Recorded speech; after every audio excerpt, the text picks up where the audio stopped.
friend. My expression wasn't much better than yours when I first saw this. Your eyes aren't deceiving you. It's her. The famous singer, Robin.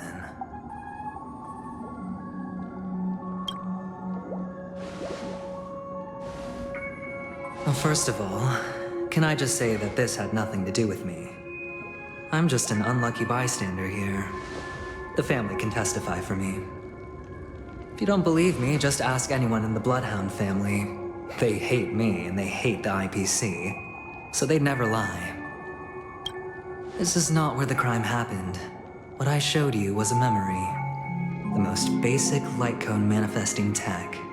Authorized by the Garden of Recollection and owned by the IPC. Did you really think the Galaxy Rangers were outsiders this whole time? Penacony has made a solemn commitment to protect the safety of anyone inside a family dream. Any person in distress will be forcibly awakened and safely returned to reality. What gives them the confidence to make such conclusive statements? Because behind this promise is the harmony. The family's Dreamweavers link up their minds together to construct an unbreakable defensive line. Breaking through this line of defense to create death in the dreamscape. Not even a memo keeper could do that without the family's permission. Who could have done it, friend? The only one is her. The girl who calls herself a Galaxy Ranger. An imposter, an unsought guest. An emanator who hides her true identity. Ifrit's death was a foregone conclusion. And Robin? Her misfortune was staring right at her. Who will be the next to die?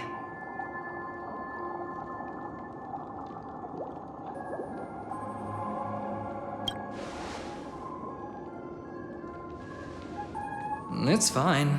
Listen to your gut. Building trust always takes time, and I'm willing to wait. I just hope you realize that wherever that legacy is concerned, covert plans are already underway throughout Penacony. Everyone's got their own agenda. Careful you don't get stuck on the wrong side. If I were you, I'd keep my distance from Acheron. After all, any schemes out in the open are always going to be better than a monster in the shadows, right? Who's to say there isn't an even deeper conspiracy lurking beneath the surface?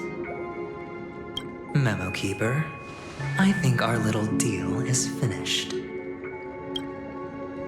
Aventurine is telling the truth. This memory is a real one, and there's no sign of any distortion grafting on. The IPC is not the Garden, and there are real limits to what they can actually do. But you know all this. Friend, let's not beat around the bush here. The thing is, I want to reach out personally to team up with the Astral Express. I told you I'm just not interested in scrambling for the legacy. I just came to Penacony for work. I'm here to retrieve some lost property for the IPC, if you catch my drift. I'm talking ownership of this frontier prison. This has all become a bad debt thanks to the cancer of all worlds. The IPC has tried sitting down for negotiations time and again, but the family wouldn't even take our calls. You have no idea how difficult these people are to deal with. Put it this way, they've hushed up the existence of death before, so they can definitely cover up any news about Robin's death. It'll just quietly float off like a bubble and pop. Nobody ever being the wiser. That's not fair, right? So then, friend, I need your help.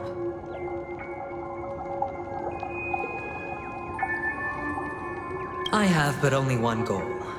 The family's front door is like a high wall, and to tear the whole thing down, I'll have to dig out a few chunks first.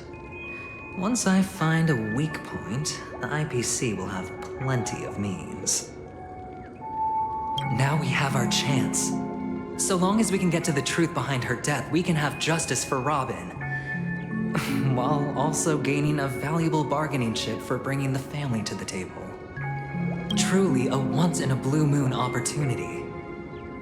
I've been investigating and making lots of friends all over Penacony precisely for this very moment. This tragic news would be extremely bad for the family, so they'll be doing everything they can to stop it leaking, especially to the IPC. But I trust that there are still a few factions that remain exceptions, and that's why I need you all. The reputation of the Astral Express precedes you, and the Harmony will give you the fairest of appraisals. You get to find out really what happened and seek justice, and I get to put it toward completing my mission for the IPC. It's what you call a win-win situation.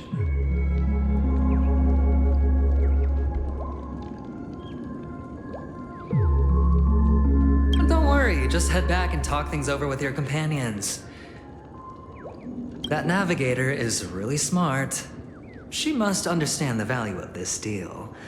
Look, here's my contact details. If you come to any conclusions, call me. Oh, and take this. A thorough investigation can always use a little more funding. Don't mention it. So long, friend. I really am looking forward to uncovering the truth about death with everyone. Aventurine just sauntered off. He really doesn't mean to force it, but something still seems off. What now? What are your plans? Black Swan. What is she thinking?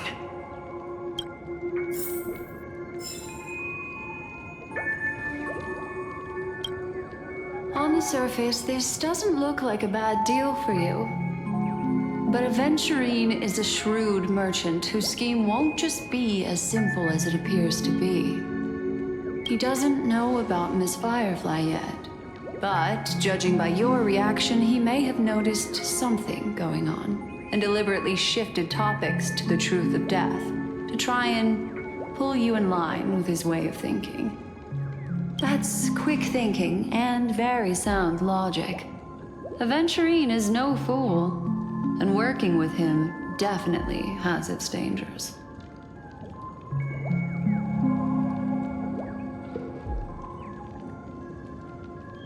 Leaving it up to fate. It's just how that gambler thinks. Anyway, be careful out there. There's more than one way to blaze a trail. In a dark forest beset by wolves, ensuring your own escape to safety should be your primary concern. As for the other questions,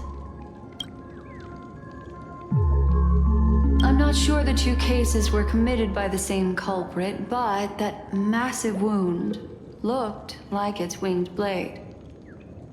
We've all witnessed it in action before. Plus, it seems unlikely that there would be two lethal entities loose in the dreamscape.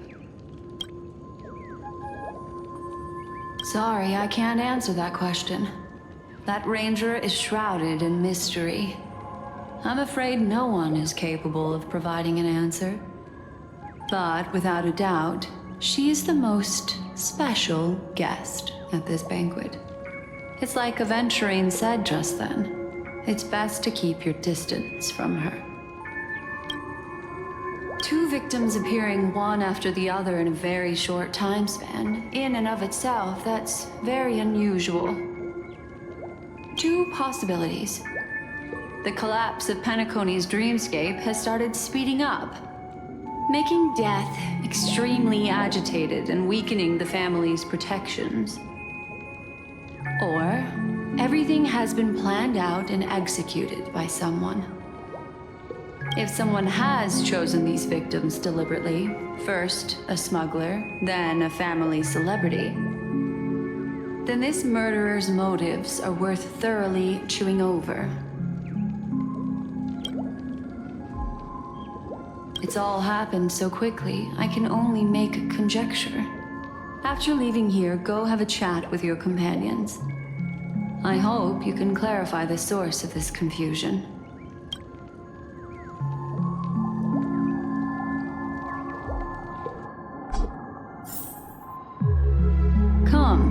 this way. It's a short walk. Don't get lost.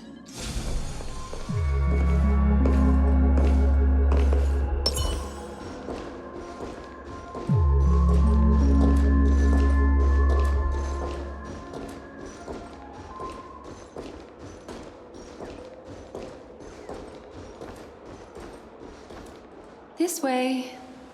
This is where we part ways.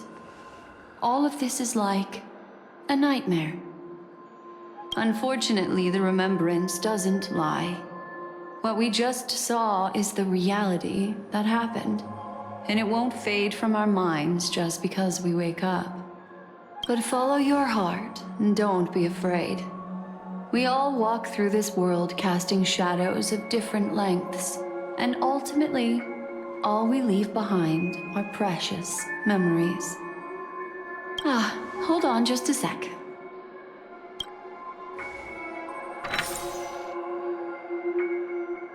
There you go.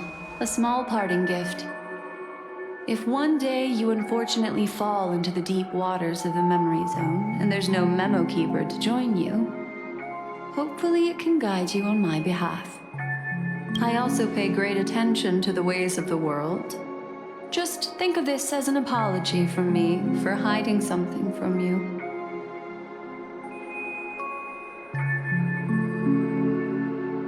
Then, I've something private to take care of regarding that Galaxy Ranger.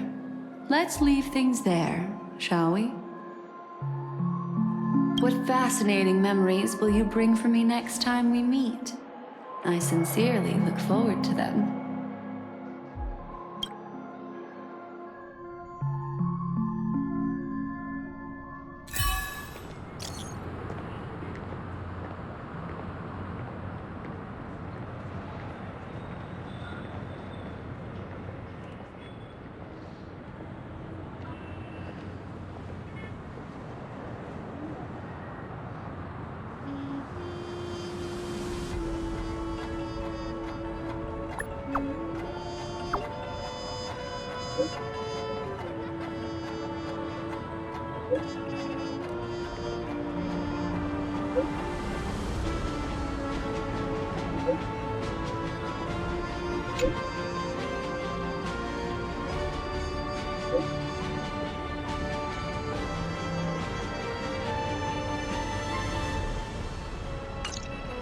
A family wrap. Is Himiko okay?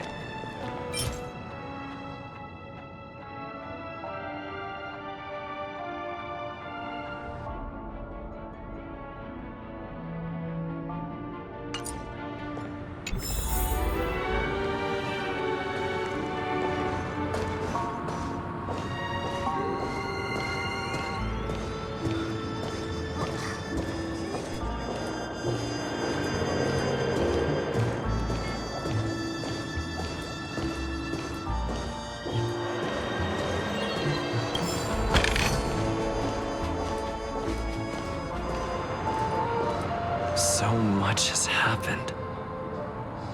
I should take a moment to gather my thoughts and wait for everyone to arrive.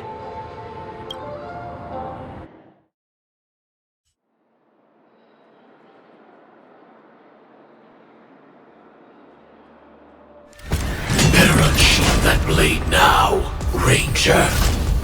Do you still dream, Hunter? Of those slain by your hand?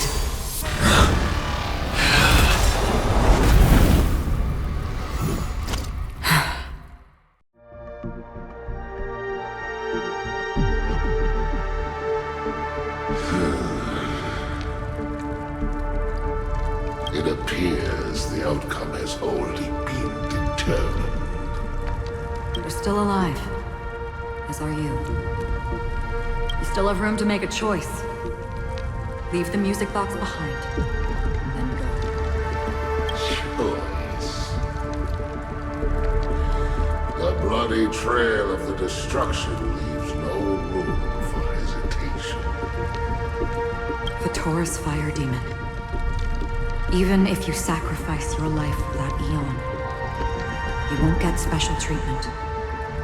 Ranger, you tread the narrow path of the hunt. You could never understand. We come from the fire, and are born bathed in fire. We spread, burn, and destroy, until all the kindling has burned out and we leave only ashes on the ground. Burning forms the entire life of a fire demon, from the beginning to the end. We are born to die, just to put into practice a profile of another universal truth. All things are created for the destruction. Your companions don't seem to think so. They fight for your chance at survival.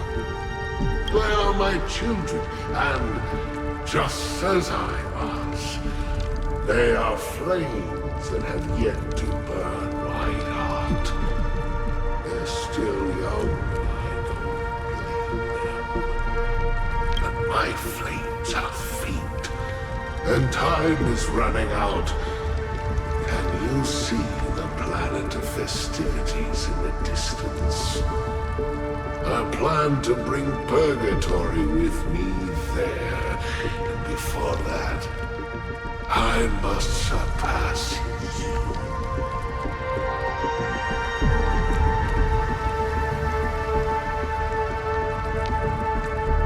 Why? Because on the path they have forged, you have traveled farther than I have. Emanator.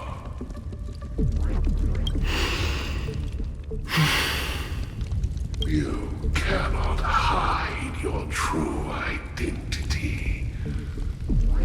Draw that sword, for we shall indeed remain here, bound to fight a decisive battle to the death, for I choose this. Destruction is intense, but brief. To cravenly cling to life is to endure an endlessly prolonged existence. Even if the answer turns out to be your own destruction. What is important is not the answer, but that it exists, just as you exist. Everything exists to be destroyed. Emanators are no different.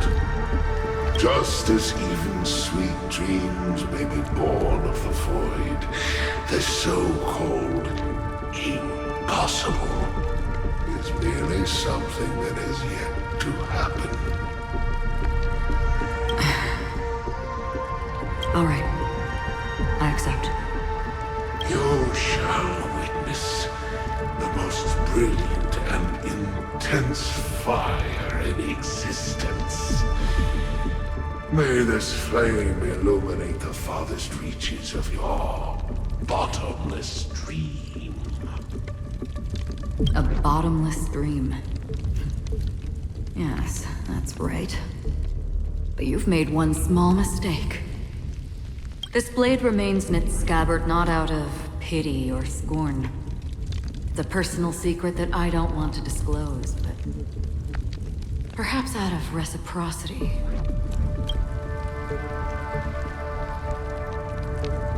I'll reveal the truth to you. The hunt is not the path I truly follow. May death be the end of your boundless dream, guiding you back to the waking world. I still see them in my dreams. Hold it. Your time hasn't come yet. My time? I've seen many clever disguises that can conceal appearances, but they can never cover up who a person really is. And you're no different. You had no desire to kill the Trailblazer. You only did what you did to drive me and the Memo Keeper away, but... why?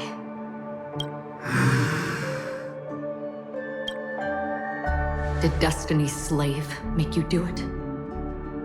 You know, Elio. I thought this is just the kind of thing that'd get written into your script. My script has always been brief. Other than that, anything beyond that is unnecessary. He knows my nature. There is but a single destiny from which no one can escape. And until then, I hold the privilege of choice. However, you appear to be ignorant of this, so it's time for me to inquire. Who exactly are you? Not your enemy, perhaps. That's not what I asked. I don't deserve your curiosity. Loners wandering the cosmos always have their secrets. Take me. I'm wanted by the IPC, so it's little wonder that I know something about the Stellaron Hunters. That's all. Maybe I can help. What reason would you have for doing that? I tend to forget things. Which is why, rather than memories, I'm accustomed to using my emotions to capture what I normally wouldn't otherwise. So, I know who is inside that cold armor. How about it? Ready to take off that armor and sit down for a talk? It's not yet time. I don't need help, but I can give you a suggestion that would make things better for you and me. If your goal is the Watchmaker's legacy, then go look into the family. Not only are they covering up the existence of death, but they're burying the past and the truth about what happens inside the dreamscape. Already on it. And the Astral Express is no enemy of yours. I know that. I just never expected to hear you say it. What's next, then? The Trailblazer's been taken by Black Swan. Will you go look for him? No need for that. No harm in mentioning that Elio's only given me one instruction. Get all of the Astral Express to track down the Grand Legacy. I tried settling this in an easier and more direct way, but as you can see, here I am, confronting you. I failed. Can't ever go against the script. The so-called impossible is merely something that has yet to happen. That's it. Before we split, can I ask you one more thing? Is there anything else in your script about me? I'd like to know what kind of footnote I get to leave in that future foreseen by destiny. Unfortunately, not a thing came up. I knew it.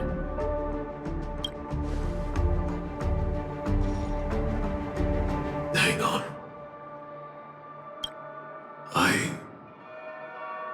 Don't. What? Your first question was, do you still have dreams about everyone who died because of you? I don't. Never have. I was born without the ability to dream. I live for this cold, harsh reality, for a little light, and to burn, to keep on burning till I turn to ash. So, I really envy you. Is that so? And you're already living in the waking world.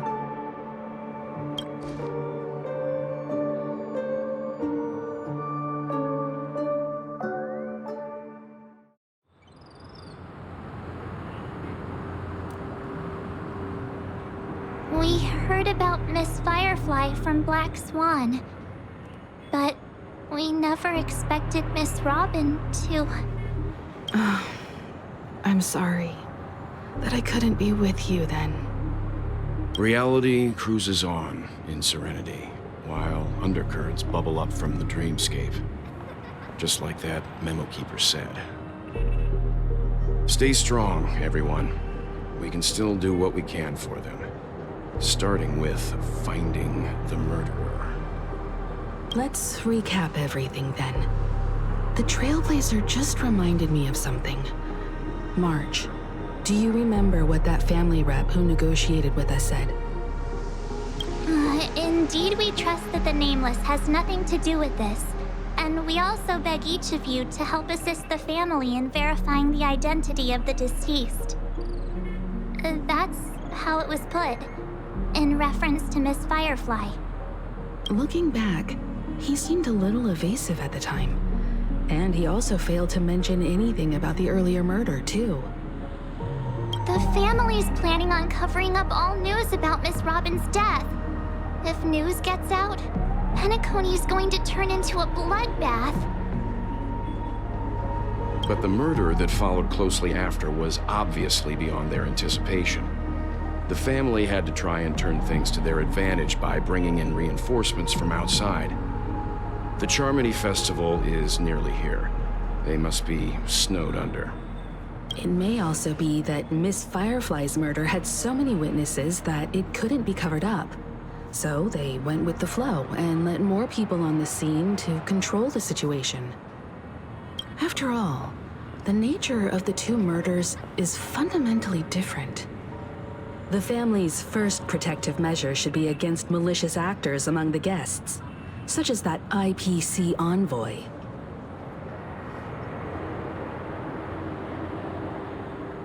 Indeed. He was particularly concerned about that Galaxy Ranger. Are we missing the forest for the trees here? I always felt that Aventurine's reasons for accusing Miss Acheron were highly subtle. Can we believe him? At this point, I'm afraid the only ones we can trust are ourselves. Look, let's try to gather intel first and then list all the possible outcomes we can. Then we go through them, eliminating contradictions one by one. The fewer facts remaining, the closer we are to the truth. I've still got this sense of foreboding. It's like we're stuck in a whirlpool, spinning around that legacy even after everything that's happened. This time we're playing the role of a real detective. But before we start, what are we going to say to the family and Aventurine? As I see things, the family harbors no ill will towards the Astral Express. If they didn't trust the crew, they wouldn't have casually commissioned outsiders to investigate a case that's, in all likelihood, a scandal. Plus, this is the family's turf. Teaming up with them should make things easier for us in the future. As for that Aventurine, well, I'd like to hear your thoughts. He's complex. He deliberately slow-played his hand during negotiations while running circles around us all the while. He appealed convincingly to both reason and emotion. It wasn't forced, but the intent was obvious. Still, it's good to have contacts among all this uncertainty. Aventurine showed his skills, and as far as our interests are aligned, he can become a reliable ally. We also need to keep a certain distance from the family. Never let them get too close. Teaming up with the IPC helps balance that out. If either side makes a move, we have the option to pull out. So you suggest accepting Aventurine's proposal to team up? Yes. It's risky, but we can only wait until both sides have played their cards before making any further judgments. I get why, but there's a whole lot of bad guys and girls around here, and I'm worried about getting stabbed in the back. He's been bullied a few times now, and I can't stand it anymore.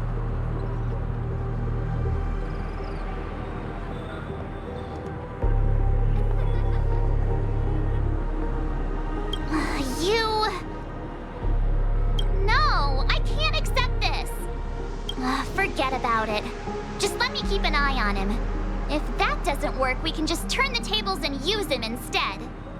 Then, could you please reply to Aventurine? Everyone, take this time to put together your thoughts.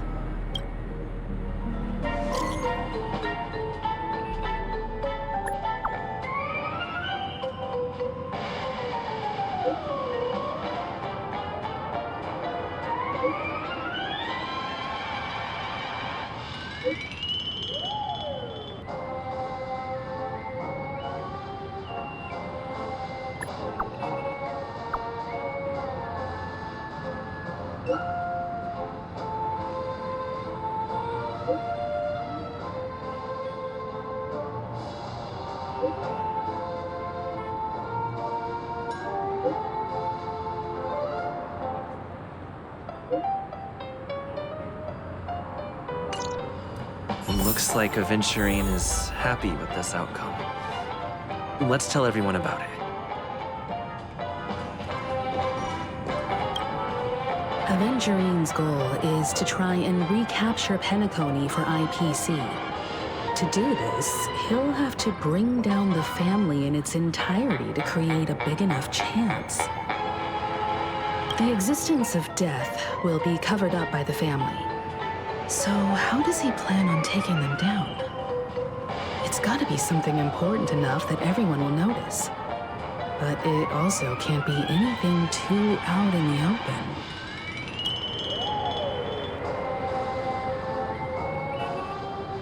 An attack on the hotel guests? Unlikely. Penacony's guests include quite a few bigwigs known throughout the whole cosmos. People who not even the IPC would dare take lightly. Aventurine is a shrewd merchant, and there's no way he doesn't know that.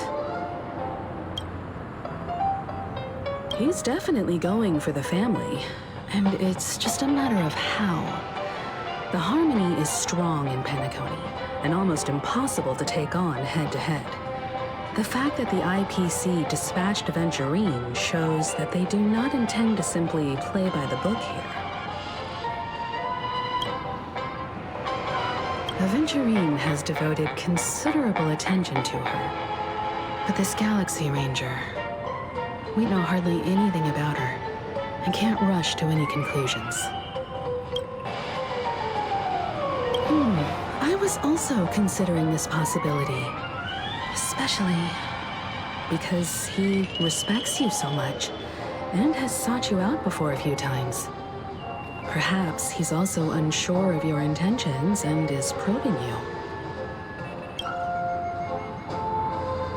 I'm just speculating. In any case, we have to be careful when handling Aventurine. He's skilled at reading people and discerning the right moment to strike.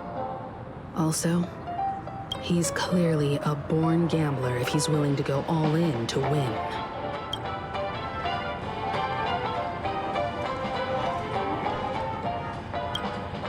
Aventurine said something that concerns me. He accused that Galaxy Ranger of killing Robin without any evidence whatsoever, but said nothing about her connection to that memory zone meme or why he was stalking you. It was a groundless accusation, which only serves to make him seem more suspicious.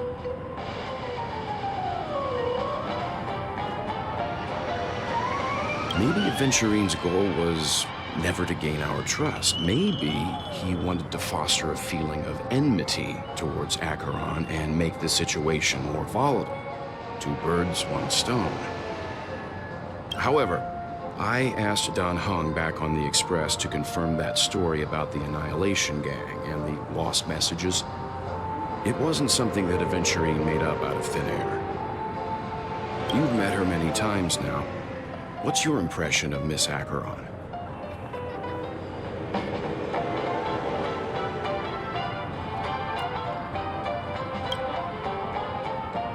That fits the stereotype of a Galaxy Ranger to a T. They're eccentric, unpredictable, and fond of being alone. No wonder she's a suspect.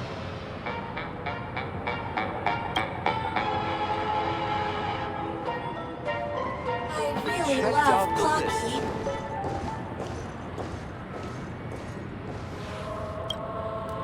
I hope it's not too soon to bring it up.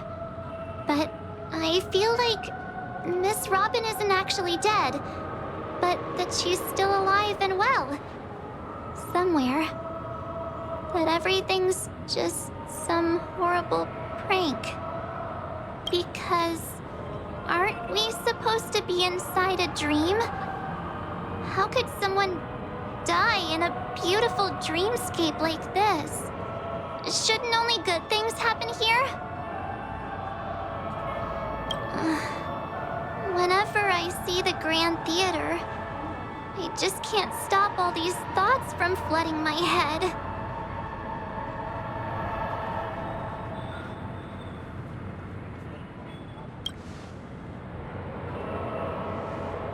Yeah, of course. At times like this, we're so lucky to have our crew. The family and the IPC. Everyone has their own plans going on. Everyone's still having a great time out there on the streets. Nobody knows what's happened. It's all so unreal. As if Firefly, Miss Robin, and us were all outsiders from another world. Aw, what a mess. I really want a nice cool drink of soda to help me calm down. But then I'd be just like everyone else out on the streets. Looks like Aventurine doesn't need anything else. Let's turn our attention to the family's assignment for now. Himiko, what do you think? Among our current clues, the two murders that he witnessed are the most directly connected. I suggest starting here. One thing I'm curious about is, if a person dies in a dream, what happens to them in real life?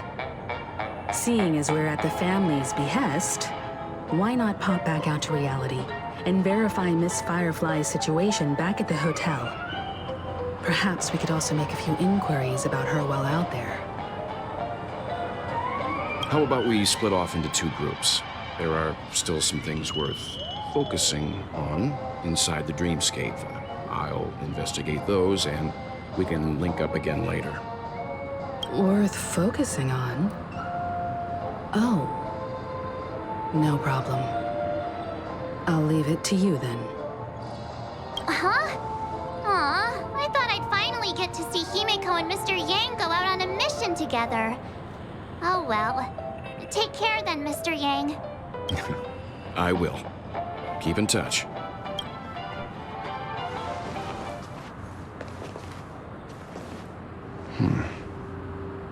Honored guest, could you come out for a second?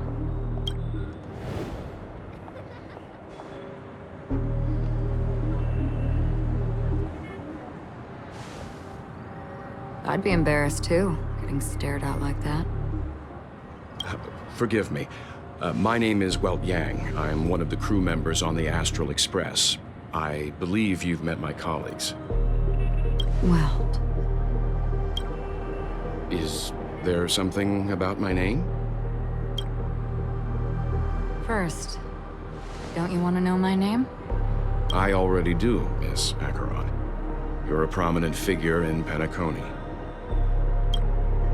What are they saying about me? Some claim that you're the real culprit behind these murders, that the Annihilation Gang's tragic fate at the banquet was a result of your blade. And that you're now attempting to unleash another bloodbath on Penacony. The Annihilation Gang. Ifrit of Everflame Mansion. Tragic fate. That Duke turned his dying body to flames and sacrificed his life as a martyr. He was a determined and heroic pathstrider. Not even a villain should be disparaged like this. And what's more, there were plenty of suspects invited. Do they really think that a blade is more dangerous than that black hole you're wielding? Keen intuition. Not even the family managed to point out the truth behind this cane. So you must surely know, Miss Acheron, that peering into a black hole is not a wise move. As a potential threat, your knowledge of us has reached uncomfortable depths. Reveal your true identity and intentions. Otherwise, brace yourself for gravitational disintegration.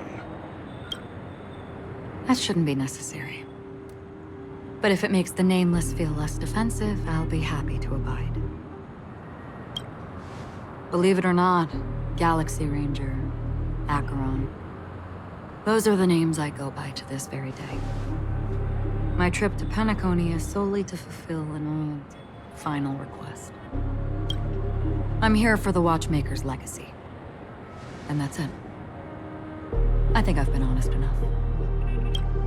Still unwilling to reveal your true identity? It's not that I don't want to. It's just that I can't. I've come so far, and I can't sum up all of that in just a few words.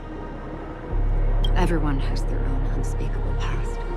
Secrets that they don't want to be revealed. And I won't be asking any more questions, such as why the Astral Express is roaming around the cosmos with a Stellaron on board. Is he okay?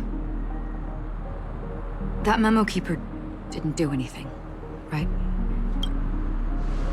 He's fine. Let's stick with the topic. Gaining my trust all depends on how much you're willing to reveal.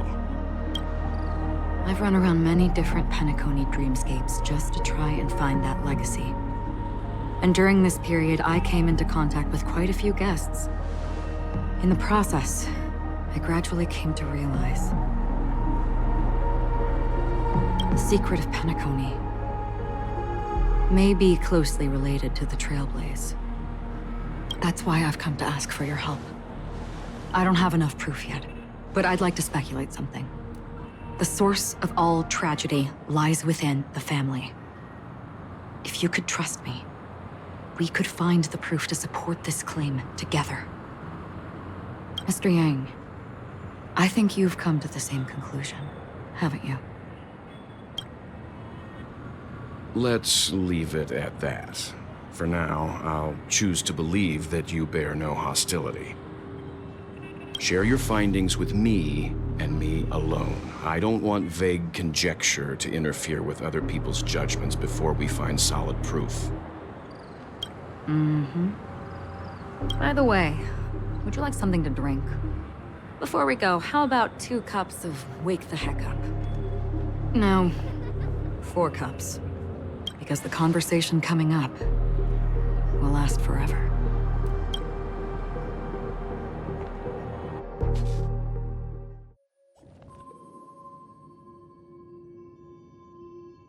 I've been watching her closely for a while now, and the first invitation was in the banquet hall of the hotel.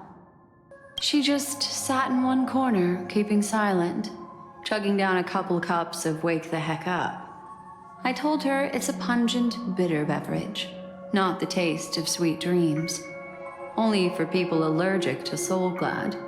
And she said, Really? But I don't taste any difference at all between them.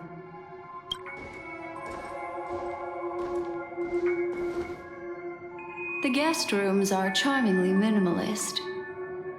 An aesthetic you share, Miss Acheron.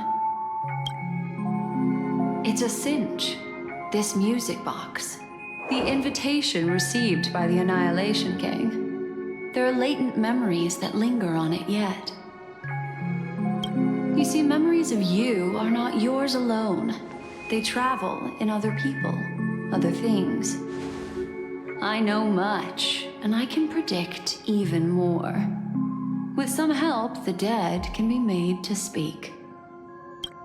The Annihilation Gang, that band of desperados who all disappeared after meeting you. What exactly happened to them? Well, let me reveal all.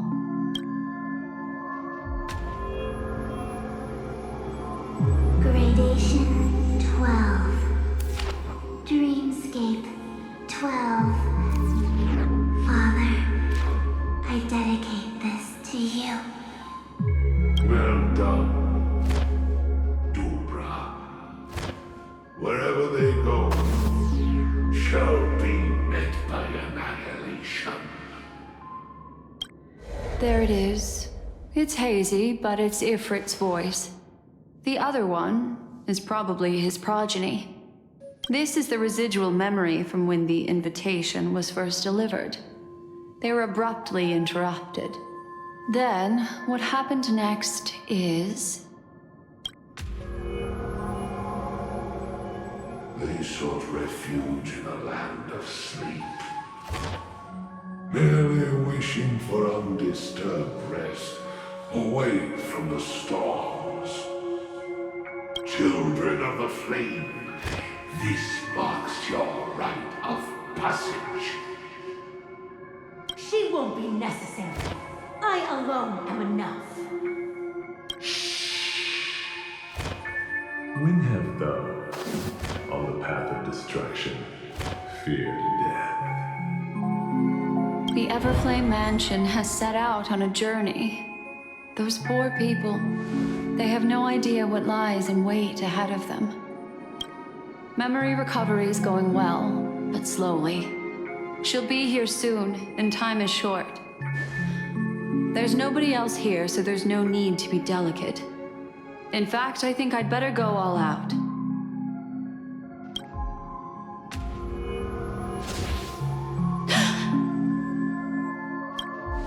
What happened?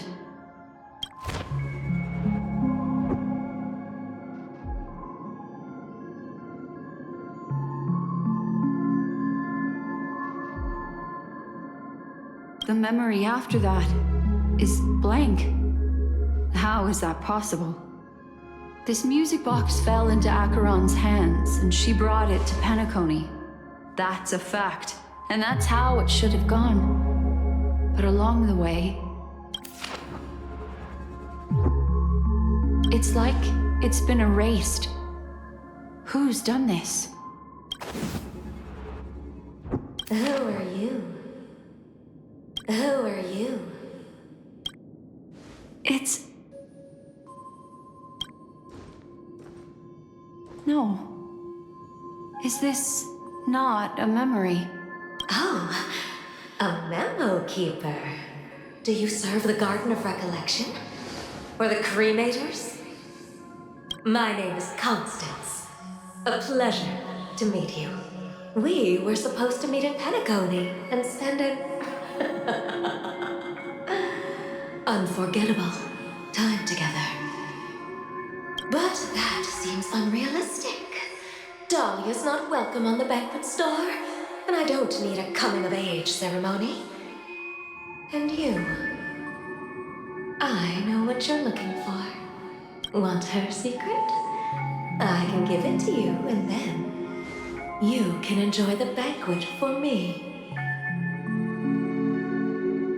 I wish you unforgettable memories. Oh. A phone. Wanna listen in?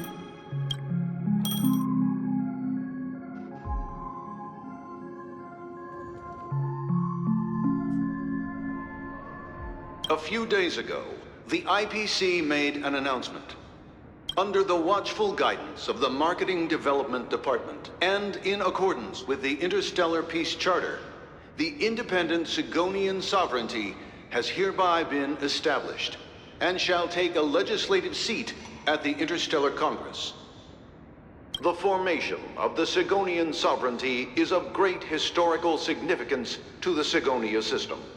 This move puts an end to the planet's long and bloody history, turning the sensational Kataka-Abjin extinction event into a distant memory. Sigonia 4 is located in an unclaimed zone at the intersection of the Denise, Prothean, and Dorneau star clusters. The planet's surface environment is known for being extremely harsh, constantly faced with the threat of impact from small-scale celestial objects. This is why very few intelligent species have made this planet their home, dividing themselves into several tribes to eke out nomad lifestyles as they struggle to survive the arid desert wilderness. They have developed their own folk beliefs that are independent of the Eon belief system. Sigonia. Sigonia. Ravenous eye of the storm, spurned by all the gods. Land of rock, but not water.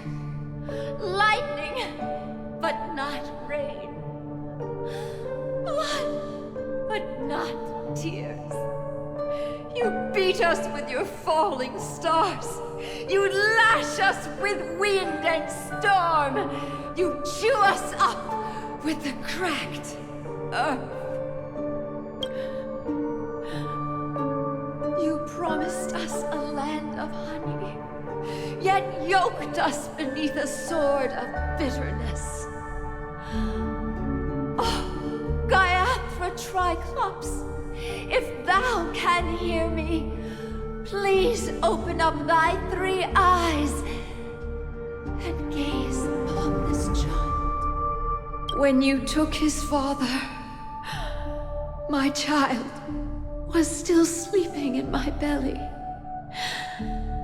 And where my husband went, I too soon must go. I don't ask for a peaceful death. Just for you to tell me, does the baby swaddled sweetly asleep? Does he dream of his mother's heartbeat and the sound of falling rain? Please tell me whether this life is all just a fleeting dream. Otherwise, why would this child be born to face impending death? Mommy! Mommy! Mommy! Rain! It's raining! Raining?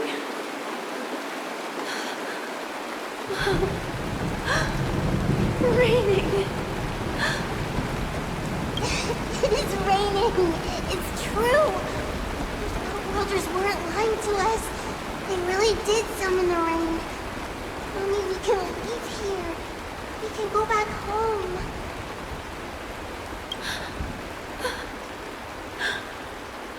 Back home.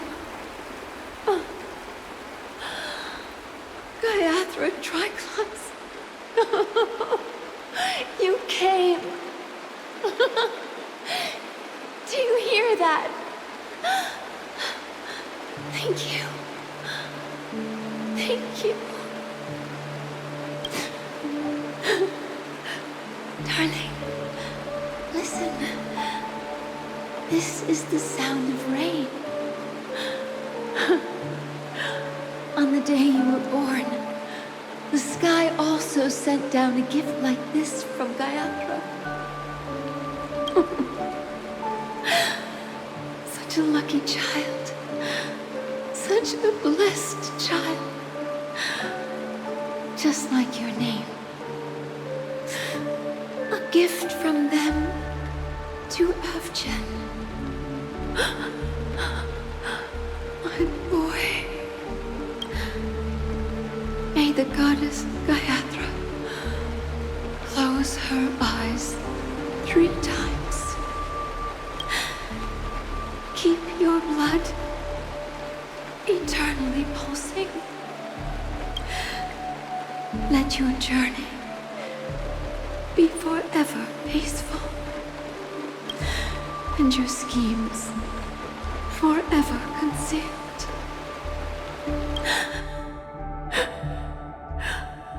Welcome to this sad world, Kakavasha.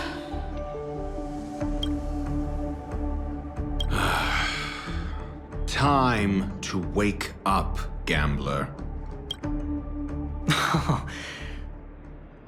Oh, heavens. I must have drunk too much Soul Glad. Didn't expect you to be back so soon. How is it? Find anything? Just as you guessed. Nobody outside knows about Robin's death. There aren't even baseless conspiracy theories. They're still streaming the rehearsal for her ceremony, using a stand-in, I guess. They must be dreaming. Of course. Who could imagine that death would actually descend upon the idyllic dream created by the family?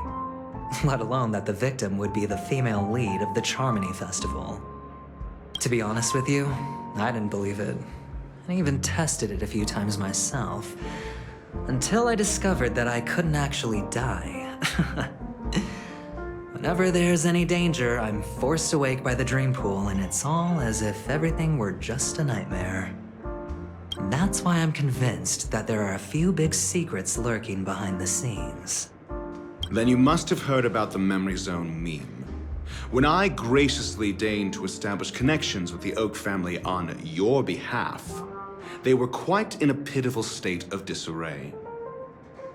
Besides Robin, there was another body. I don't know the exact details, just that it was a stowaway. 2 murder cases? I told you something seemed off about the Nameless. He must have come across the other one. This murderer is a psycho. But I have to admit, the case should be easy to crack. We can leverage the family's malfeasance and let the IPC use this as a reason to intervene.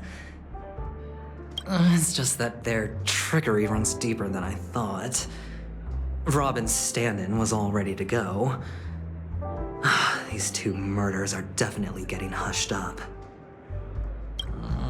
What should we do? Let me think. It's too rare an opportunity to miss out on, so I gotta be careful. Incredible gambler. Have you already exhausted your limited repertoire of tricks so soon?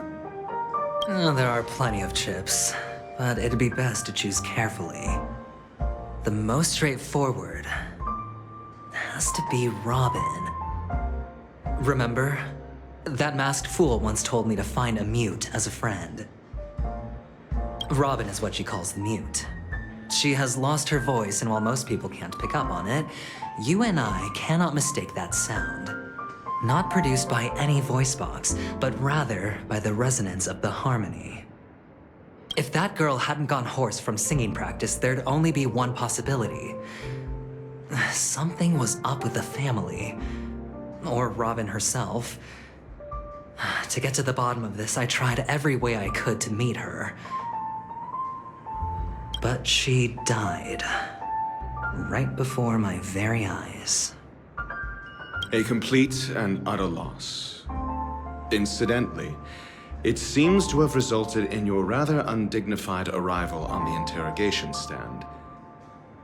There were eyewitnesses at the scene, and the family, in their graciousness, has tentatively accepted your alibi.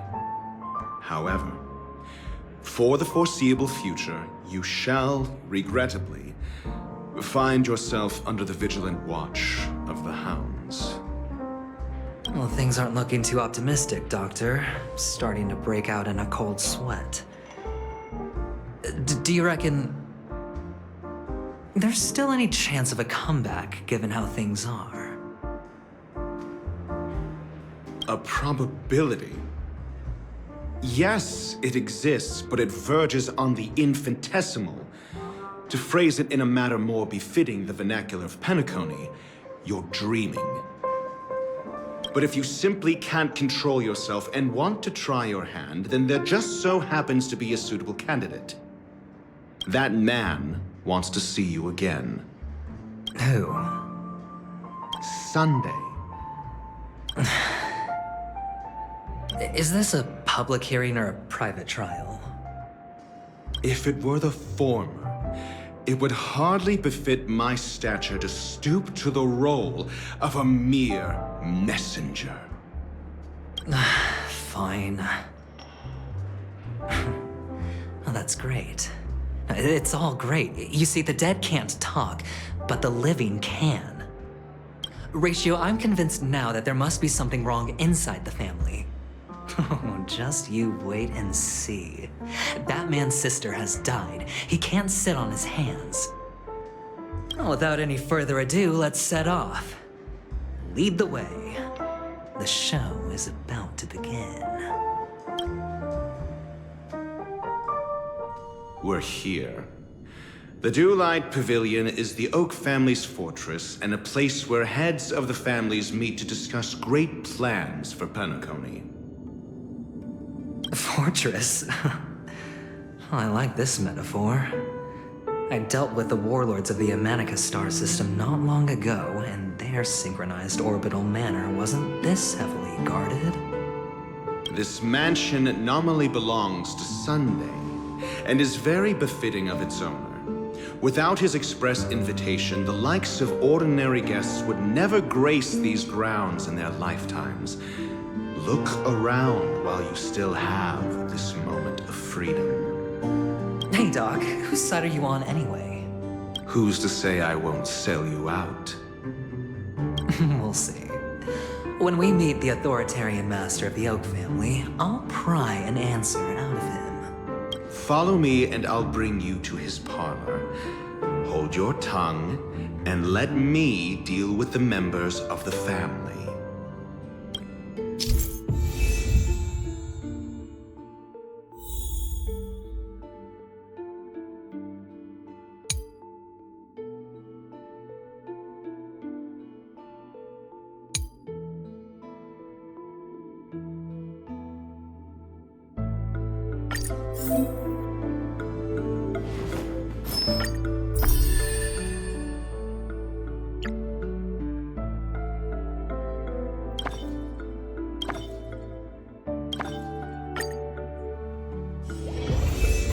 Haven of memories.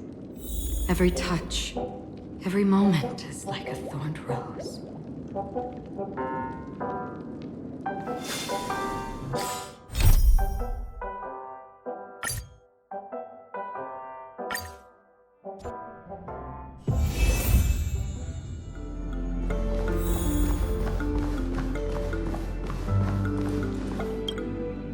Hey, you two! That's a place of business. No entry. I was requested by Mr. Sunday to bring him the suspect. My name is Ratio. He should have mentioned it to you. Oh, I remember you. Veritas Ratio. Your punch virtual particle clock is impressive. Excuse me? The one on your head. Of course, it's nothing compared to my full pocket dimensional annihilating power armor of the Mobile Knights. Right, and as I mentioned, that fantasy raiment of yours doesn't exist. That's because you can't see it. Like I say, only family can see the glory of the Mobile Knights. Enough. Get going. Don't keep Mr. Sunday waiting. It seems like the idiocy index here is no better than it is out there.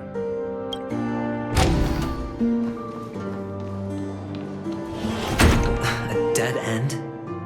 The door is shut tight. Looks like we're on our own. I mean, there isn't a door. How did you get in before? For security reasons, the family built the administrative site deep in the dreamscape, with the mechanisms hidden in these nightingale statues. The direction of the statues can be controlled. On the previous occasion, an attendant named Kona had gone to the side room to verify something before setting the statues in the correct positions. Well, maybe we should do the same. Let's go and take a look. Of course, we can also use brute force.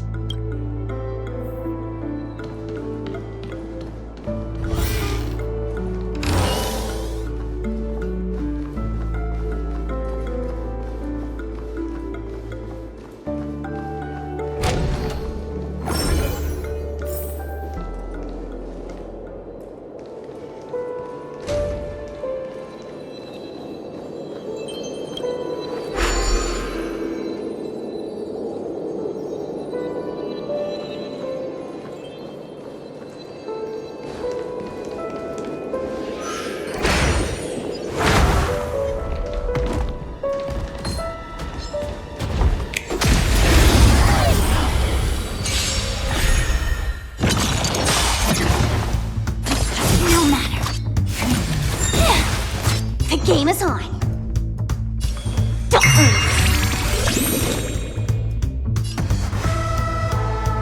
Still waters uplifting.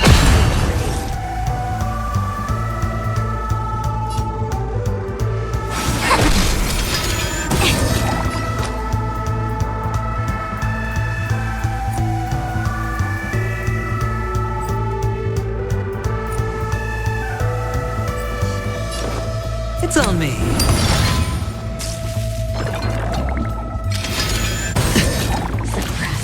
No dirty trick. Watch your head.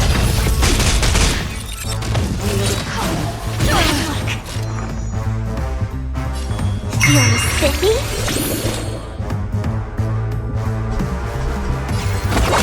I see through you.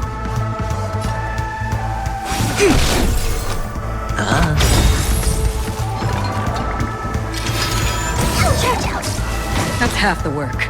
Destined for oblivion.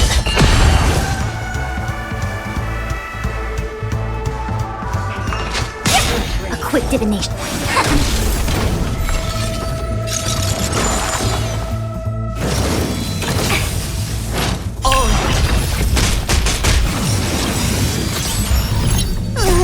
Can you find the answer?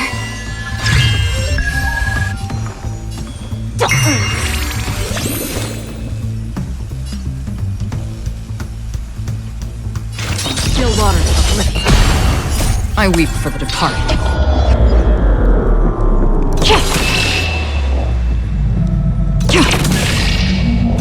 It takes a fall.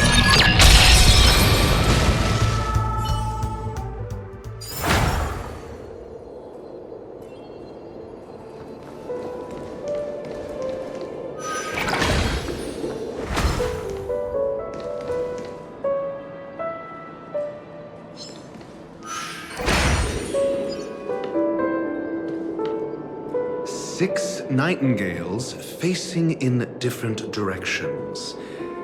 An obvious hint. But are these nightingales? They are. What's wrong? How can nightingales be so huge? They look more like torment eagles to me. There are no eagles in the 5 families, only nightingales. Why am I wasting time with you on this?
Just as I thought.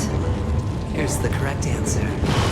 A truly miraculous discovery. Perhaps I should offer you the chance to join the Genius Society. Really? I thought you'd given up on that already. I was being sarcastic. Can't you tell?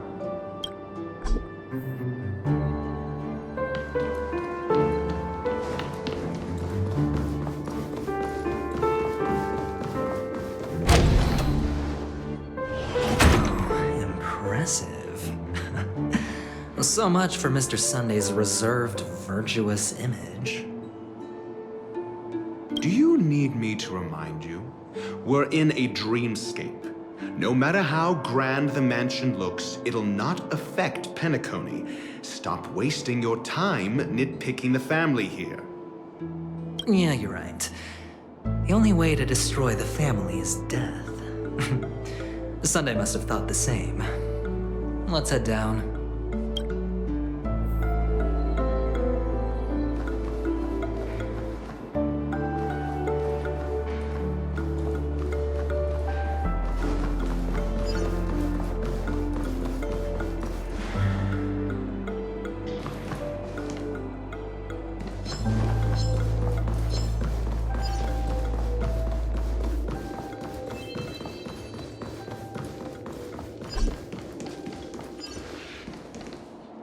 Hold on. Huh? What's wrong? Are we heading the wrong way? No, but this door is locked. My friend? Did you really make an appointment with him? It's a trial. You got to prove your worth to Sunday before you can speak with him.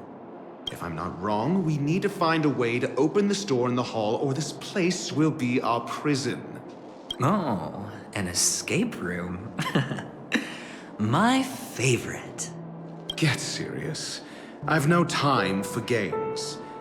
Let's head back. The hint is probably in that prominent sandpit. Wow. That's an enormous sandpit.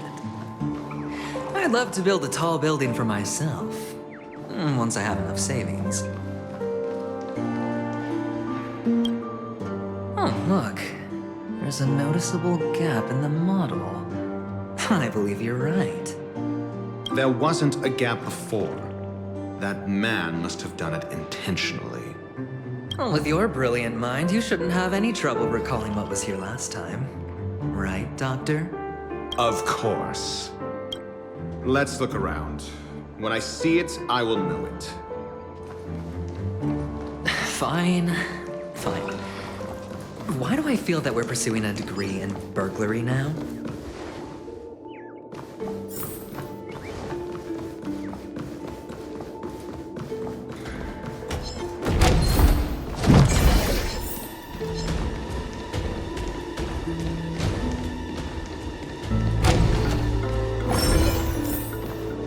Found it. This is it.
nameplate reads Gulliver's Arch. Well, I'm amazed you can remember something this tiny. You know, this reminds me of a tunnel I once saw that could shrink people who passed through it. If I were you, I would shut my mouth. It's wise to remain silent when you should.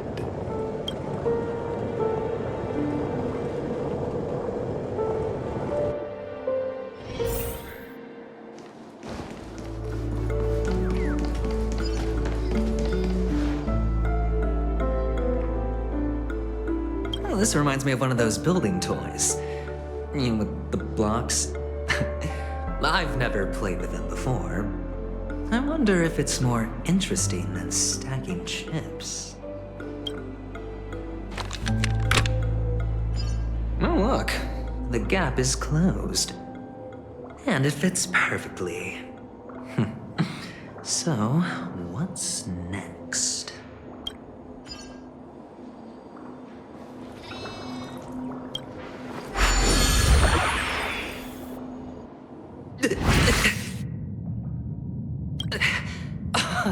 Oh, good heavens. Did I drink? Am I still in a dream? Indeed. Oh, Doctor, you're huge. It's me! Down here! In the sand pit! Oh, actually, I think we could make this work for us. Just find a way to slip me into Sunday's collar, and I'll infiltrate the family just like that. Oh, fine. I was just kidding. Let's find a way to open the door.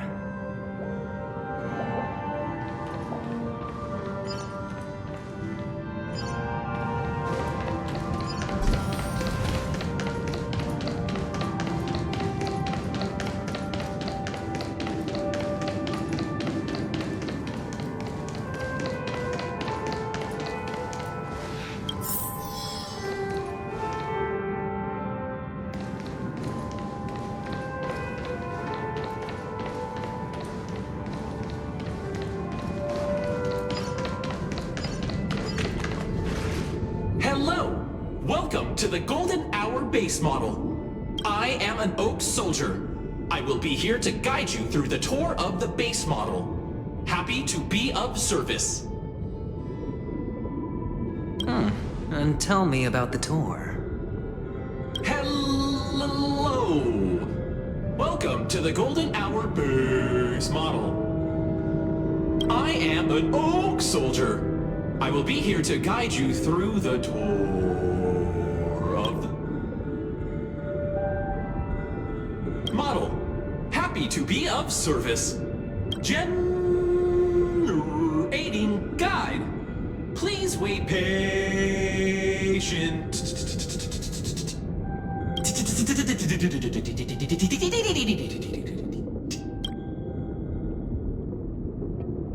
Found the nearest check-in spot. Please look behind me. A capsule machine model.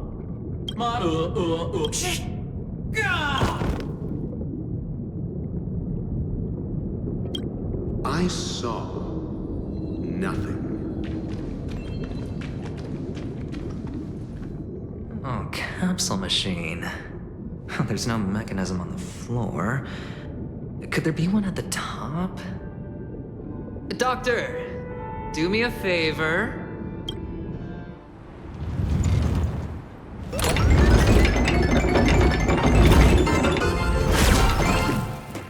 So, I was right. These models have interiors that look exactly like the real buildings. The only difference is that no one lives in them. Funny that Sunday puts a miniature that makes him seem like a giant by comparison, right where he can see it first thing in the morning. Insecure much?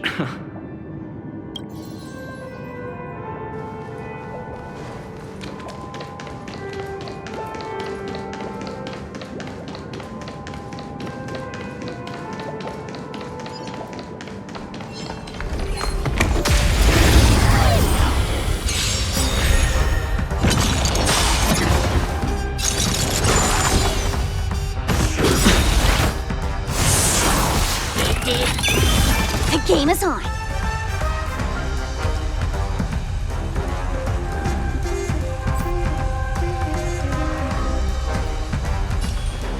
Feeling spiffy?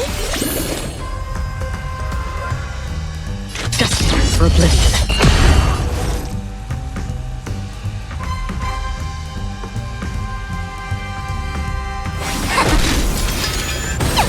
Hedge your bets. It's on me. No matter. Again. All of it.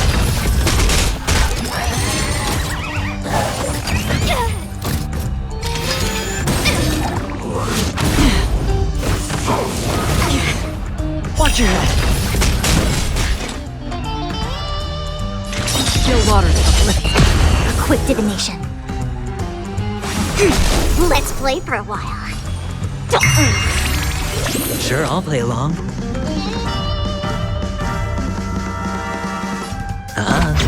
Another journey begins. Destined for oblivion. I'll go easy this time. I weep for the departed. It too shall fall.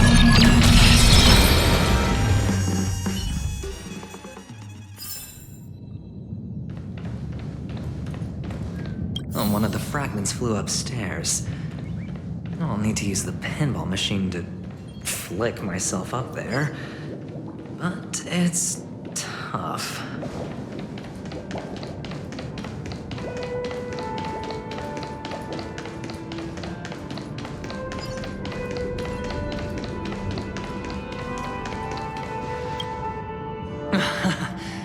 Oh, great. There's another pinball machine base here. And it's empty too. Doc! I'll need your brain power again. There's no need to yell. I can hear you. The pinball machine must be hidden somewhere in the hall. Like the arch. Wait here, and I'll be back in a minute.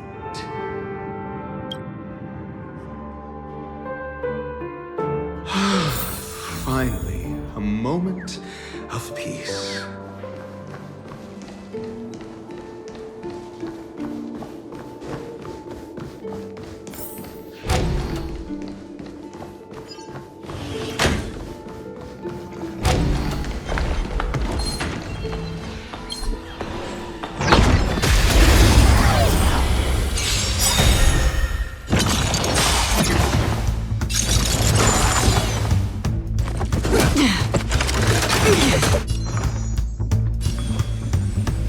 Feeling spiffy?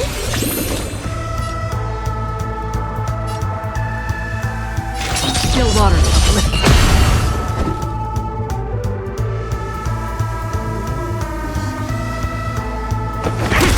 A quick divination. Together as one.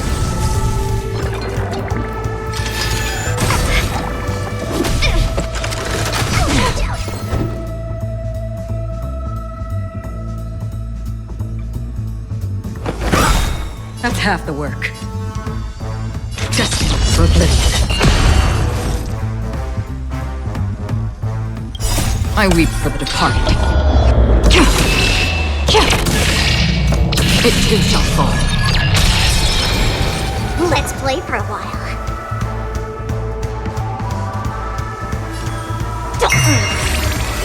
Free will, or was it? Let's hope you find the answer. Still water to oblivion. Prince?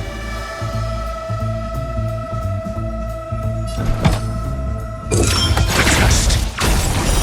0 points.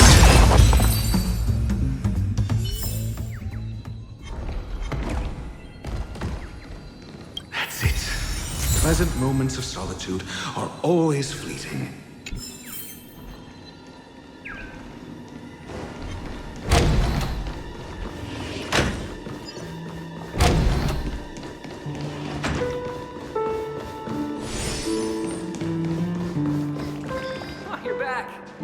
Just place it here.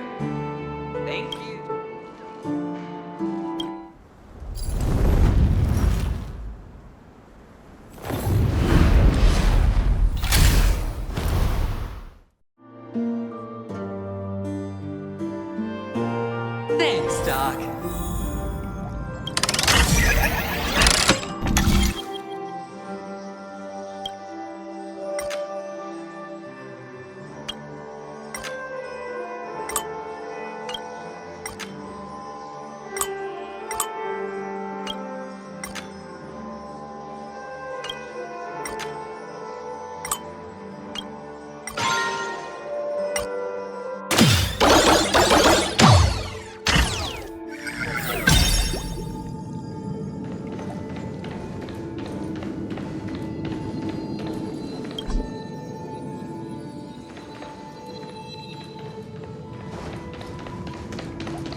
Horatio, you should come in here and take a look. The view here is breathtaking.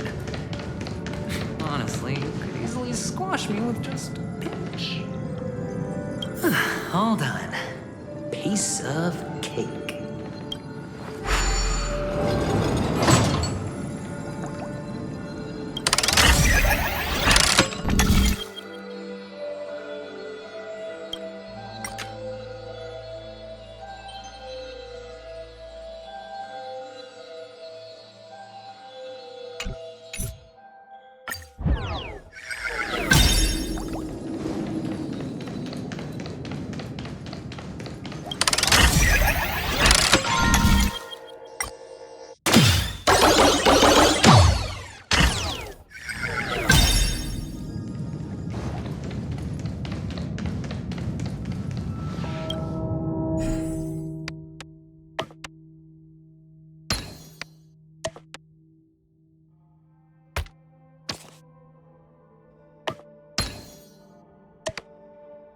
The joyous tour of Toy City has come to an end.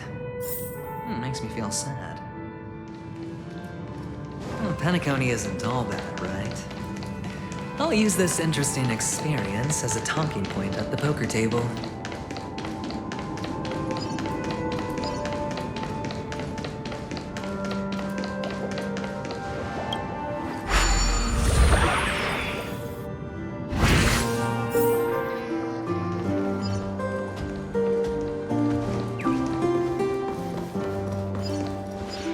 It's a pity you made it out of the sandpit alive.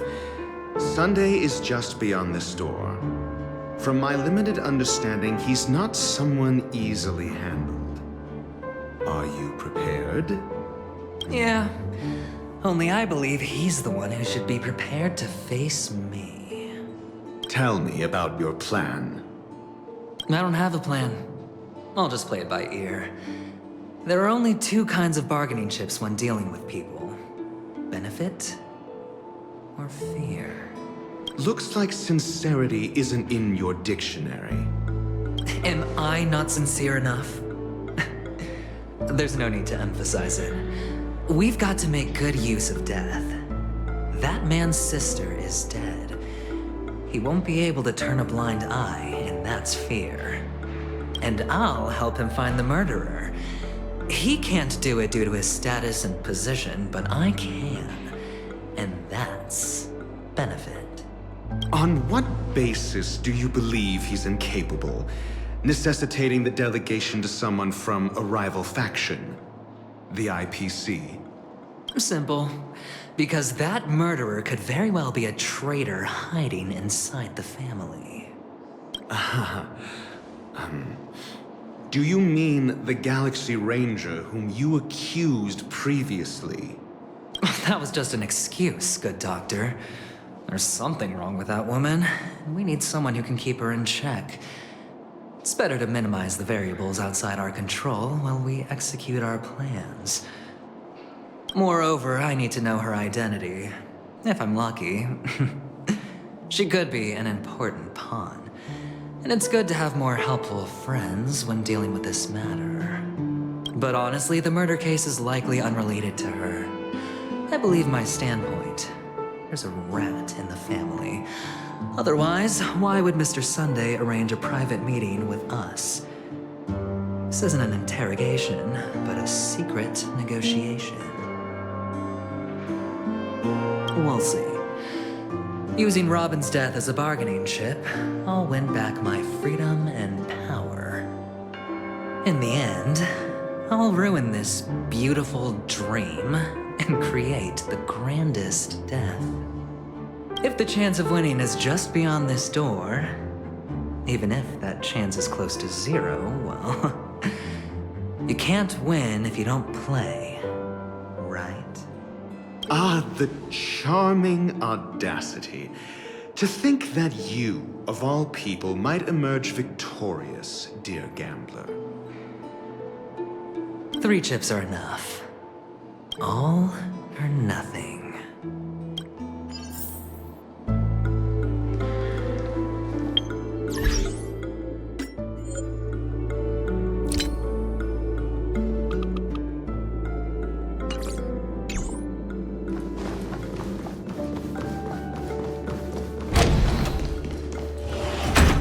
seems my puzzles are too effortless for you, IPC Ambassador.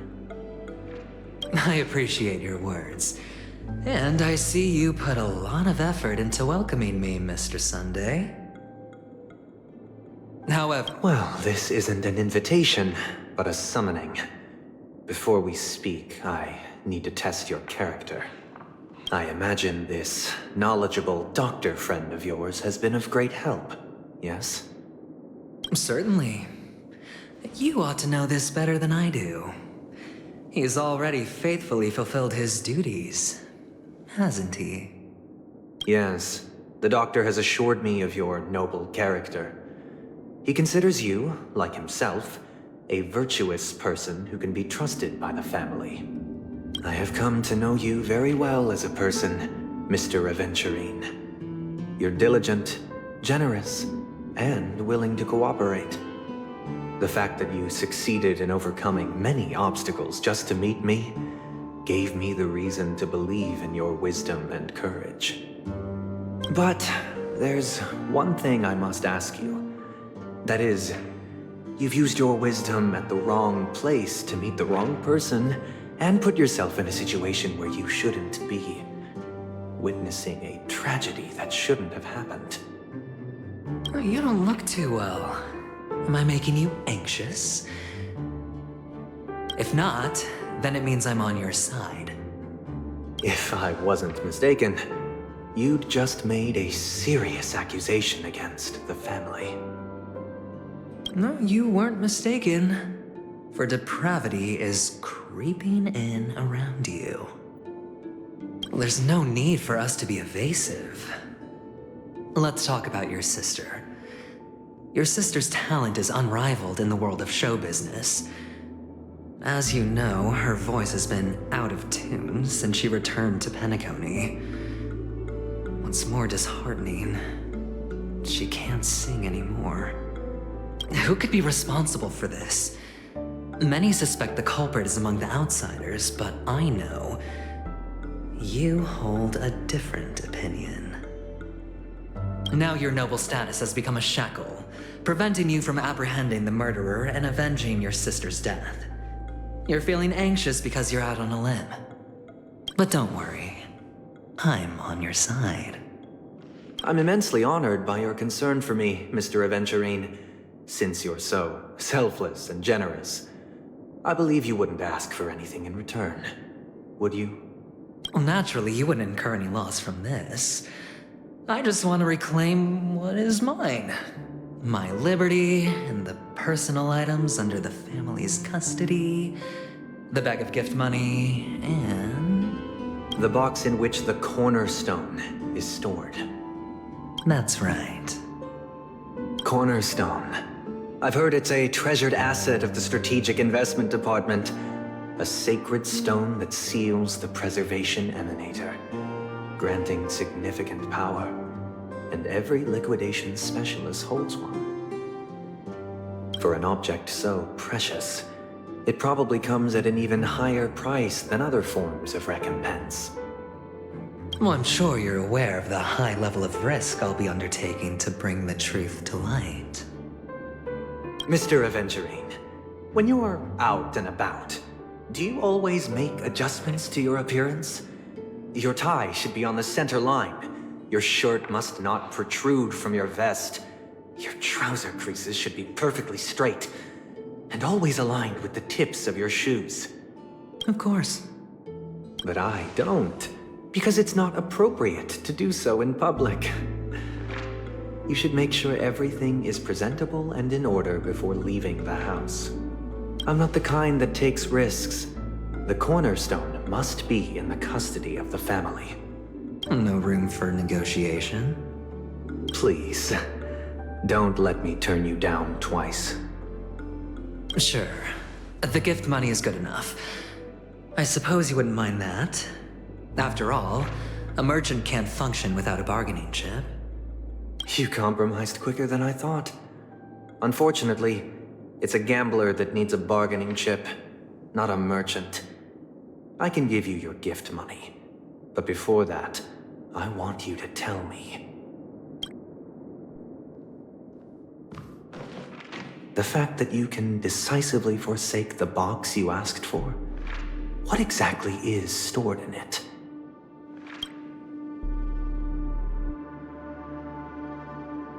Oh, triple-faced soul, please sear his tongue and palms with a hot iron, so that he will not be able to fabricate lies and make false vows.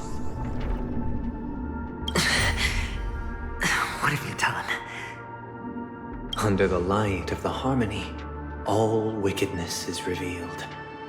I implore them to shed their light, and I'll ask you questions on their behalf. Next, you have 113 seconds to prove your innocence and gain my trust. And if I refuse to answer?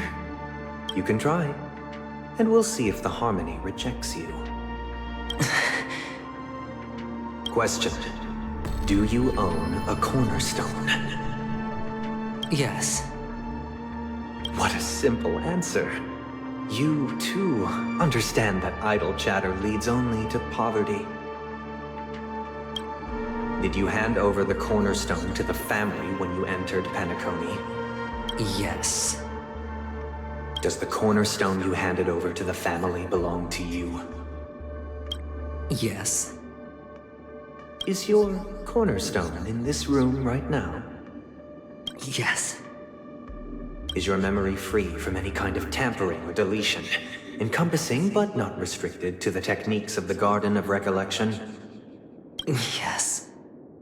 Are you an Avgin from Sigonia? Yes. You even know about that? Do the Avgins have any ability to read, tamper with, or manipulate one's own or another's mind? No. Does it matter? Do you love your family more than yourself? Yes. All the Avgins were killed in a massacre. Am I right? No. Are you your clan's sole survivor? Perhaps. Do you hate and wish to destroy this world with your own hands? I don't know. Interesting. Now, the final question. Can you swear that at this very moment, the Aventurine stone is safe and sound in this box?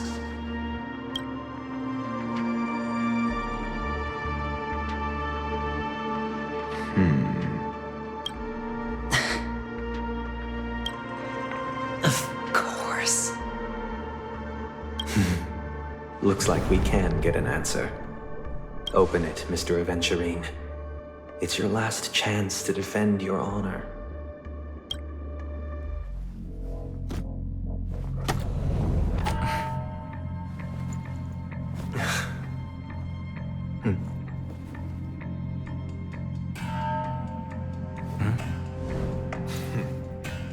Please.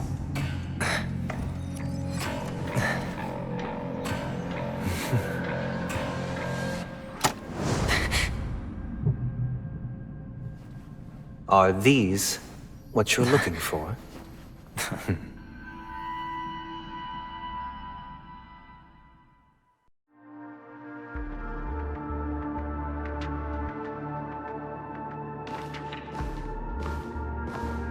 Since you came as promised, learned doctor, does this mean that you are willing to take the side of the family in this farce?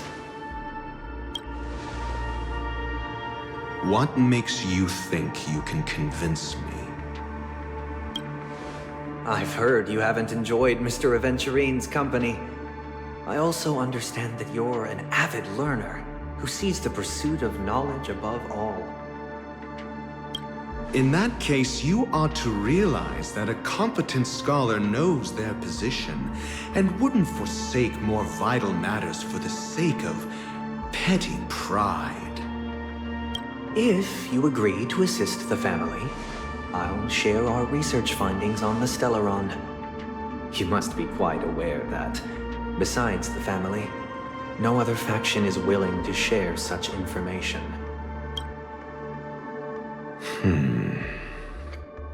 Cut to the chase. What do you need from me? I need Mr. Aventurine's comprehensive plan. Haven't you confiscated his cornerstone? You can't expect a featherless bird to take flight. But I've also heard the 10 elites in the Strategic Investment Department have united, progressing together in the interests of the IPC. You'll have to speak more clearly than that. The cornerstone, which Mr. Aventurine surrendered. Was it really his?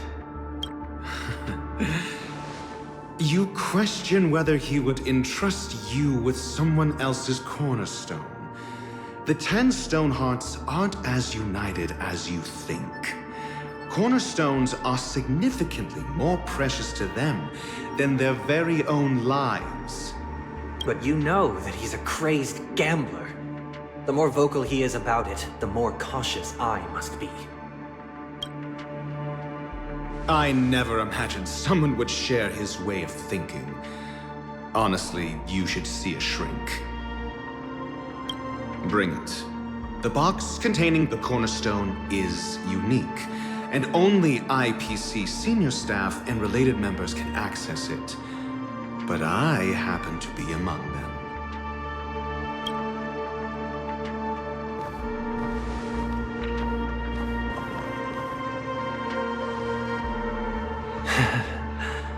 I appreciate it.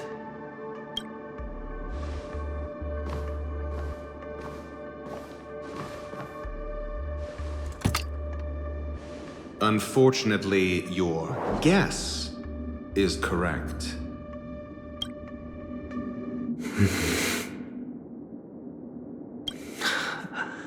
The golden stone. Its color and glow are similar to that of Klepoth's body. This is the very ruse he intends to use to fool you. He won't reveal to you that the 10 Stonehearts chisel their own will into the cornerstones, granting them an unparalleled radiance. And this golden statue is also known as Topaz, not Adventurine, and it belongs to Topaz. So, do you wish to confront him? Not at the moment. I'm more interested to know the location of his cornerstone. The safest place somewhere you'd never think of. Because he never intended to hide it. In fact, that cornerstone has been in your hands from the very beginning.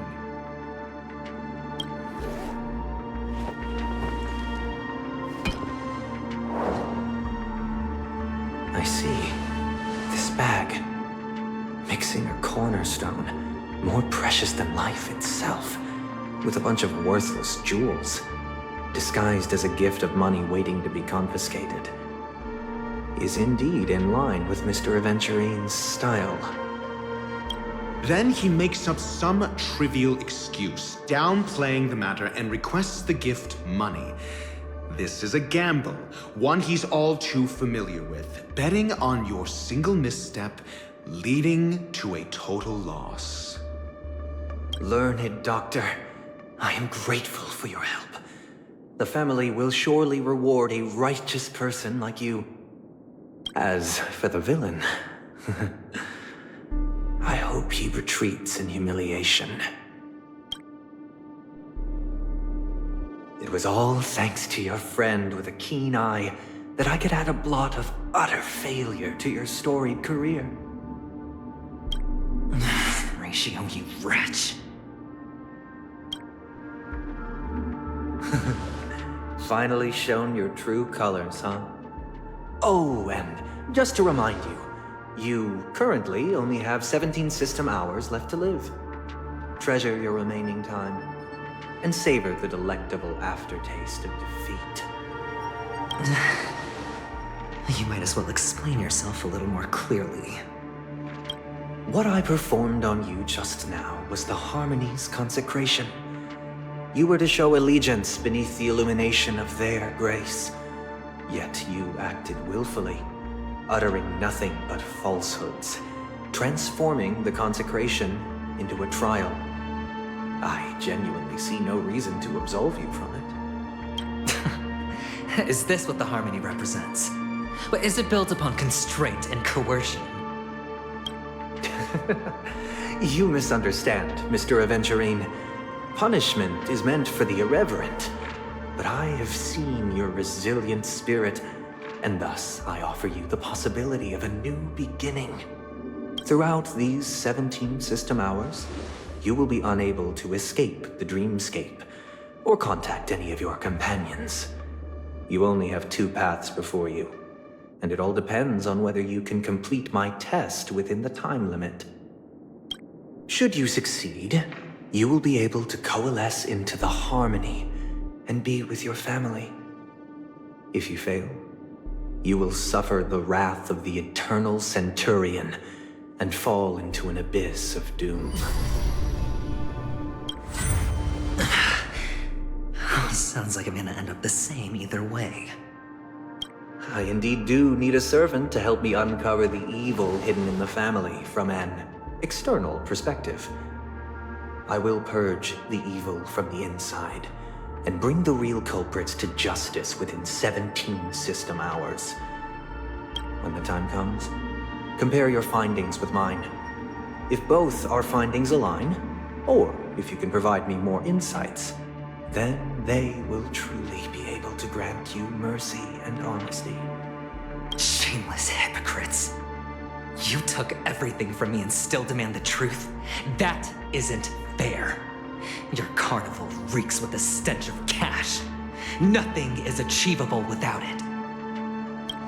This is meant to be an act of personal virtue, not requiring the family's support. Your bag is over there. Do as you please. I believe you can trade this bag of worthless jewels for everything you need. That's what gamblers excel at, isn't it? Off you go, Mr. Aventurine. You are free. I will wait here for your good news.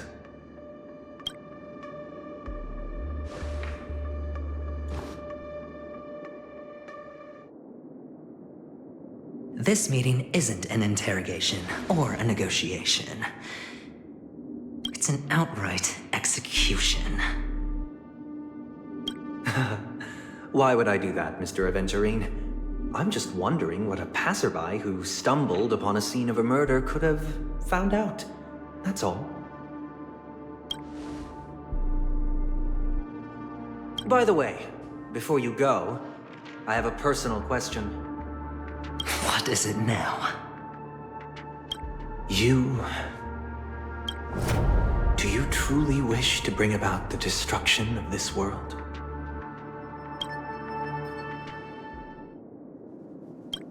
Kakavasha! Where did you go? Oh, are you injured? I got it back, sister. You went to look for them? That's too dangerous. It's just a necklace. It's neither food nor water. We can survive without it. But I can't live without you, little brother. Promise me not to look for those catechins again, okay? Sister, don't be afraid. The catechins are fools, but I'm smart. I played a game with them, and I won. Won? What happened exactly? Tell me. I made a bet with them. The 2 birds in the desert and me. Who will die first? I won. They suspected me of cheating, but I didn't. I won fair and square. Of course you'd win. You've always been a lucky child. Gaiathra Triclops must be watching over you. But that's no reason to push your luck by going up against those bloodthirsty, cruel catechins.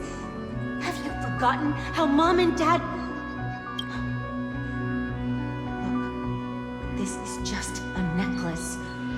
But Kakavasha, you are my only family.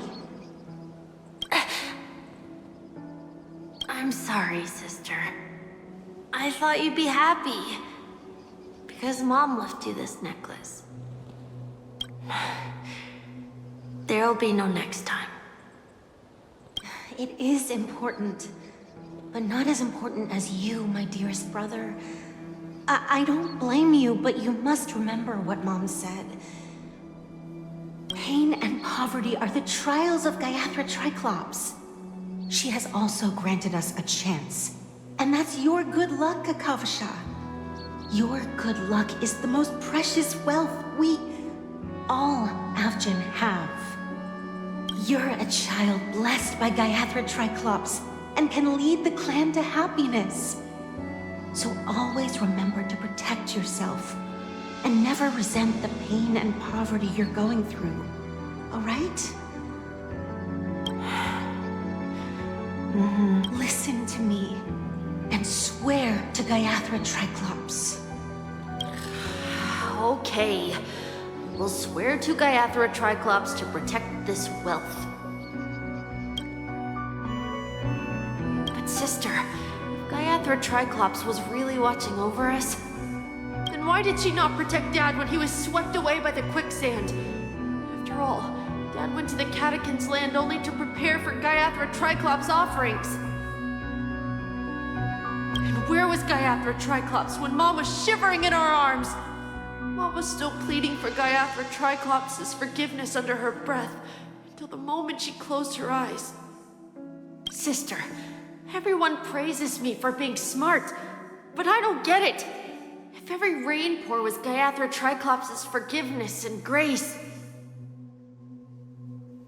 then how bad were our sins? So much so that we were born in this world of death?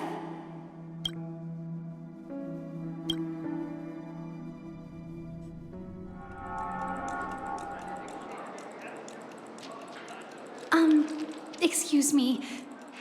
I can't seem to find any information on this artist in the Iris family archives. The photo you provided also doesn't show any matches. Just as I thought. I'd like to ask, what kind of traces do people leave when they enter a dream? Are you referring to the records when you enter the dream pool? The equipment will monitor physiological indicators, such as heart rate, blood oxygen levels, and body temperature in real time.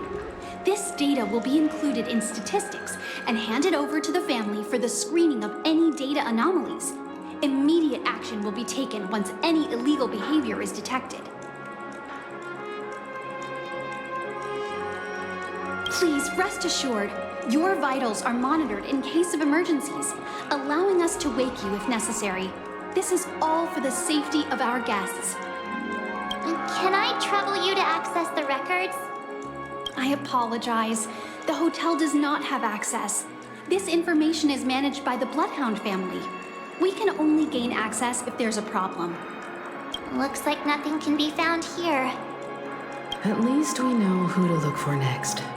We can ask the Bloodhound family for information.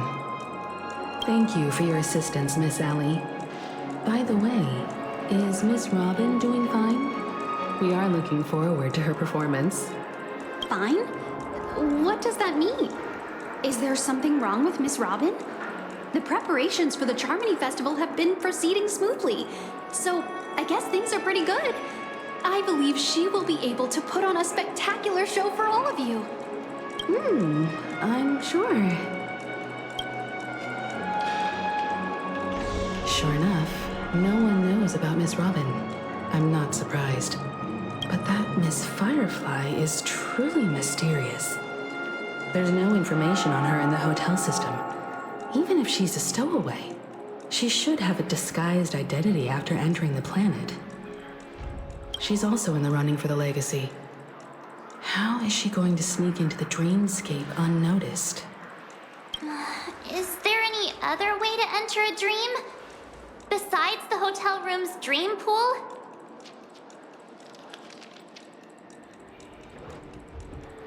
The Memo Keepers have abilities that are difficult for normal people to comprehend.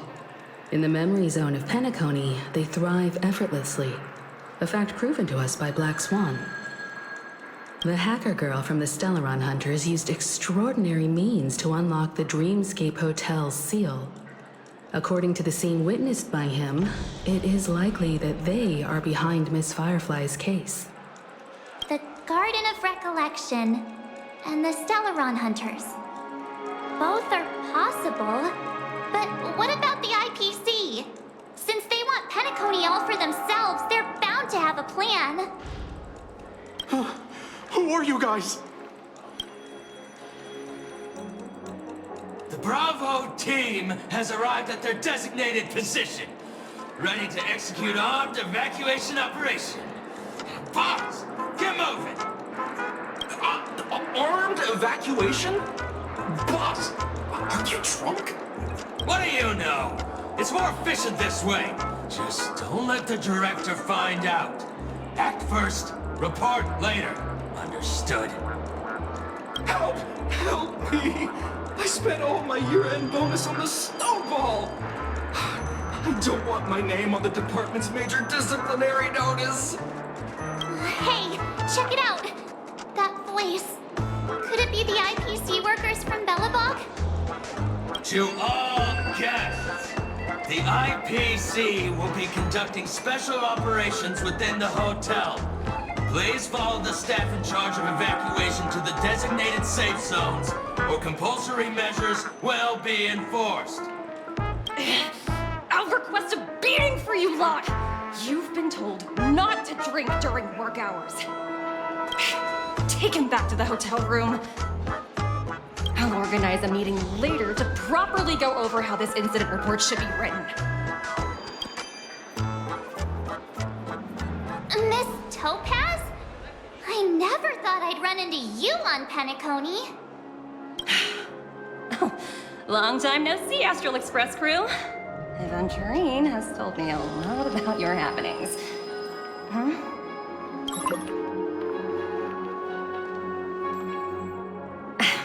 It's fine.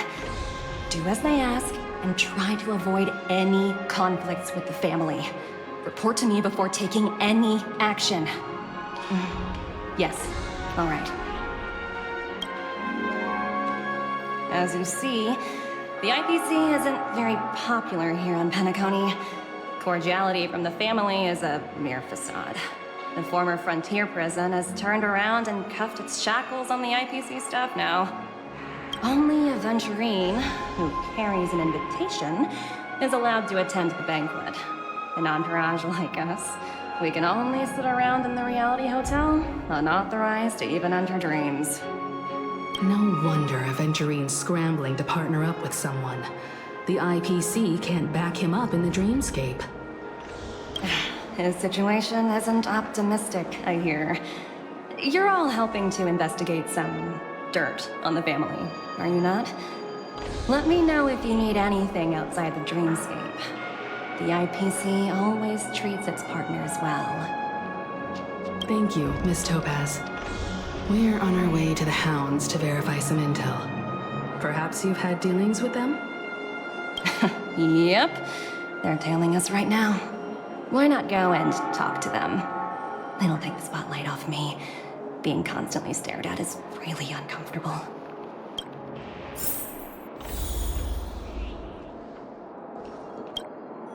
How does it feel to be in business with Aventurine?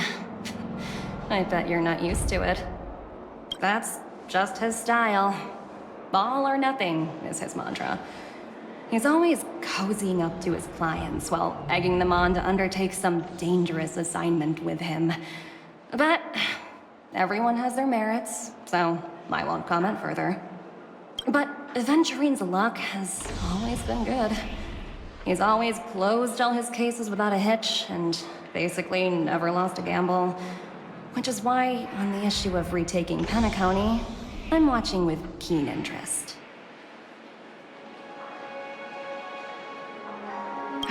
Of course.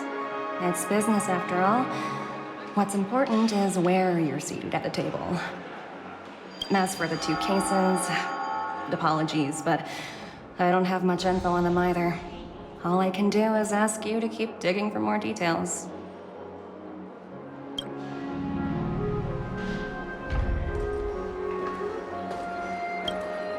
We're carrying out our captain's orders.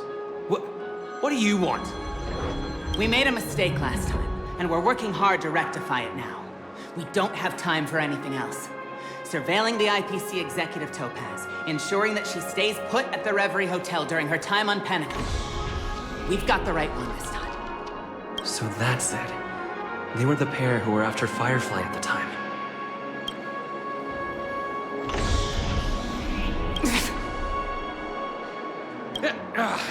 It's you again.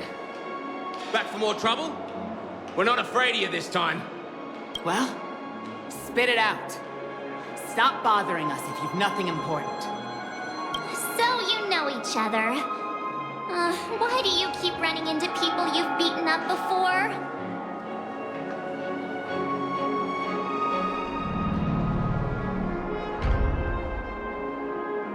That's right. We're investigating a murder for the family. Can we speak to your captain about the case? Well... Hey! The security officer instructed everyone to shut their traps before he returned from Dream's Edge. What murder? You'd better stop spouting nonsense. Yeah, that's right.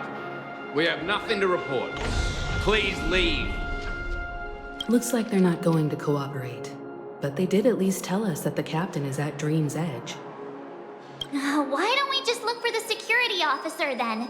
It's probably Gallagher, the one he mentioned, right?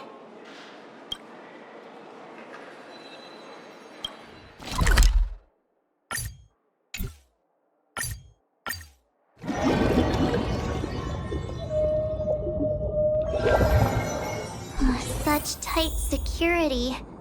I bet they're stumped by the case as well. Constructing dreams. Gallagher.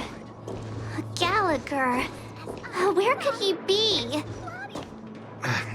Apologies. The Bloodhound family is running an investigation up ahead. No unauthorized personnel allowed. Hold on a minute. I think I've seen you before. The gray-haired one. How much trouble have you stirred up exactly on Penacony?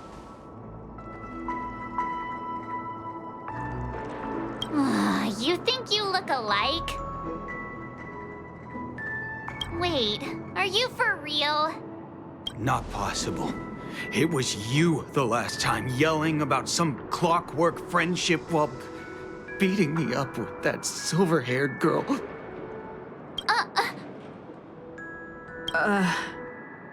I'm not letting you get by this time.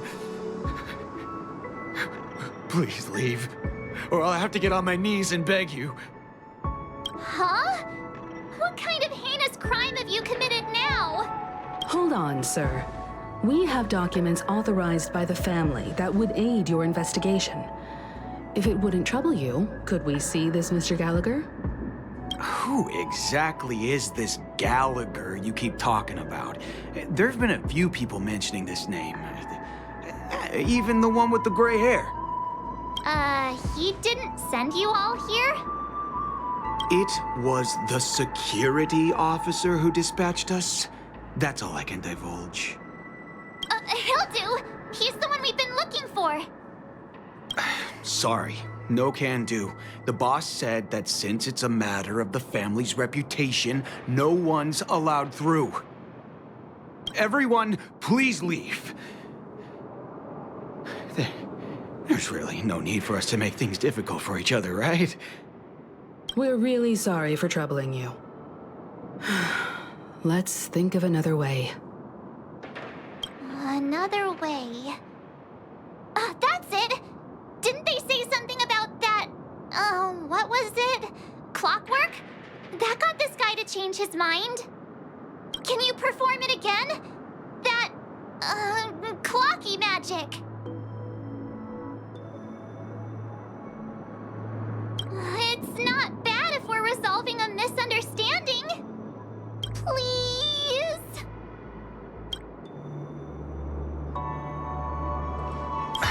Sorry, no can do. The boss said that since it's a matter of the family's reputation, no one's allowed through. Everyone, please leave. There's really no need for us to make things difficult for each other, right?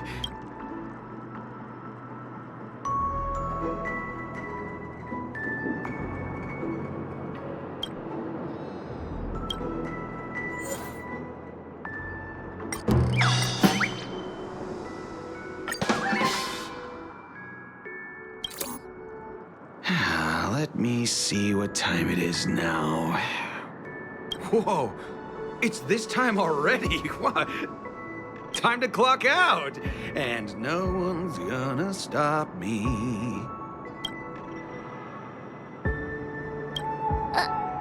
What? Huh? This clockwork trick of yours, it's kinda dangerous. At least he won't be getting in our way again.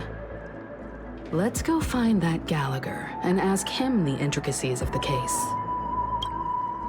I was wondering what all the commotion was. Huh. Oh, it's you guys. Welcome. Since you made it here, what can I do for you? Hello, Mr. Gallagher, sir. Judging from your tone, it sounds like you were expecting us. Miss Himiko, you're too polite. There's no need to call me sir. Mr. Gallagher, you even know my name. Of course I do. You folks are from the legendary Astral Express, and honorable guests of the Watchmaker. I had an encounter with this gentleman in the golden hour. I remember that little silver-haired girl was there too. I'm sorry for what happened to that kid. This is also the reason why we've come to visit you, Mr. Gallagher. The Express can't just overlook the death of that child. So we've decided to help the family get to the bottom of it, in the hopes of getting justice for her. The Nameless involved with the family. What an unpredictable twist of fate. Why? What's wrong with the family? It's nothing. On Penacony, everyone loves the family. No matter how much one resists the beautiful dream, when the time comes, they too will find it hard to let go. Who wants to leave a warm nest? Just idiots, little kids, and inebriated fools.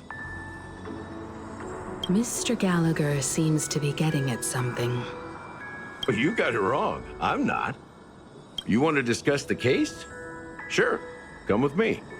This is not a good place to talk. Let's go elsewhere.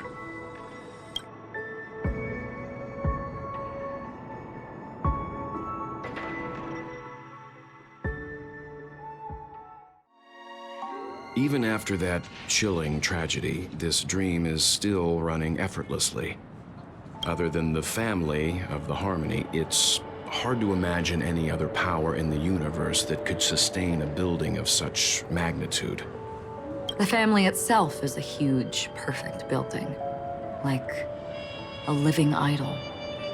Each member of the family sees themselves as a piece of the divine puzzle, revolving around a singular core and a shared ideal.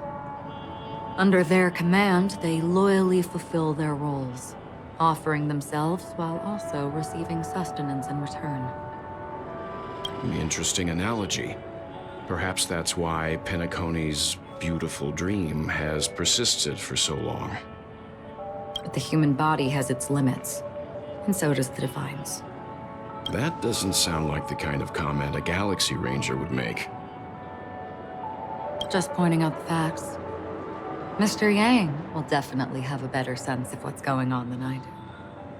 Why do you say that, Miss Acheron? The beautiful dream is crumbling. But not because of a particular eon, a particular faction, or a particular visitor.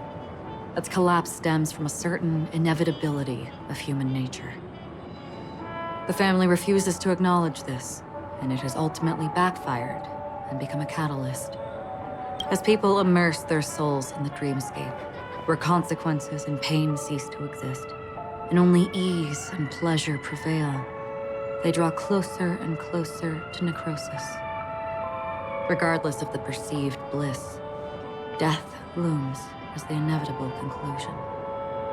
Also, this necrosis will diffuse and spread, One piece of the puzzle's mutation will eventually cause the entire building to shake, break, and crumble.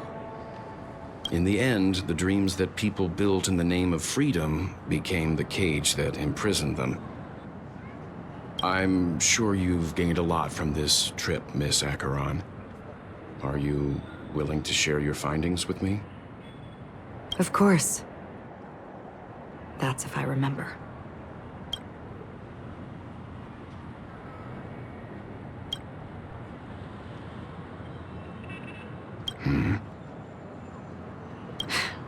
Don't mind me. It's just a habit. Owing to events in the past, I've become easily forgetful. It's only when this sword is unsheathed that those hazy memories start to become clearer. Take your time. That should do it. I vividly remember everything that occurred on Penacony. Ask away. The moment of daybreak. I've heard that's where the Dawn Factory, which processes the foundation of the dreamscape, is located. Behind the dreamscape's song and dance stand many imagination factories. Workers create all kinds of whimsical works day in and day out in their dreams. Then they return to reality and sleep on a narrow bed in a room. A far cry from luxury. They say it will suffice. Experiencing the bizarre and motley dreamscape is the best reward. There I encountered a young woman who had just come of age. The perfect time to indulge in beautiful dreams. Her greatest wish was to one day move to the golden hour and see the magnificent garments she had woven with her own hands. For certain reasons, her wish was difficult to fulfill. But I managed to bring her a garment. Gilded Hour. It's said to be Penacony's currency center. Yes. It is a fortress-like financial city, the economic heart of the dreamscape. The Pepeshi people of the Alfalfa family are there to keep it running, sending blood that is made from money everywhere on Penacony. Everyone there is exquisitely dressed and always in a hurry. The greatest wish of the local Pepeshi people is for their future generations to work in the Gilded Hour. I've never met anyone who is willing to talk. I could only stand at the crossroads, watching crowds of people hurrying like the wind through the jungle of steel, only to deposit the alfalfa credits that they'd earned into the bank's vault. I don't know if they would open the vault door, but before I left, I witnessed a well-dressed Pepeshi person plummet from the sky, while those around him continued on their way, unfazed. I hear the Blue Hour is very romantic. Do you have any tales to share? Perhaps Mr. Yang has heard. There is a large boat called the Eventide, anchored along the Sea of Dreams, where soft music and dancing persist endlessly every night. I ran into a wizened lady there. She was at the dock, waiting for her long-departed lover to return, waiting for countless hours within time that stood still. In the humid sea breeze, she spoke of her own youth. Like many who desired wealth and love, they came to Penacony to pursue their dreams. Alas, her lover's consciousness was lost in the dark depths of the Sea of Dreams. Finally, she suggested we continue our conversation on a boat in the shallows. I agreed and boarded the boat with her. But she never said anything. Her eyes absent-mindedly gazing at the horizon for what seemed like forever. Finally, we retreated to the beach. The dreamscape of chic, luxury, and consumerism, the moment of dusk. My companions have been there too. Then you all must have seen those who are attempting to realize their dreams. Or have realized them. Scattering money as if it were dust and betting it on all or nothing. Everything has a price, and everything can be bought or sold. even dreams themselves. I saw an Intellitron there who was preparing to auction himself. When someone wins a bid under stipulated periods and rules, he would do the buyer's every bidding, becoming that person's very possession. That Intellitron had been auctioned off 12 times, and I participated in his 13th. That was the grandest banquet I had ever attended. But never again did anyone cast another glance at him. This time around, there were no successful bids for him. This is what I've seen and heard along the way. Someone once said to me, Penacony wasn't like this a long time ago, nor should it be. I've traveled through the reality and dreamscape of the planet of festivities, watched the tides of night rise and fall when time stopped for people, where the spirits of the rich and impoverished remain forever fixed on their own scales. This is why I think the collapse of the beautiful dream is inevitable. There might be a way to change everything. Perhaps. But if this is indeed the world that people desire, if this is precisely why life chooses to slumber, should we still seek to change it?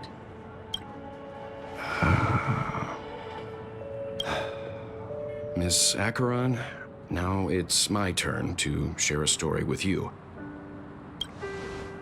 There was a man from my homeland who, at a time when the world was grappling with deep, unhealable pain, made a choice. He wove together the dreams of everyone in the world, linking people's dreamscapes, and shouldered this burden himself. From this, he created a giant, a spiritual atom. And since that moment, the giant stood between heaven and earth, becoming the pillar of the world's existence. As a price, those who found it hard to move forward, who could not advance, forever lost their future. They slumbered in a dream, devoid of disaster and pain, living out their days peacefully in the man's created utopia. And it is because of the wishes of those people who wished not to awaken that this spiritual atom became unbreakable. And yet, you stand here right now, which also means that man failed. Because people must always move towards the future. Even if human weaknesses make them pause when they truly cannot move forward, humanity will eventually seek a way to save itself. And that man, he was never a failure. Like everyone in that world, he etched the possibilities of human nature into his heart. He was the sun chaser of legend, soaring towards the sky and embracing his final victory with his fall. He ascended to heights uncharted, only to come face to face with the sun, a place not visited by anyone before. His wings would melt because of it, only for him to fall into the sea. And after that, countless others would surpass him, soaring to even greater heights. A fitting metaphor for the Nameless's trailblazing spirit. Thank you, Mr. Yang. I know what you wish to confirm. The universe has innumerable similar, yet different worlds. In these worlds, there are innumerable people who look alike, yet don't. I, too, have embarked on journeys, encountering old friends with familiar faces on different worlds, witnessing their destinies follow paths similar to mine. So I will tell you, even if not completely similar, the story you just told, it overlaps with my past. And within that abyssal dream, I ended that man's life. Alone.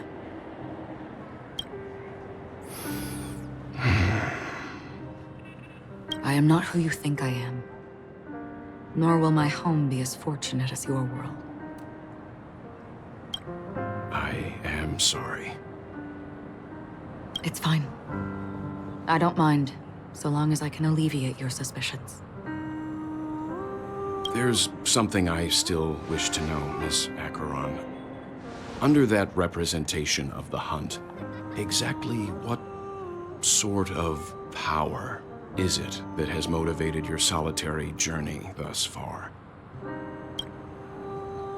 Mr. Yang, before answering that question, I wish to continue the previous topic.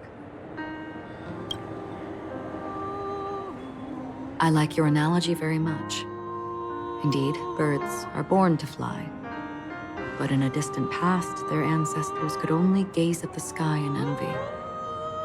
They saw that faraway ray of light from above the heavens, piercing through the clouds and blanketing the earth. And so, time and time again, generation after generation, the birds spread their wings and took to the sky, attempting to touch its ceiling. All because the sun was there. Then, what if the last bird finally soars into the sky, only to realize that the end of the light is not the sun, but darkness?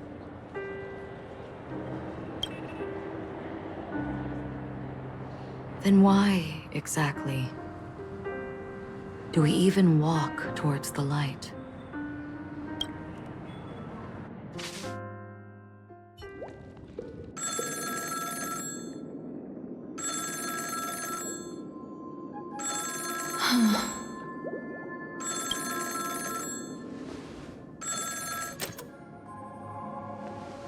Long time no see.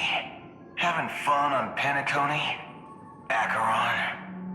This voice, it's not Constance. Could it be her companion? Though I don't know exactly what you are, or what you're up to, my bullets will find you. Until then, you best find a casket store on Penacony and ask the owner to reserve a good quality casket for you, imposter. Imposter? I see. She gave my whereabouts to someone who's tracking Acheron too. Who are you? Huh? Did I make a mistake? Who the heck are you? I'm the Garden of Recollection's memo keeper.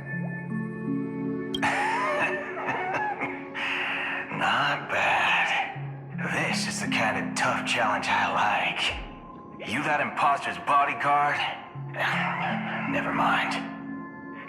It's fine. I'll leave a round for you. So get that forehead clean and wait for me.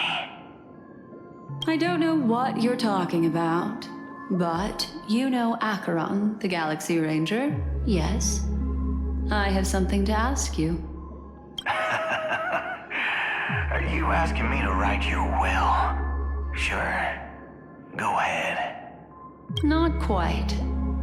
I only want to ask, how exactly did she become a Galaxy Ranger? She's clearly not a pathstrider of the hunt, but you are, aren't you? Tell me, what's Acheron's deal? Sure. Heck, never thought I'd come across an ally. What a stroke of luck. Well. I'll be on Penacony soon. Memo keeper, go buy a bottle of Asdana's white oak and warm it up. And I'll raise a glass to you. That lady's passed. Well, nobody knows. But if all you want is a simple answer, sure, you best get a chair and take a seat. That woman, named Acheron, is an emanator who should not exist.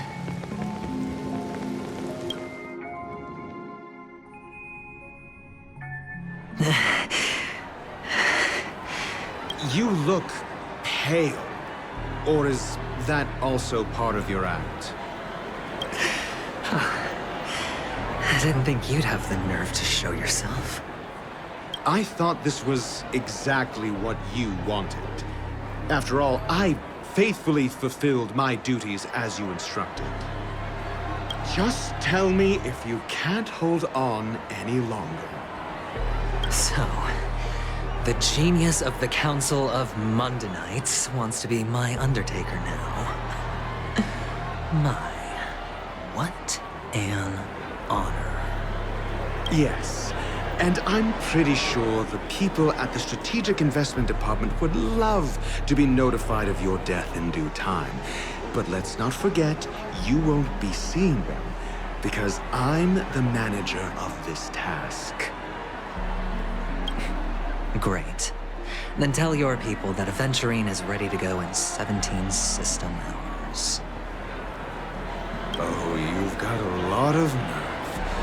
How exactly do you plan on completing your task while your hands are tied by the Harmony? My conversation with Sunday convinced me that there's a traitor in the family. They hold the secrets of Penacony. So, I took the opportunity to set everything in motion.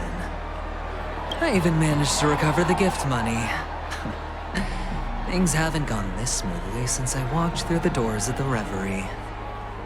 Now I'm only one step away from victory. Let's just wait and see. Sounds like a very elaborate way of saying that you failed. That's all I can say.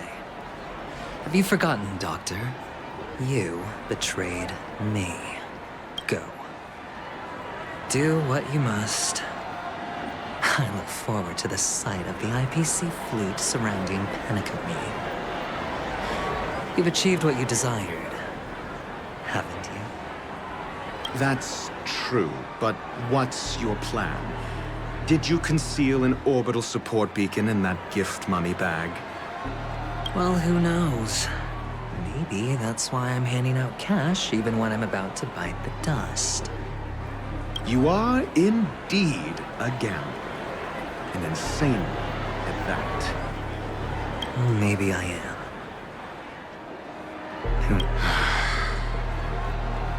Fine. Here, take this. Open it when you're on your last legs. You'll thank me. What's this? Medical advice?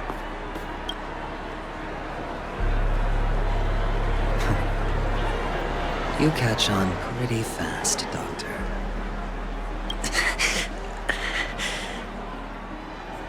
Asking me to solve a case without giving a single clue. How typical. Wrong-headed scoundrel. But the way you're all on edge about that stowaway, it's just as I guessed it would be. As for now, let the rain of wealth from the IPC fall evenly on everyone.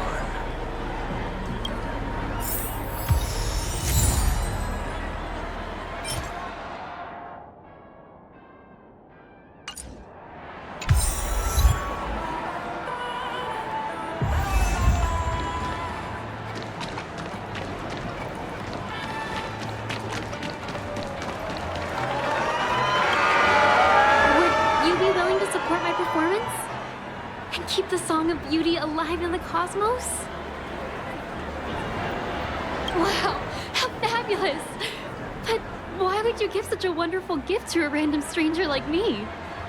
Well, you see, I can't bear to see anyone in this sweet dream suffering from poverty. That's incredibly kind of you. Thank you so much, sir. If you ever get the chance, please, feel free to come by and indulge in my singing. Sure thing. By the way, do you happen to know anything interesting about death? Death? That's a pretty scary topic, and it doesn't really match the mood of this sweet dream. Oh, you see, I'm a tabloid reporter collecting ghost stories in Penacony. As you know, the more chilling the stories, the more attention they get. Maybe you could help me out. Well, if you're up for some gossip, it's not about death, but there have been some rumors about a guest at the reality hotel who fell into a deep sleep and didn't wake up. It was like they were in some sort of coma. Nobody knows what caused it, but luckily the customer eventually regained consciousness. Well, all customers are under the protection of the family, after all. Thank you.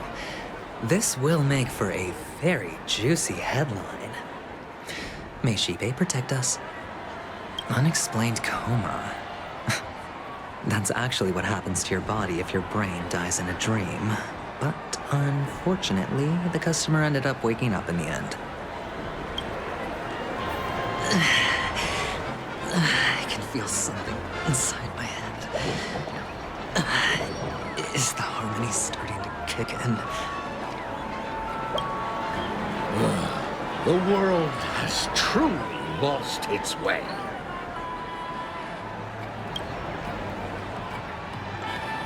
You. Wait. I get it now. This is some sort of prank show, right? You must have some cameras set up around here to film yourself doing good deeds, right?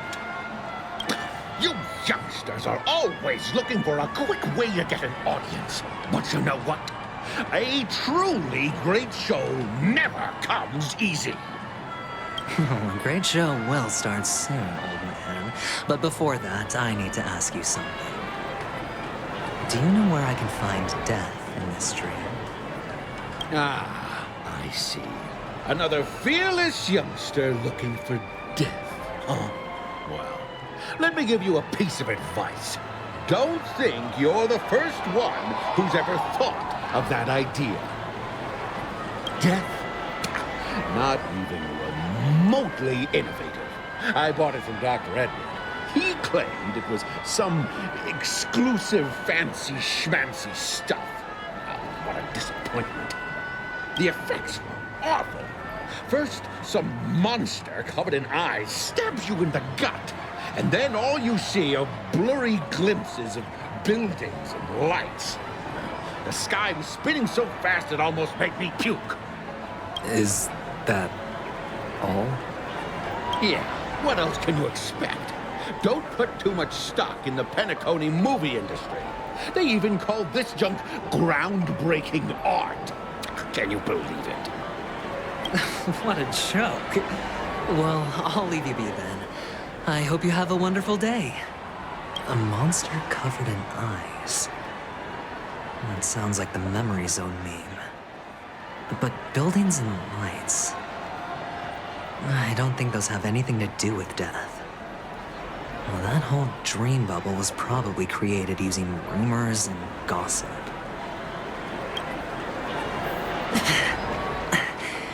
The disturbing voice in my head. It's getting closer. A sip of liquor. A blissful reprieve. To drown 1,000 sorrows. Let worries leave. I know I have what it takes to become a poet. Oh? You're giving these gems to me? Didn't expect to meet such a generous soul in this place. Or are you just pitying me? Well, it really doesn't matter. As long as I have Soul Glad, that's enough. This is just a dream, after all. You really shouldn't drink so much Soul Glad, my friend. It's not good for your health. Oh. Maybe I really should quit. But not before meeting the Devil of Soul Glad. The Devil of Soul Glad? Care to elaborate? Yeah. It's a seahorse with a long neck. They say It loves to appear to drunk people, especially the ones who are passed out on the side of the road. How funny. Very funny indeed. Thank you. Does everyone have to go through so much torment before joining the family? Darn it. Now I just want to take out my brain and use it as evidence. Take care, my friend. If you ever find yourself in danger, remember that the hounds are always ready to help.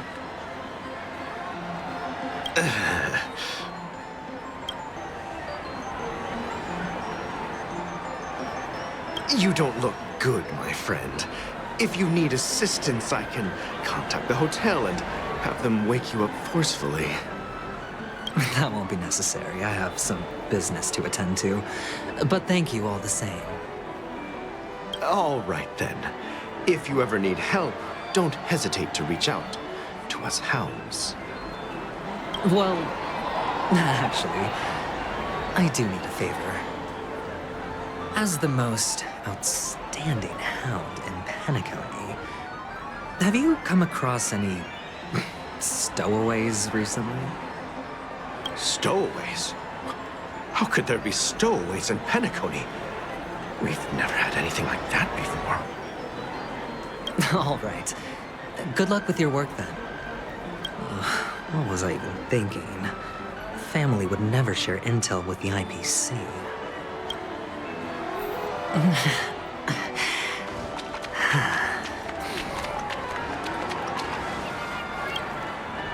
You want to talk to me? Sure, but nothing too sensitive, okay? Huh. Wealthy people have fancy ways to enjoy this dream. But to be honest, I've never seen anyone who gives out money to others like you. So, are you trying to be the prince from the tale, handing out his gold leaf garment and melting his lead heart in the fire? I'm flattered.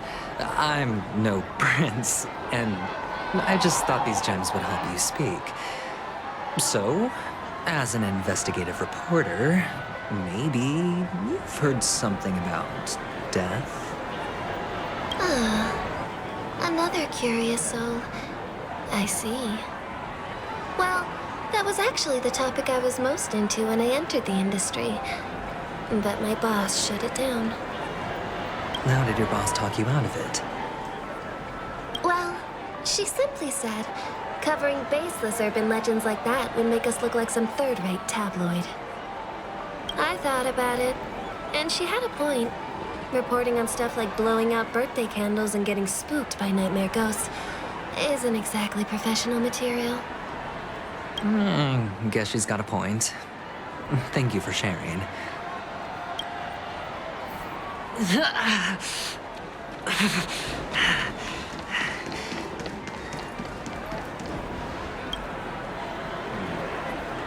Were you wanting to talk to me? Sorry, I thought you were checking out something behind me. Is this a gift? For me? Are you sure this isn't some kind of mistake? Yes, it's for you. Just take it. Is this for real? Someone is actually giving me a gift. Not for my parents, but for me. Thank you. Thank you so much. Oh, it's not much. I just want to ask you something. I knew it. What's on your mind? Are you trying to ask about my father or my mother? Neither. I just wanted to know if you've ever heard about death in the dreamscape. Oh, you sound just like my father. Always warning me about danger, even in dreams. He's an Intellitron, so his dream entry methods are different from us organics. Can't count on him to protect me if something does go haywire.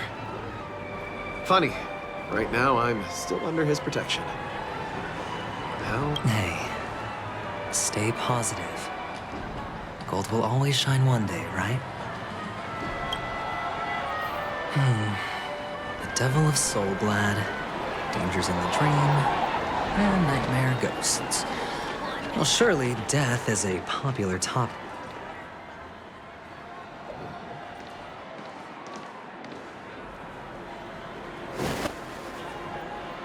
Remember what I said. You Sigonians are better off hiding in the sewers. Look at you, snooping around and sticking your nose everywhere. Is the smell of death so enticing, my fine fellow? Oh, it's you, masked fool.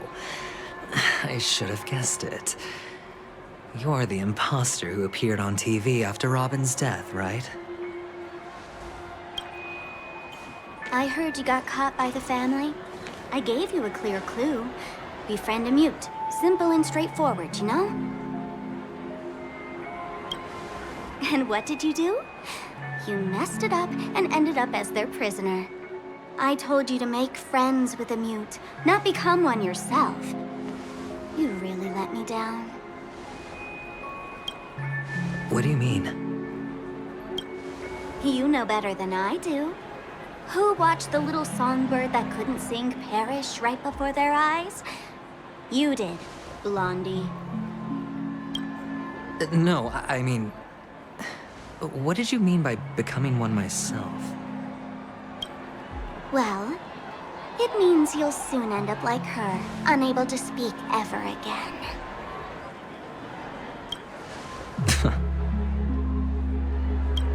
But it's a good thing if you ask me, because... Because I'm getting closer to the truth, right? Oh?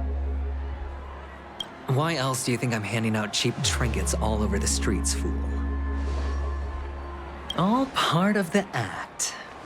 Fool's bait. The more pathetic I seem, the more likely you'll come sniffing around. So, now that I've drawn you out, will you reward me with an answer for my efforts? Why should I help you? Don't you want to see Penacony descend into... chaos? Well, I can make that happen. I just need an answer to one question. Back then, when you asked me to find a mute, did you really mean Robin?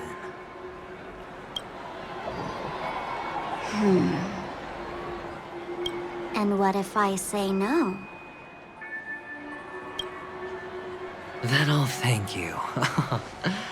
Oh, the word no has never sounded so pleasing. Well done. I admit I underestimated you, but what difference would it make? Let me tell you something. There were 2 mutes, but one is dead now, and the other, though he's still in Penacony, I'm afraid you'll never find him again.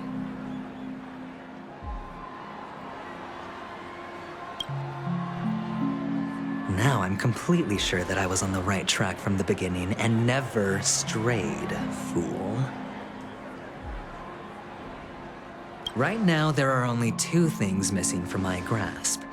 The meaning behind the truth, and the means to expose it. How impressive. That's quite a fancy way of saying I haven't learned anything so far. Not exactly. I've gathered enough clues to prove its existence, and that's enough for me. As for the answers to my questions, I'll find them within 16 system hours. Oh, really? Only 16 system hours? Well, let me lend you a hand. Here you go. This is my precious, mutually assured destruction button, and I have one just like it. When either of us presses it, the other and the whole of Penacony will go up in smoke. If you're really so desperate for the IPC to take over Penacony, blowing up the chessboard isn't a bad idea. start from scratch. That's where the IPC excels, right?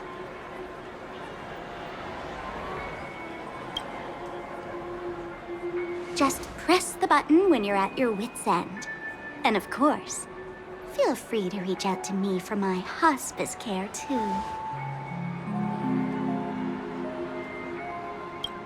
Oh, deadly button, huh? Well, I guess the family didn't take your threat seriously at all. Otherwise, how on earth did you manage to bring it in here? I have my own ways. That's all you need to know.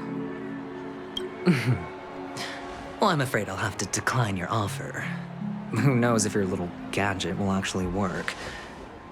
By the way, I have no plans to search for the other mute friend you speak of. But it's good to hear that he's still here in Penacony.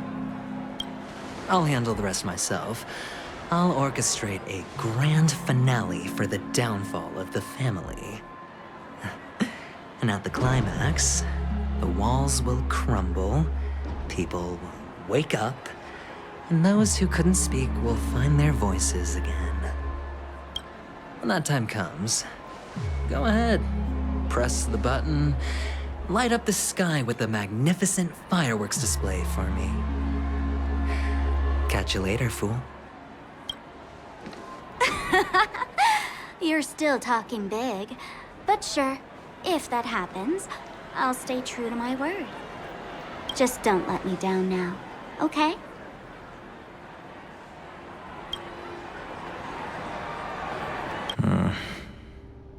So, number 35. You're back. Like your new lucky charm? Can a commodity code really be considered a lucky charm? Silence!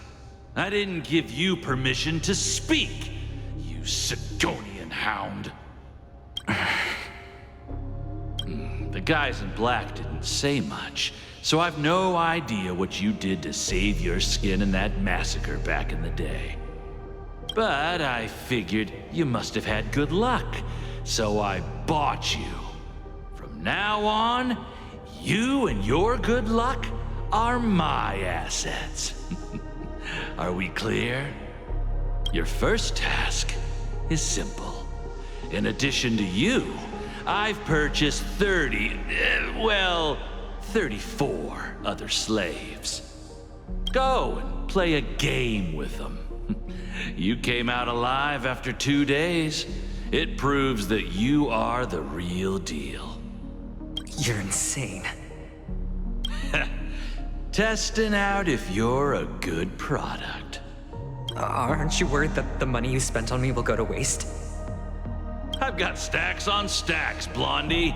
The slave market is never short of self-righteous brats like you. But you look good, and that's why many customers are betting their fortunes on a scrawny brat like you. So go along now, and don't let your master down. How much did you spend? What? My price. How much did you pay for me? Huh. You really want to know? Well, it was 60 tanba. No more, no less. I'll take my chances. 30 tanba. If I come back alive, you'll give me 30 tanba. Deal? Are you trying to strike a bet with me? Oh, you've got some guts. Yeah, sorry, but that won't do. Don't forget your place, slave. You're not qualified to be at the table. You're just a chip. A life thrown away in someone else's hands. Either you come back with more chips for your master, or you never come back. It's all or nothing. Don't embarrass me, my lucky hound.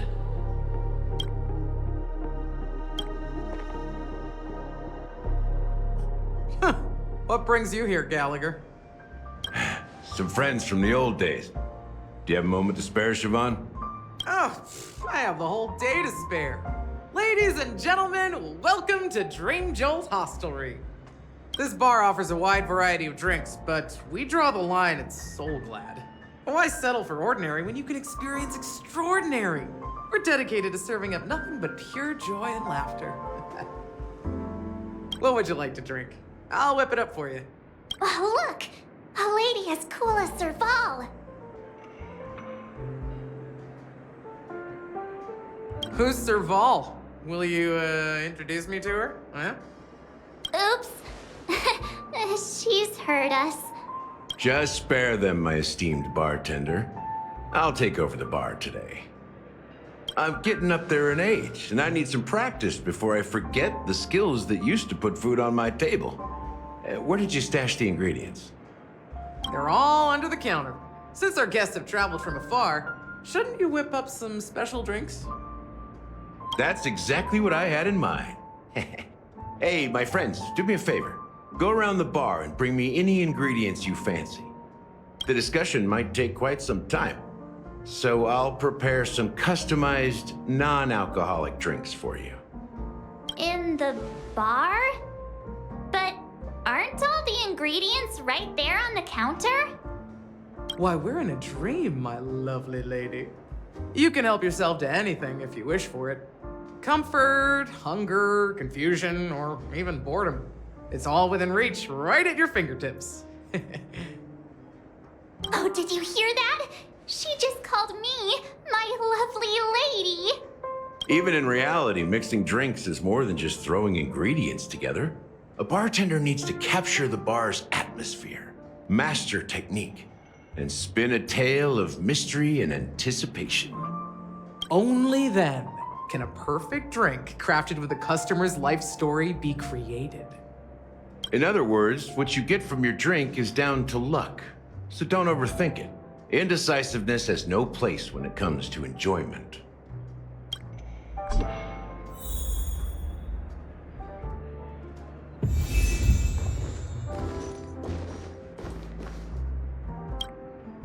Hey, look at all these chips scattered everywhere. A few days ago, an actor from the Iris family came. Caused a ruckus with Siobhan. Those chips must have gotten scattered during all the chaos.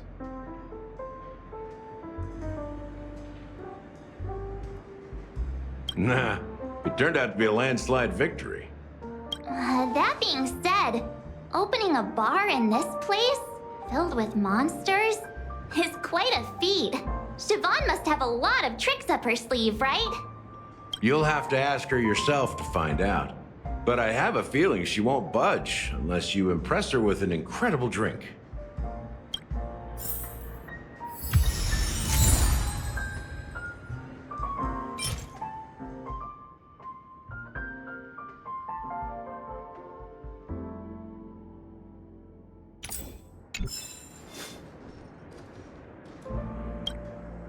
It's Soul Glad!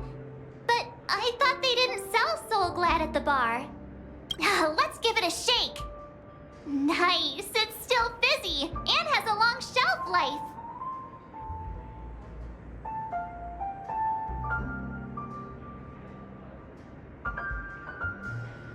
Uh-huh. Let's just leave it here for a while, and it'll be all right, right? Why don't they sell Soul Glad in this bar? Did something happen? It's all about the bartender's pride. It wouldn't make sense for customers to come here and order drinks they can find anywhere else. That's the mindset I use when I brew my coffee. You're right, Himeko. That's quite a stash. Not sure if it's enough. Stay out of my way. I'm looking for Siobhan. Uh-huh? What's all the commotion about? Haven't I made myself clear enough, Miss Amiki? The Dream Jolt Hostelry only welcomes guests who want to enjoy a drink to their heart's content. I'm sorry, but I'm not interested in your proposal. But you have the talent.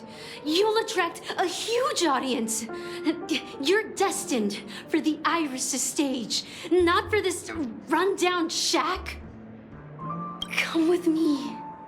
We'll become the talk of Penacony, a shining light into every corner of the dreamscape. Please, Siobhan, I really need you. As you see, I'm entertaining my guests. Don't make me repeat myself. Fine. If you don't come along, I'll just sit here and not go anywhere else. Give me a sparkling drink. Sweet. With extra ice. Just one moment. What's her deal? We can't discuss the case with other people hanging around the bar. Hey, can you do that clockwork trick of yours again? Time is running out. We need to hurry. Yeah, I'm counting on you.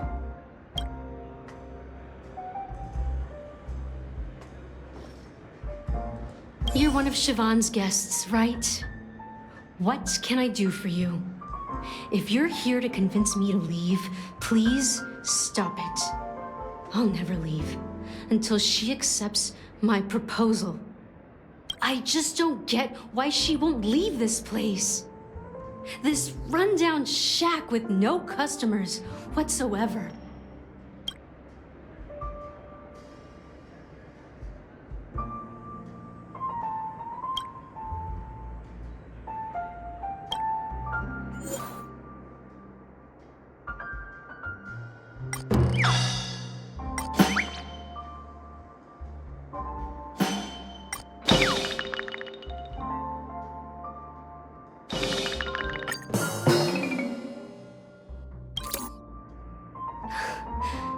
It's ridiculous, right? Our paths were never meant to cross, yet I'm still holding on to her. I'm too timid and shy, longing to shine but afraid of stepping into the spotlight. I need her guidance because I'll never be able to do anything alone. You don't know Siobhan's past, and you have no clue how radiant she used to be. Even among the talented Iris family, her skill was unmatched. I know she probably thinks I'm just trying to ride her fame to get ahead. But all I want is for her to reclaim her place.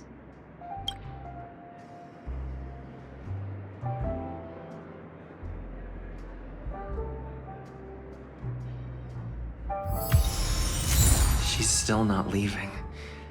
Maybe I'll have to try again.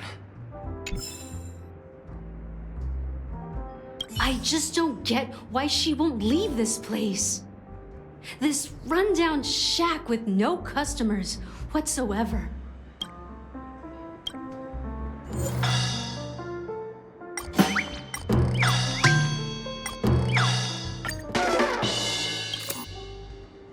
Those darn Iris jerks! They're the ones who forced Siobhan into hiding here, running this pesky bar. It's all their dirty scheming. I get it now. She's not leaving because she doesn't want to run into them again. I can help clear the way for her. I can do her a favor. I'll go back and write a letter to the Dream Master exposing the crimes committed by the Iris family. Siobhan will definitely appreciate it. Things might get out of control if she gets any angrier. I need to come up with another plan. I just don't get why she won't leave this place.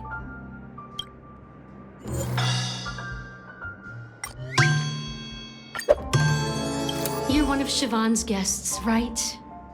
What can I do for you? If you're here to convince me to leave, please Stop it. I'll never leave until she accepts my proposal. I just don't get why she won't leave this place.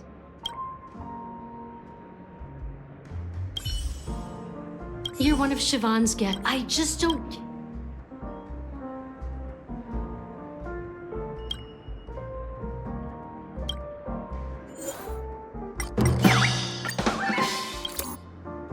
I've seen it. The moment when Siobhan and I share the stage, the crowd is going wild, applause crashing like waves, the aroma of irises fills the air, a beautiful melody playing, ribbons dancing around us. And I've seen that scene countless times in my dreams, and every time it mesmerizes me. That's why I have to bring her back to that world, no matter what it takes. Want to raise a glass, my attentive listener? Let's consider it a toast to my far-fetched dream.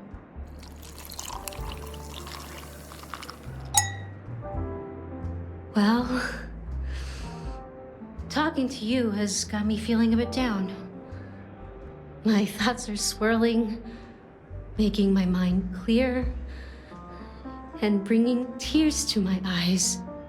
Maybe I should find a place to reflect on what Siobhan truly means to me. Here's the payment for the drinks. Please, pass it on to her. I'm leaving now. Amaki has left? That's good for her. Radiant dreams may be enticing, but they're nothing more than dreams. Her drink is on the house. Please keep the money. When you're ready, go to Gallagher. I can tell he's itching to show off his skills.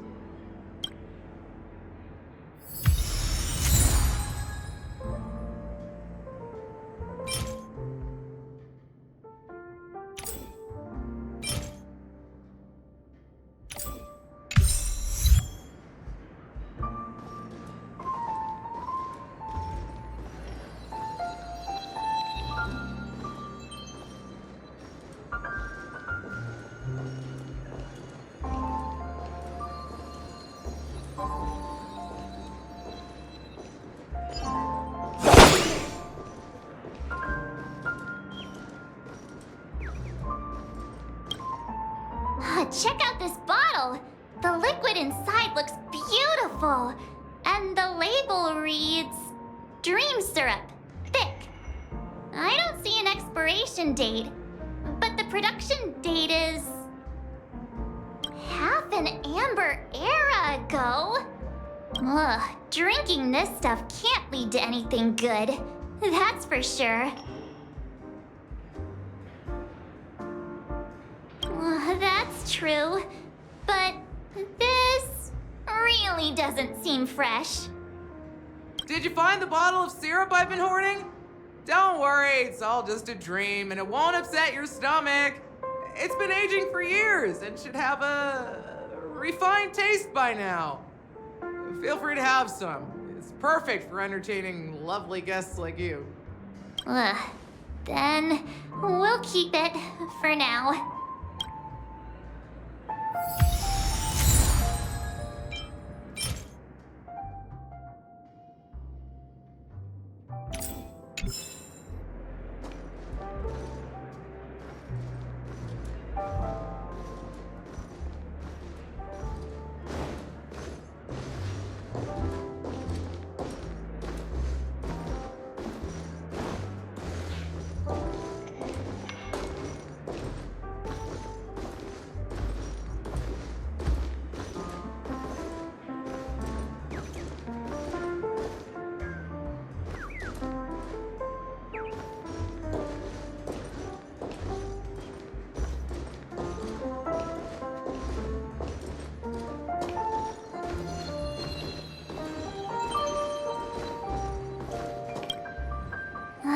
Can this be used for mixing drinks? Oh, and there's a note underneath. Exchange with your precious things. Oh, what should we exchange for it? And who should we give our stuff to?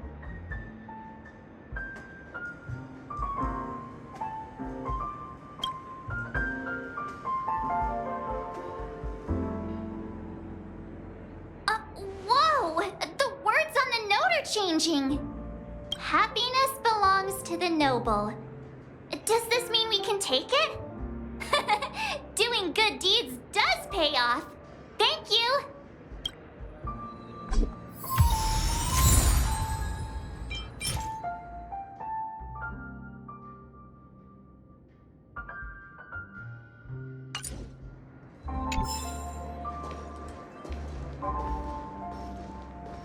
That being said, mixing a drink is way simpler than you'd imagine. Just pick your favorite ingredients, toss them in a glass, mix it up, and it's done. So go ahead, explore the bar, and bring me any ingredients you prefer. Nice work. Let me take a look. You found some interesting ingredients there. Now take your pick. Each drink has its own unique flavor, and the base ingredient sets the tone for the initial taste and the lingering aftertaste. So, which one would you like to use as the base?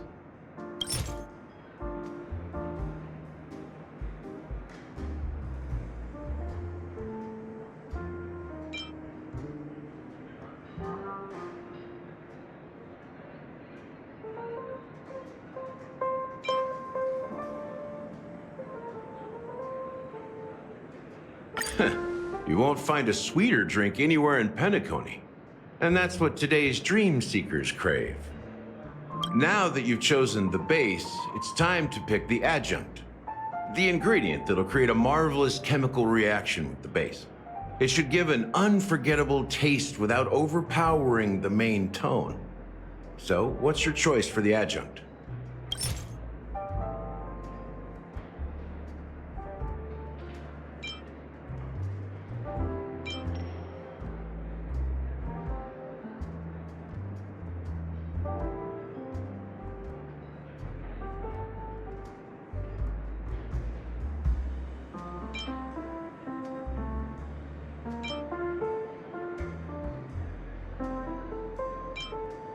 Bright future. A taste that's been a long time coming. I'll never forget the flavor that danced on my tongue as Mikhail whisked me through the dreamscape wilderness. Those were haunting times. Too beautiful to be real. Mikhail. Almost there. Let's pick a decoration. Which style do you prefer? Anything you need, I've got it.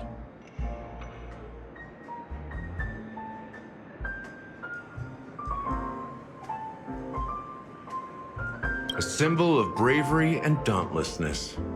May you break free from your shackles just like he did. Well, it's done. Here's to you, Dream Seeker, with this glass of El Dorado. To golden dreams. Well done, Gallagher. You're not over the hill yet. So are you satisfied? Oh, the flavors! They're way more sophisticated than Soul Glad. The richness and layers of these flavors are a masterpiece, especially with the adjuncts. I can taste the spicy and sour notes with a hint of sweetness. I'm not entirely sure what it all means. Maybe Mr. Gallagher can shed some light on it. Well, if you're expecting a profound answer, I'm afraid I'll disappoint you. The imagery it implies is pretty straightforward. It's just a glimpse of what this dream truly tastes like. Nothing. Does this true taste have anything to do with that, Mikhail? Yeah, that name does sound familiar. When you got knocked out by that masked fool girl, I think I heard someone calling that name. Do you remember? I was right about you. You guys seem to know quite a bit. And now there's no reason to hide anything from you anymore. Let's dig deeper into the case. And of course, I'll tell you a story about Mikhail. All right, let's start with what we know based on the clues the family has. It seems that Firefly isn't a local or an invited guest. In other words, she's a stowaway. She managed to fool me at first. My age must be getting the best of me. But here on the planet of festivities, stowaways are a common sight. You're bound to run into one sooner or later. After the incident, the hounds wasted no time searching for that girl in both the dreamscape and reality. But here's the thing. We only received bad news, and the trickiest kind at that. She simply vanished, leaving no trace in the dreamscape or reality, as if she had never come to Penacony at all. Huh? Does that mean...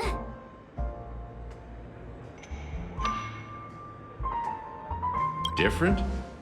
Are you suggesting that girl wasn't actually killed? Come on, aren't you a witness in this case?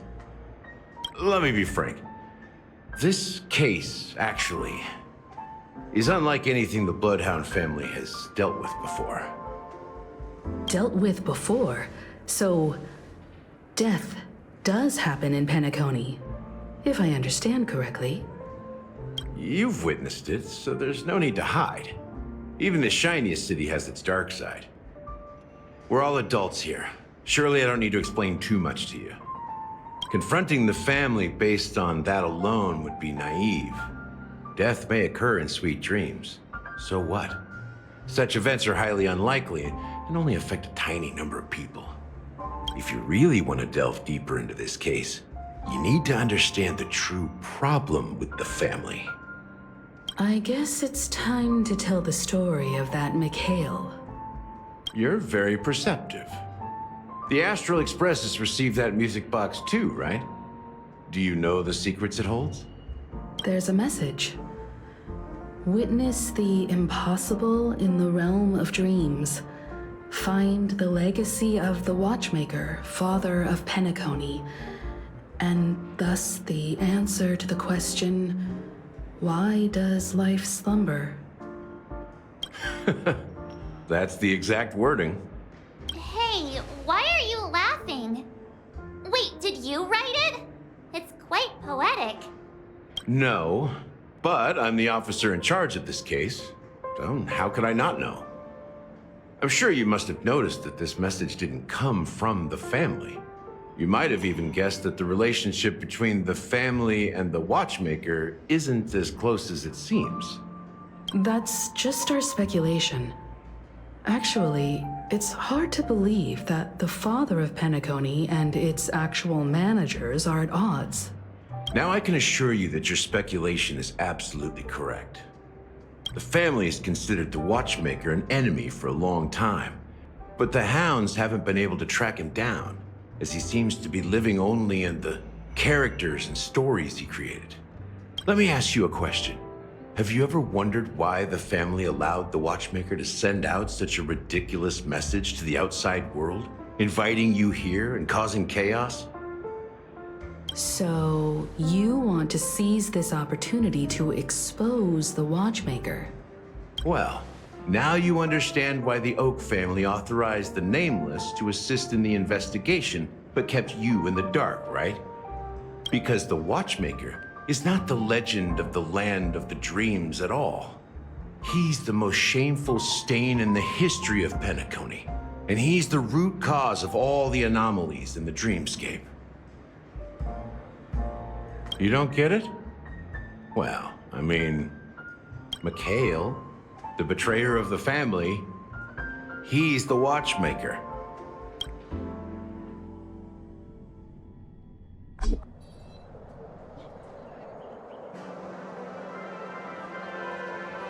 Here we are, Clock Studios theme park, the most popular entertainment center in Penacony. Wait, aren't we supposed to be discussing the Watchmaker? I would have expected you to take us to, maybe, a library, or an archive room of sorts. But an amusement park? The culture of a city reflects its history in the most authentic way. To you, it's a fun place.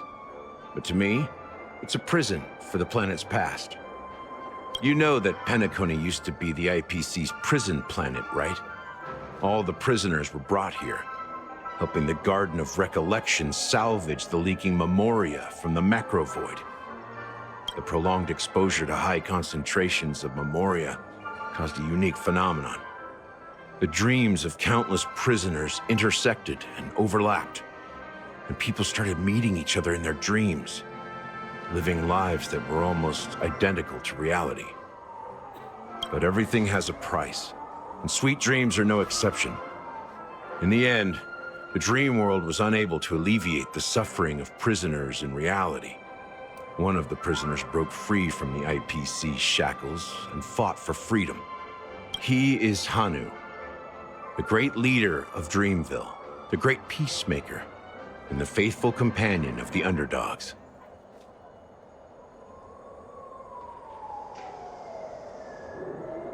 History is always written by the winners. However, it's undeniable that Clocky is an animation that draws from Penacony's actual history. These characters not only exist in Dreamville, but also in the distant past. Once you realize this, you'll understand why we're here. There are so many members of the Bloodhound family around here. They just received a lockdown order, supposedly from Sunday himself. Who knows what it's for? What's going on? Why can't anyone go? So many of them. I've never seen anything like this, even when they're tracking down suspects. Well, it's a masterpiece from the family, after all. Besides the followers of the preservation, the family members are the best at creating mind-blowing marvels. Let's find a quiet spot and continue our conversation. View here is great, right? We can see everything from here, including Clocky. If all the characters in the animation are based on characters in reality, then Clocky's counterpart is definitely the Watchmaker. In the animation, he's Hanu's partner and one of the founders of Dreamville. Does that mean the Watchmaker was personally involved in that war and sided with Asdana? It was a monumental war for freedom. Hanunu fought alongside a motley crew of masked fools, nameless, history fictionologists, mourning actors, omen vanguards, even visitors from beyond the sky.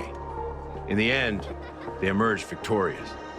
Among them was the person who would eventually be known as the Watchmaker.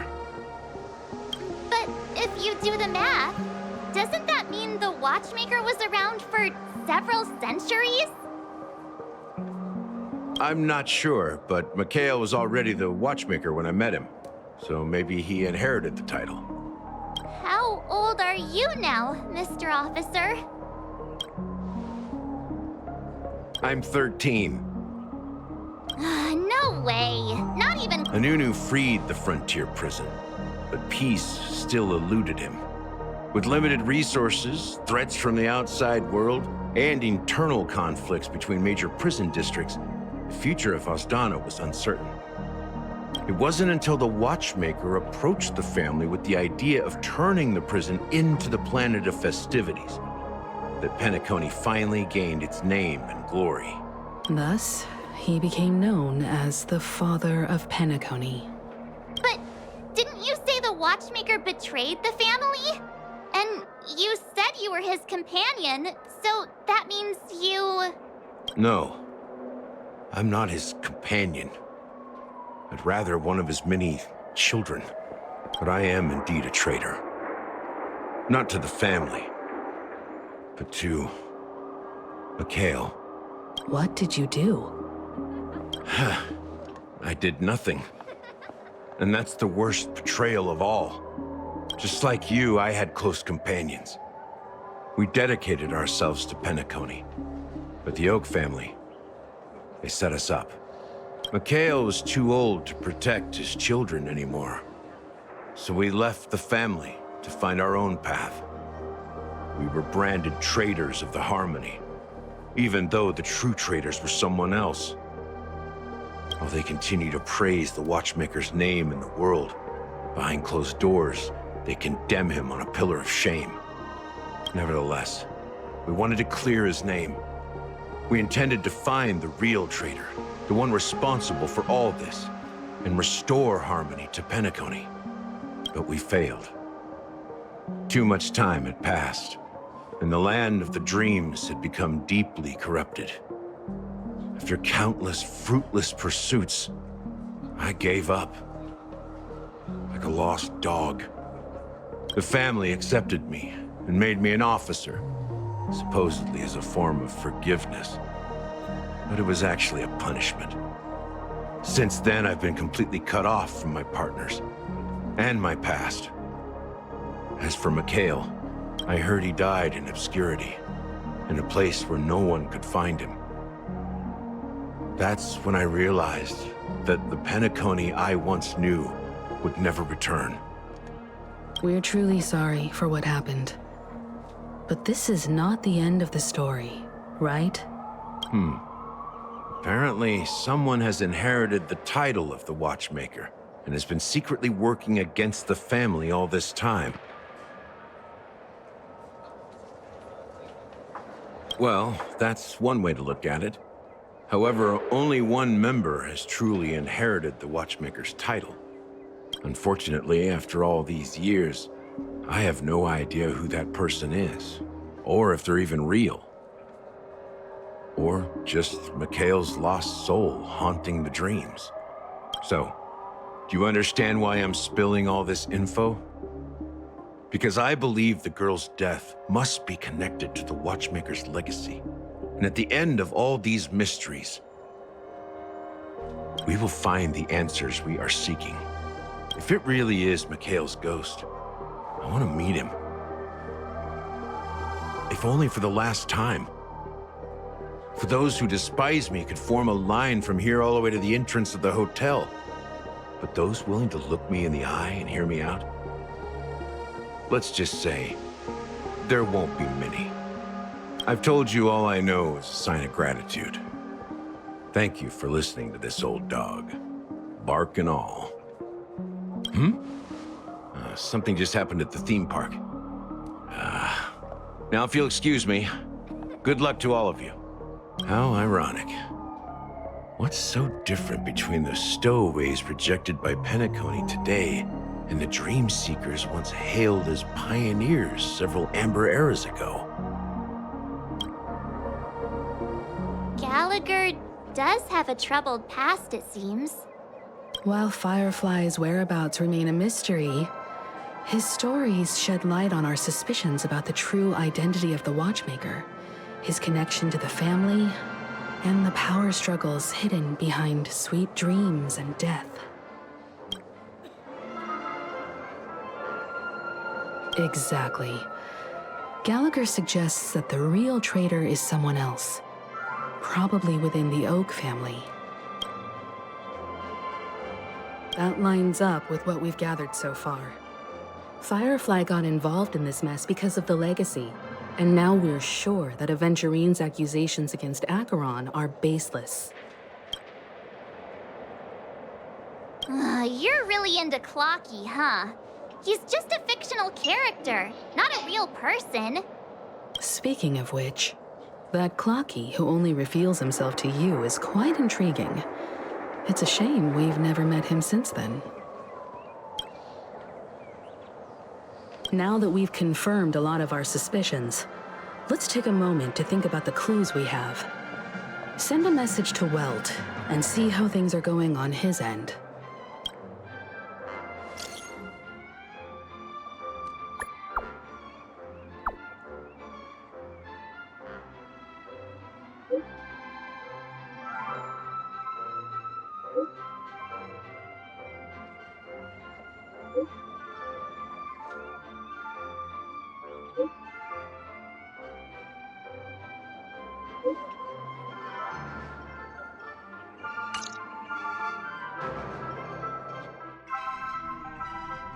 Are your companions worried about you? They're just checking up on me. Let's get in and get out. Seems they've made some progress. Looks like we're about to enter the depths of Dewlight Pavilion. It's been a smooth ride. Almost too smooth for a heavily guarded mansion.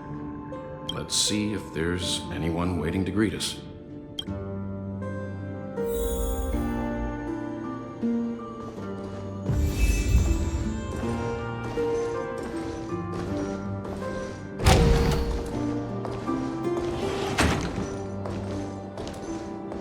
Something feels off. A grand mansion like this and not a butler or servant in sight. Could it be due to the disruption caused by the emergency? Well, this door is open.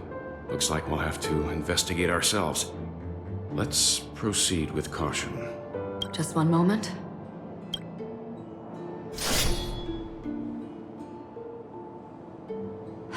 White. I've made myself less noticeable. The crew can explain their presence as authorized by the family, but I can't come up with any excuses for being here. I see. What an interesting technique.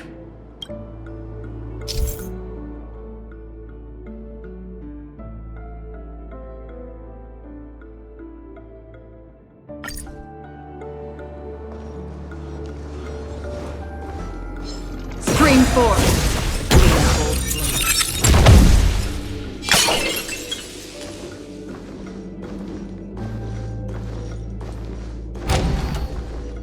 Model in the sand pit. It's the golden hour, isn't it? Maybe the heads of the family used that model for discussing important matters. The footprints here are different from the rest. There are 2 sets. Looks like outsiders might have passed through long ago.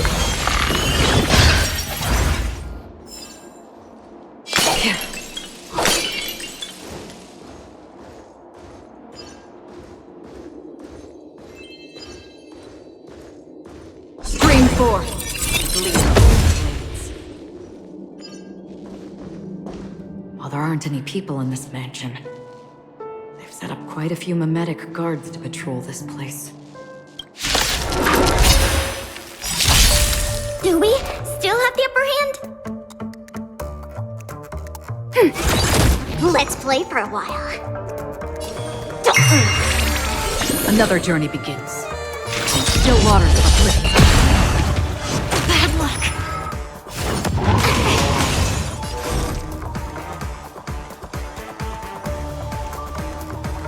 Together as one.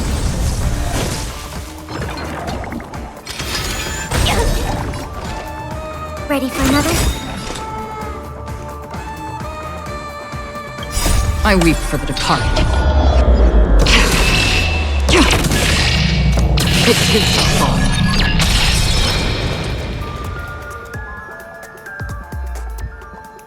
Enemy data search net mark accessible. Time for a good old counterattack. Destined for oblivion.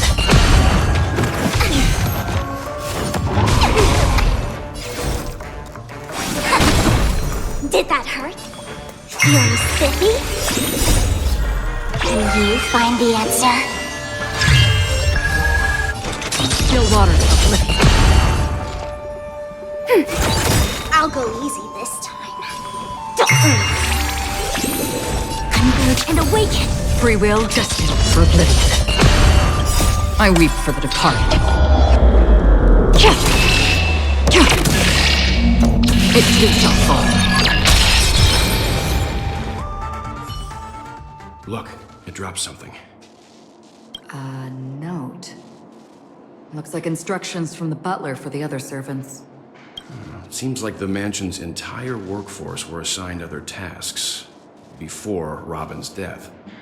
It must have been a big project to require that much manpower. The Charmony Festival, perhaps. But no matter what their main priorities are, there should always be someone left at the mansion, right? So you're saying someone deliberately cleared the place out? Yeah, but I don't know why.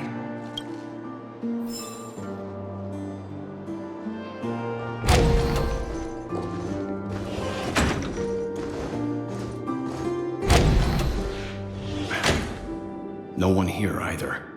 Since no one's around to entertain us, let's make ourselves at home. Stay close to me so that my white can cover you too.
As soon as I and the rest of the crew arrived in Penacony, Mr. Sunday and Robin showed up to greet us. I remember hearing something unusual in her voice, and now it seems I was right. Robin believed it was because the harmony had been tampered with somehow. But as far as I know, there aren't many entities capable of interfering with the power of paths. Meaning? If there really is a traitor within the family, that person must hold a high position or possess unimaginable strength. That would explain why Mr. Sunday has been having such difficulty in catching the traitor.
The information about Robin, Firefly, and the other victims. I don't see any commonalities among them. Looks like the rumors were right. Death does seem to be targeting random victims. And based on Sunday's notes, he's no stranger to death. He's just surprised that it has resurfaced.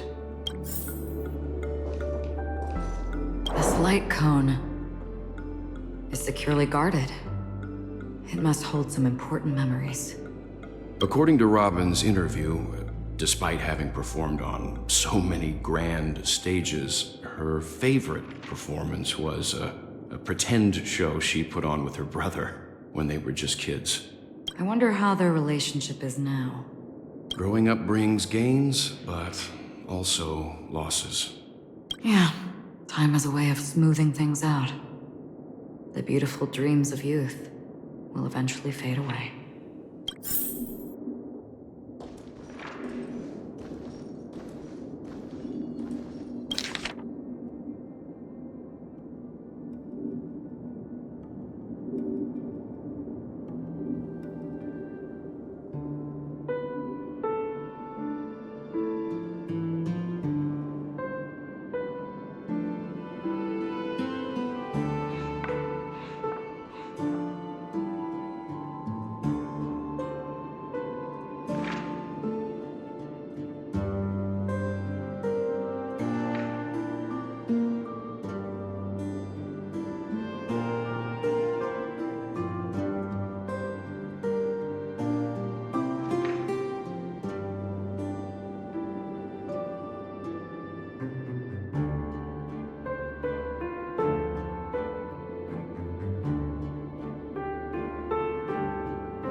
Mr. Sunday has done some serious research on his suspects.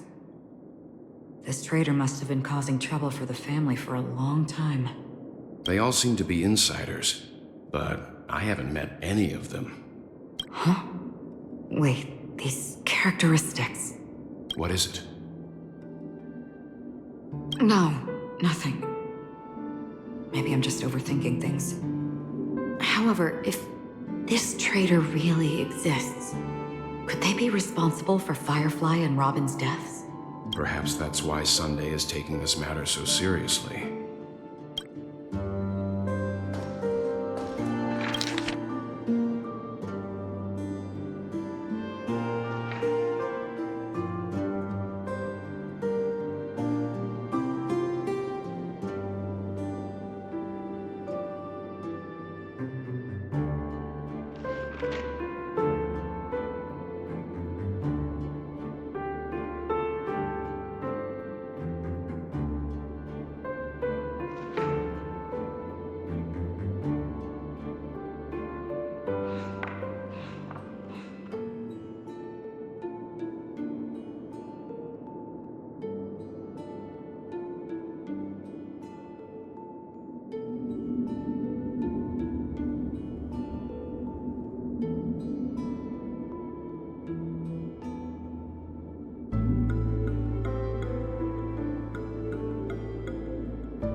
It seems neither the Dream Master of Penacony nor this old Odie is happy with Sunday's recent performance.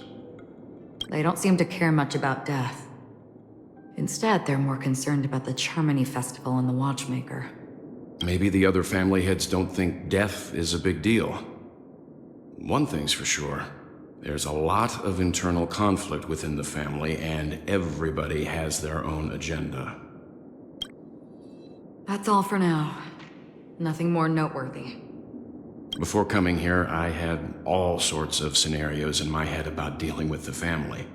I did not expect an empty mansion. Watch out! Someone's approaching. I don't think trespassing on forbidden areas is the way to be a guest, Mr. Yang. And Acheron? The Galaxy Ranger? Our apologies, Mr. Sunday.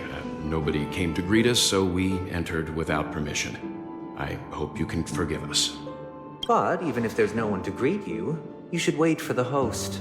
Don't you agree? Even without the famous Galaxy Ranger.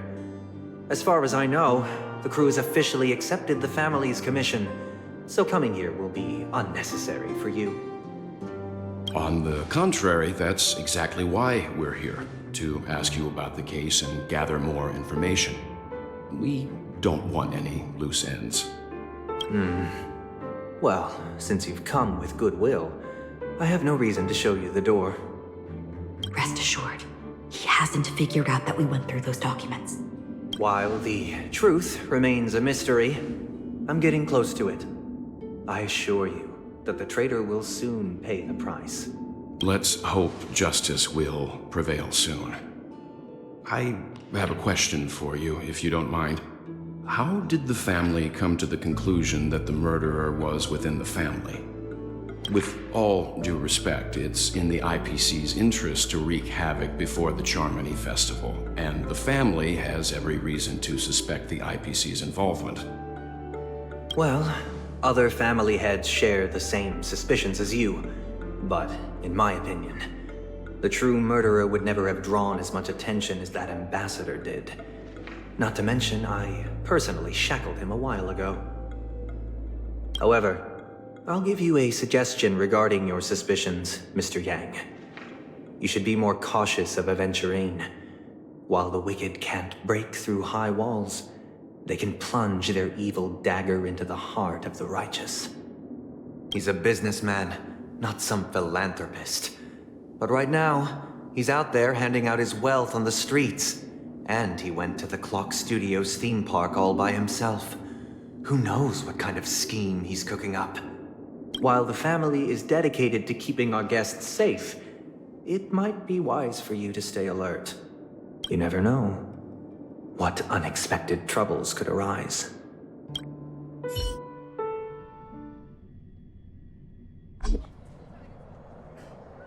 According to a Pierpoint hotline tip, there was a major breakthrough in the shocking Ejhazio Aventurine case. The suspect has been arrested.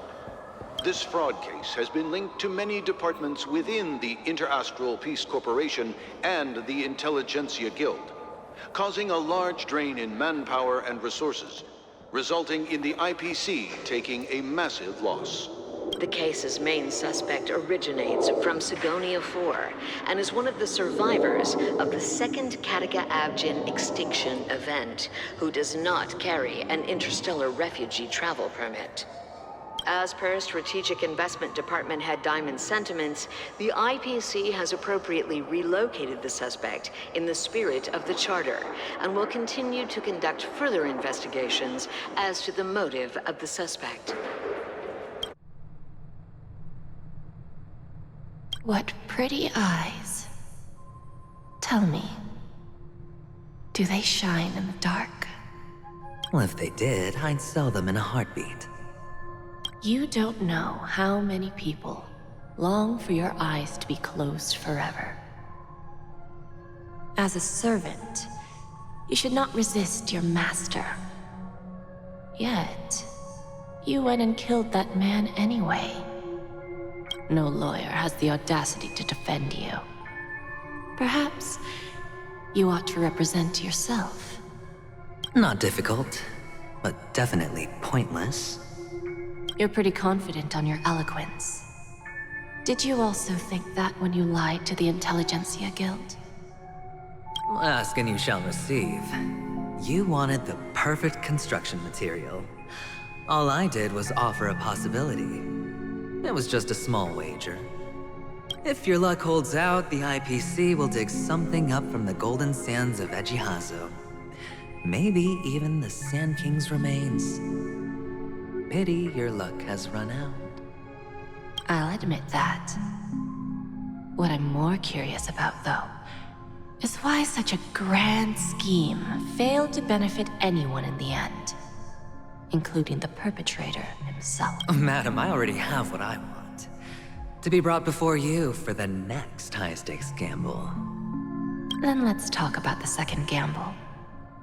Tell me, what are you prepared to wager this time?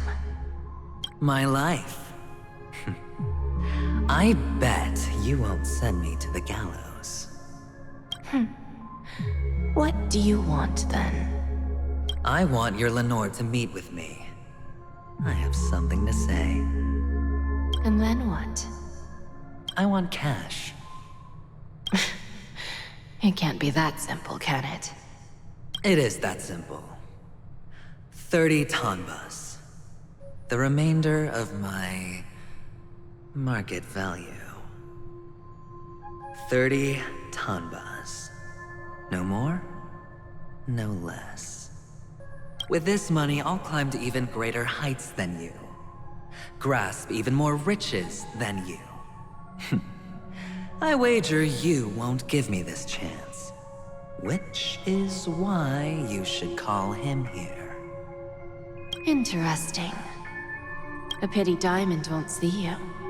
No one gets to see him. From here on out, I am Diamond's representative, and I will decide on his behalf. You're wrong. 30 tanbas. I'll give you that. And much more than that. Wealth, status, power. The IPC will give you whatever you want, even what you don't want. Kakavasha. A good name, but unfortunately destined to be buried in the dirt. You, though, you deserve to live, to create even more wealth for us. Go, pick the clothes you like, then choose your desired identity. And then, use them well, child. May your plans never suffer failure. Life is like a long-term investment. Those who choose correctly, do the correct things, reach the correct outcomes, and show the world their value. People can't always make the right choices in their lives. But luck has always been on my side. I've never lost. Is it because Gaiathra blesses me? Well, if that's the case, she must also be looking upon me right now. My success is inevitable. But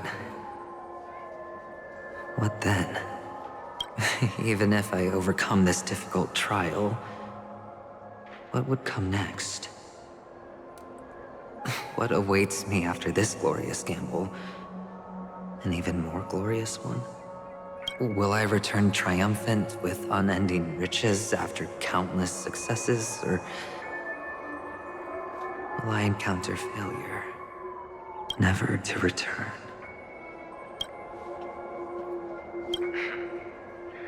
I'm pretty sure you already have some ideas, lowly gambler.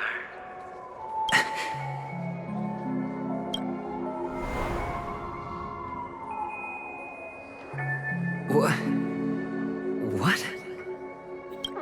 What?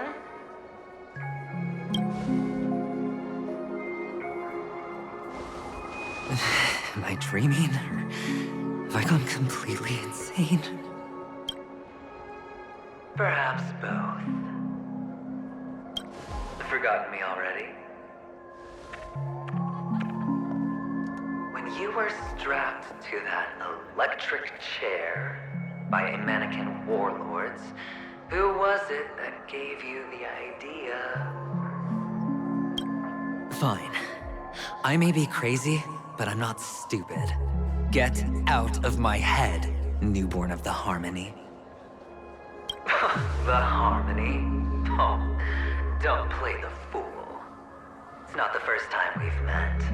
No need to be so polite. I'm you, and perhaps even more aware of yourself than you. Of what exactly you want. You're dying. And you still want to drag a bunch of unfortunate fools with you through death's door. That's why you're here, isn't it? A grand unveiling. You really think you can pull it off? Why not? Well, you may have fooled everyone, but you can't fool yourself. I can show you. Before you're entirely gone, I'll be with you for the last stretch of your road. Let's have a heart-to-heart while we walk.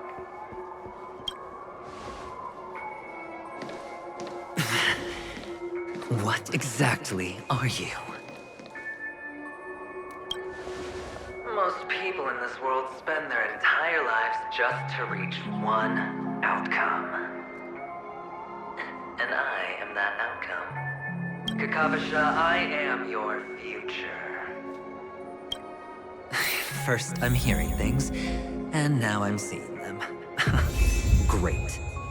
Am I going to be elevated into the Harmony's Emanator next? Oh, why are there no guests? Just a Pepeshi? No. A child? I thought minors weren't allowed in Golden Hour. Hey, kid. You okay? Are you lost?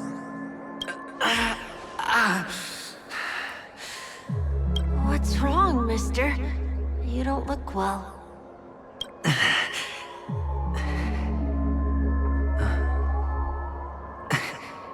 Your eyes.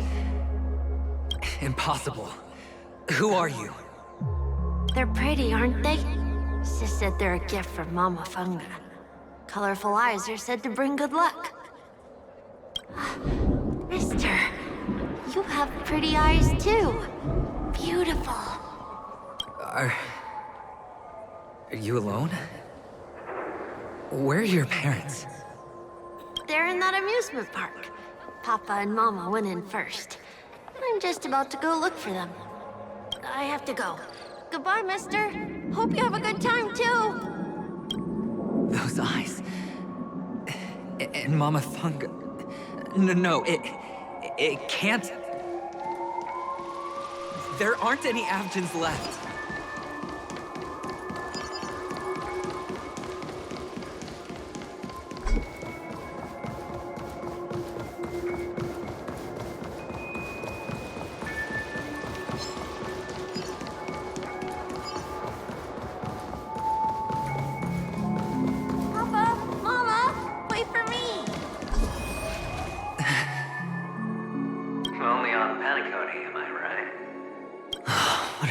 Doing here?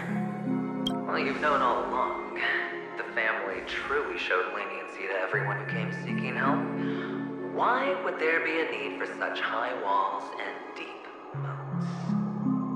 However, people don't see it like that. Especially since the flavor of the dream syrup is so alluring. You will receive no charity on Panaconii. And relying on your own strength alone to topple high walls? Not a likely fate.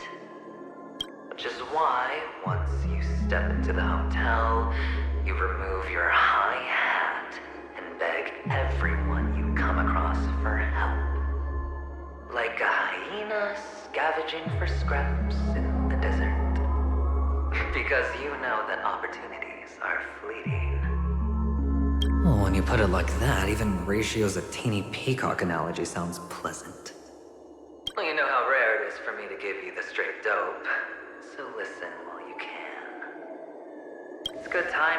mention the doctor. I'm especially fond of what you and he have in common. The conspiracies, calculations. Especially the part about the finale, a magnificent act of betrayal. Oh, when everyone thinks this way, who would even suspect that it was another trap you've meticulously devised? Go on. Tell me I'm right.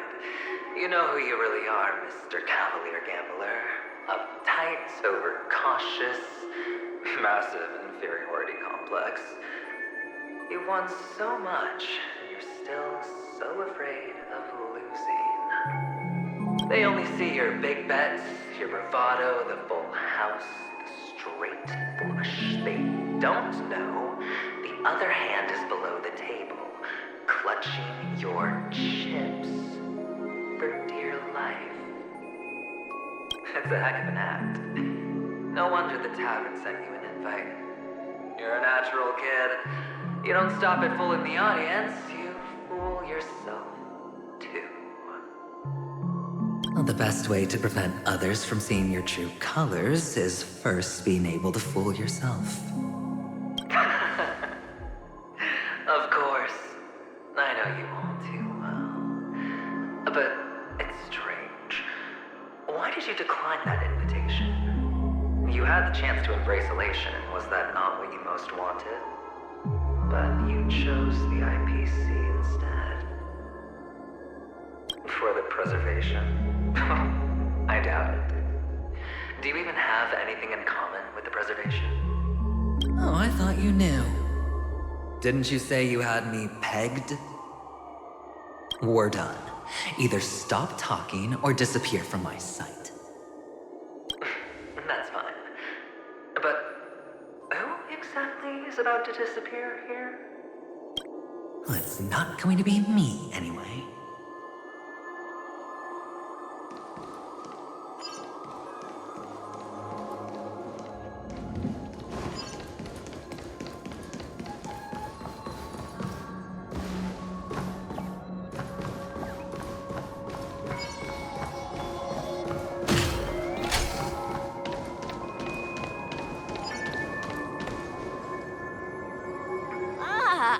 Playing hide and seek. I'm really good at this.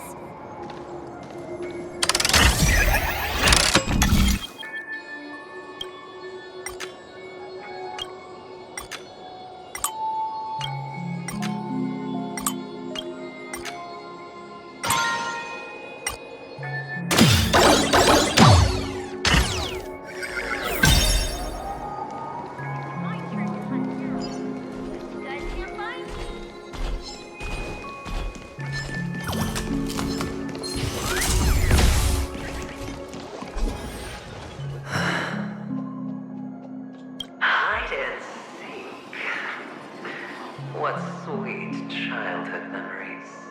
When Mama said goodbye that day, how many catechins were like jackals hung on your heels? I know you won't forget that sound anytime soon. Those shrill cackles. You had to hide right under the noses of those savages. You and Big Sis, playing dead, drifting in all that bloody water. Completely ruined that shirt. Shame. Wasn't that the last one Dad left behind? It wasn't ruined. I've always kept it. Come on. It's a rag. Not like you can ever wear it. Now you don't have to hide. You probably won't even deign to get your pretty outfit wet in the rain. Your social capital has changed after all. I've never changed. On the contrary, now you're the one who does the hunting. The last round of hide and seek, and you get to be it. You should enjoy it. That child. Could he be in here?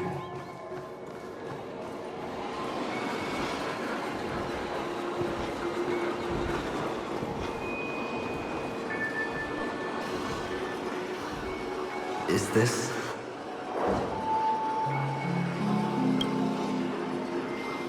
A topaz? What is this doing here?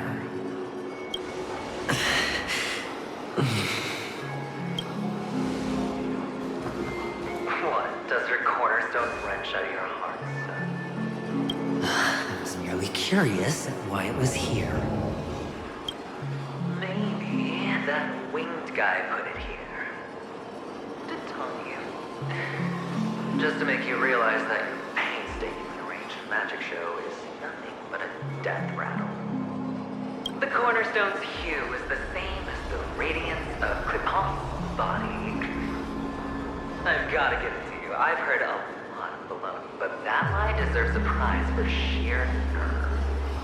If he were just a little bit smarter, the jig would have been up right there. This is just bait. Of course. That's why Ratio's betrayal was one of the keys to your plan. I have to say, that doctor's acting was superb. Or maybe he wasn't acting at all. All the better for you. Sunday didn't become head of the Oak family by acting sloppy. He's obsessed with control. You have to give him enough detail to satisfy his meticulous nature, but not so much that he gets suspicious. Which is why you had Ratio seek him out and leak the plan on purpose. To prevent the other party from suspecting anything. The intel you gave to Ratio was all true. He spoke the same to Sunday. Finally, Sunday took the bait, found the other cornerstone, and before you know it,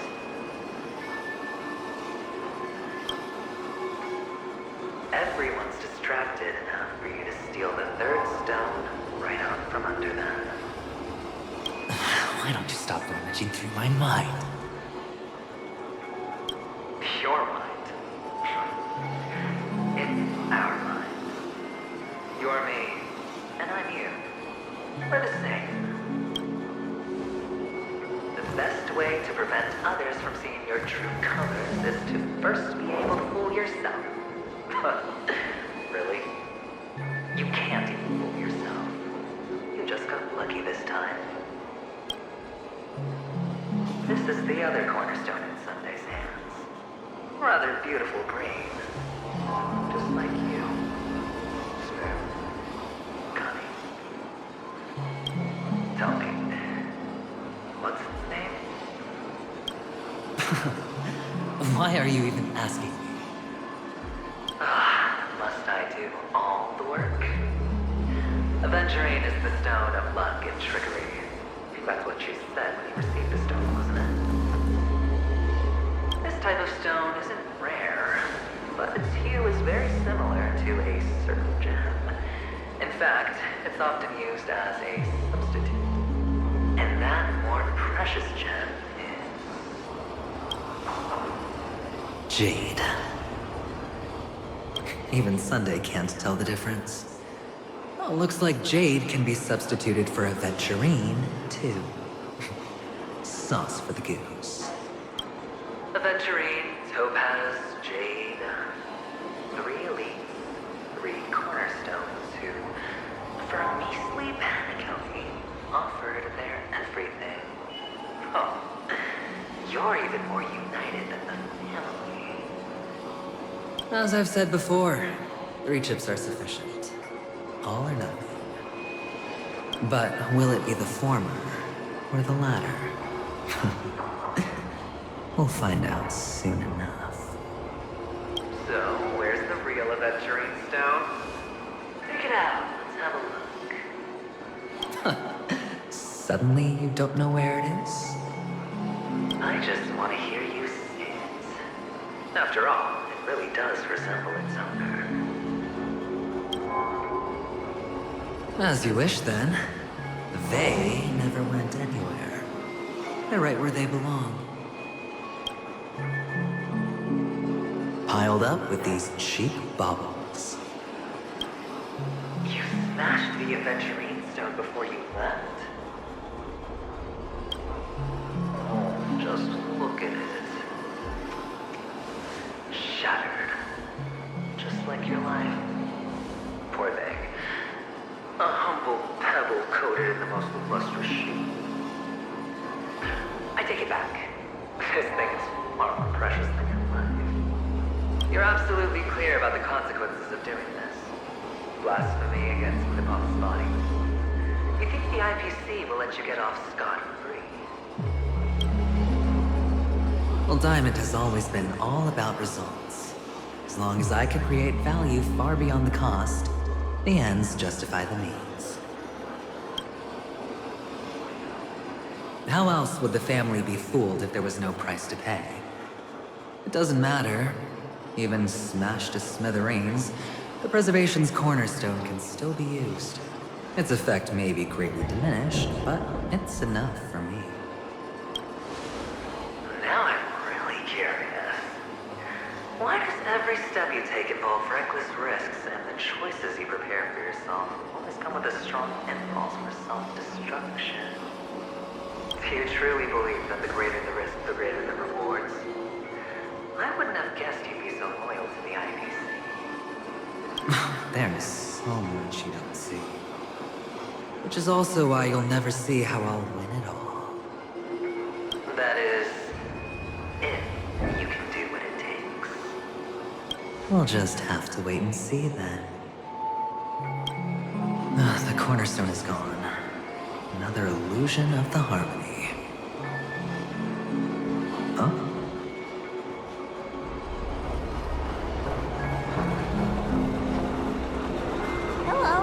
We meet again, Mr. Pretty Eyes. Yes. We meet again. Did you find your mother and father? Of course. Big Sis is there too. The four of us were just playing hide and seek. I'm so happy. On our way here, Papa even brought me to see a blimp. I think you mean film. Yes, that's it. Putting many drawings together and turning them into a moving wall painting. They put me, Papa, Mama, and Big Sis together, turning us into one big family. You should give it a try too, mister. You look sad. The amusement park will cheer you up. Sure.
How's that?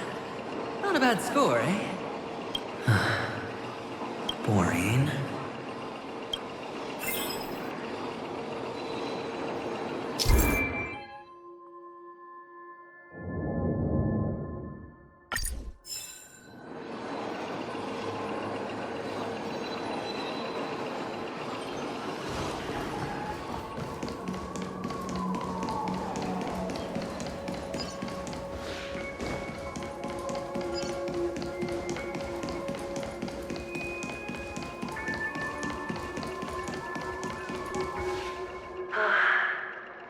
Why aren't you talking? You've piqued my interest. I'll admit that there are still aspects of you that I don't completely understand. Well, you sound sincere this time, at least. Well, sincerity is one of my traits that everybody likes. And I have precious few of those. Moving on. See that maze over there? I'll know everything about you before you reach the exit. Our quaint journey through this amusement park still isn't over. And I wouldn't mind stretching this out at all.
A dead end?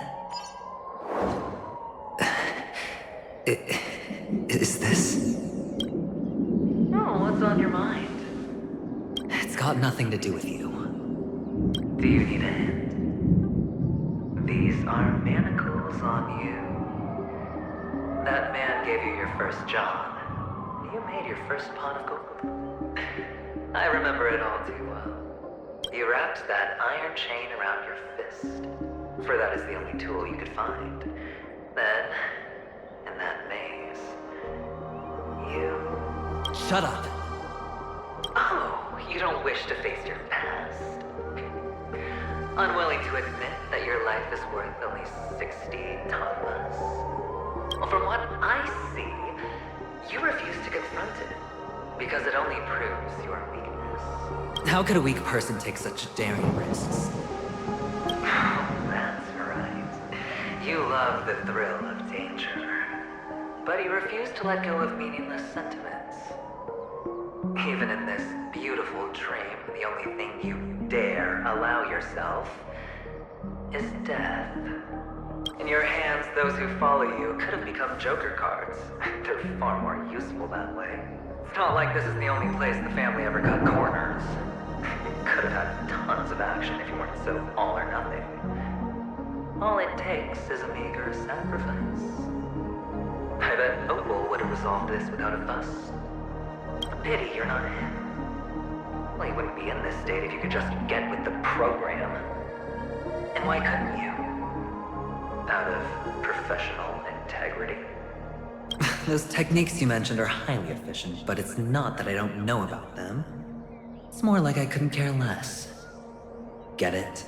What fun is it if the fight isn't fair? Fair? You assume your opponents would fight fair in the first place. The odds are obviously not in your favor, so how are you just breezing by? Did that masked fool's words awaken something in you? Well, she gave me an answer that could turn everything upside down. Everything? You mean it could make all the cards on the table just disappear? That's cheating. If these leaves could be brought back, would they bloom into new flowers?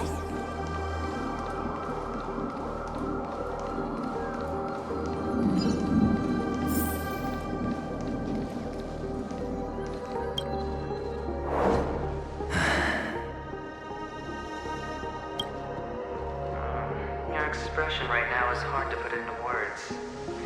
The look lucky charm Mama left you is made from gold. Why did you never consider selling it? You obviously could have lived a normal life like Big Sis that way. Looking back, that was the better choice. Mama only left us with 2 pieces of jewelry. A necklace and a lucky charm. There won't ever be a 3rd piece. That's what you always say, but you actually regret it, don't you? That you didn't sell them. You can zip it if there's nothing to talk about. I know. You must remember what Big Sis told you. You are a child blessed by Gaiathra Triclops, and can lead the clan to happiness. So always remember to protect yourself and never resent the pain and poverty you're going through. The words still ring in your ears, don't they? You're a good kid, so you definitely won't have forgotten. So, you surely won't forget how tragic her last moments of life were. How the piercing laughter behind you felt like it was drilling into your heart.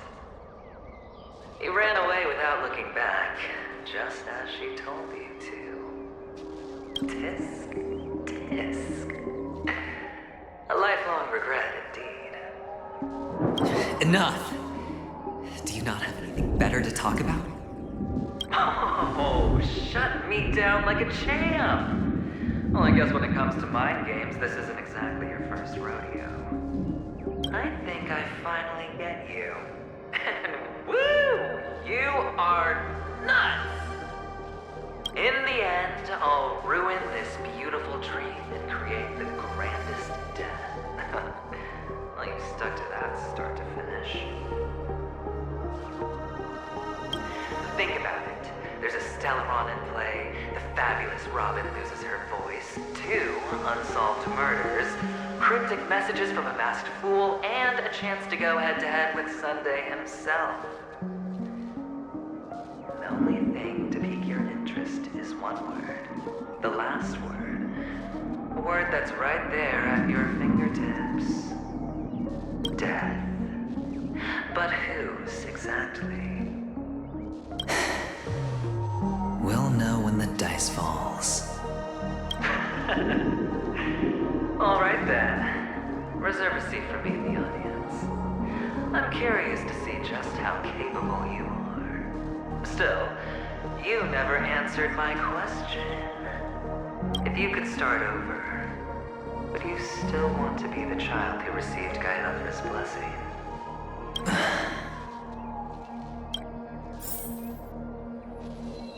It's so quiet this time. Is he finally gone? Or am I the one about to disappear?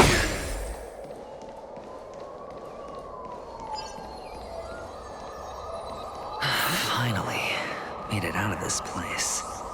We're going home? But I don't want to go back there.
One place.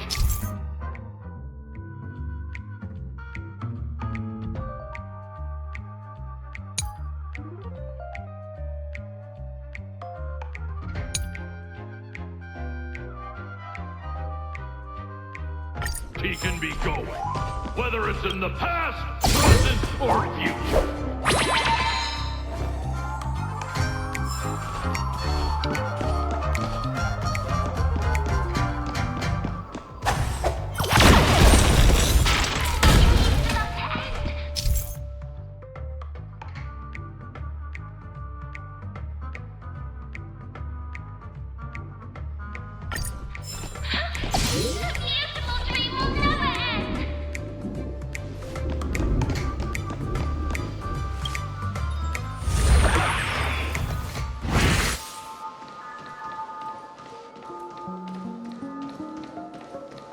Mister, is that you? I hear the sound of leather shoes.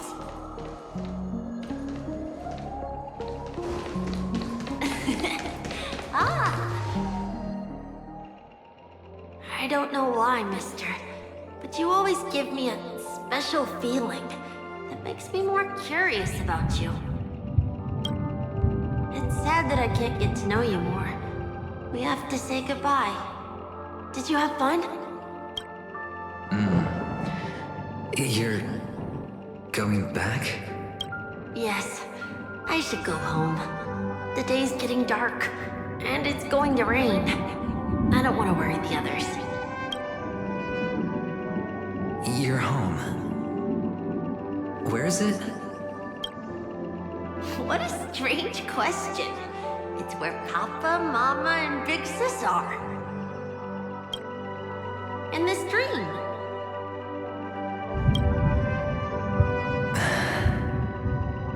This amusement park. This beautiful dream. They really are peaceful. Everyone loves it. But, mister, why don't you like it? Because they're not here. Where are they then?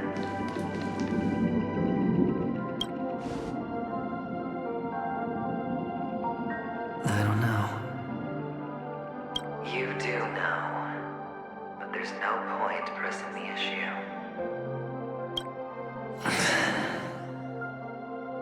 Admit it. You're tired. We all are. Which is why we chose to stay here. Me and him. Your past and future. How long will you stay? Forever. We'll be with you forever in this dream. This is the greatest honor that we can offer to those who hurtle towards death.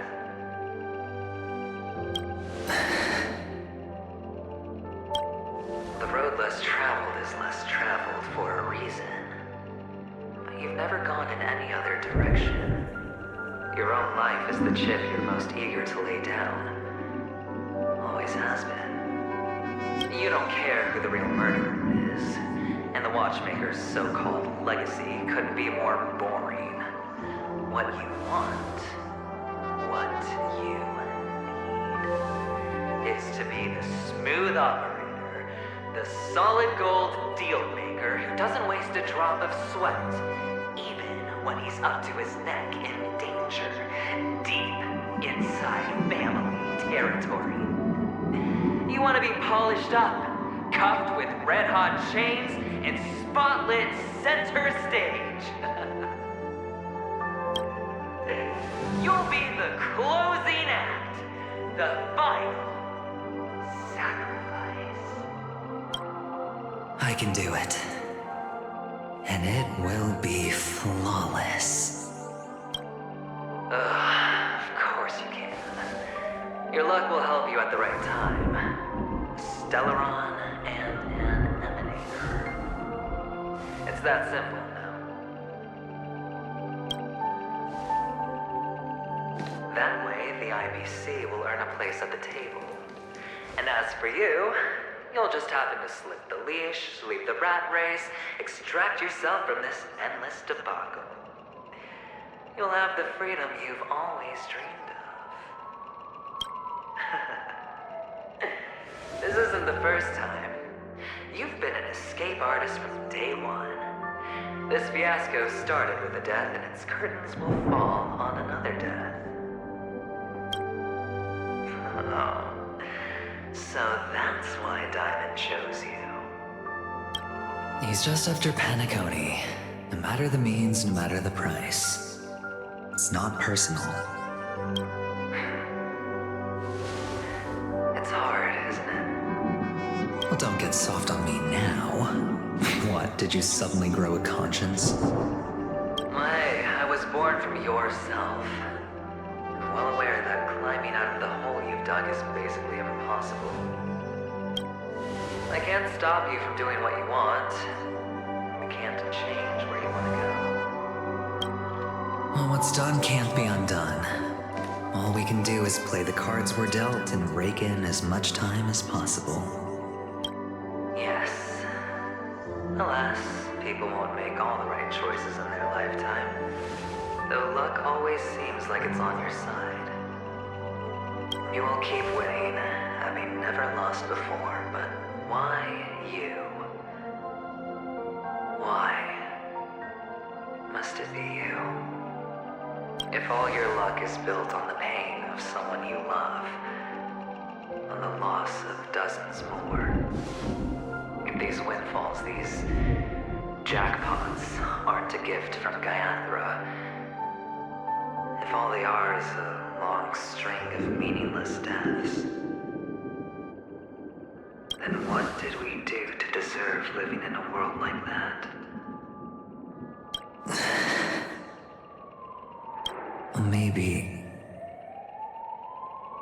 Maybe when I get to where I'm going and look back, I'll know what the trip was all about. Fine. Time to make a move, my friend. I'll be waiting up ahead. Say goodbye to the kid before you shuffle off.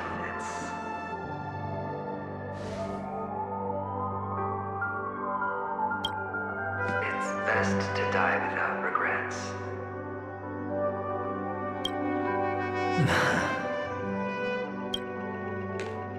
And now, only we are left. Can you take a photo for me? I want a memento. Sure. Come on.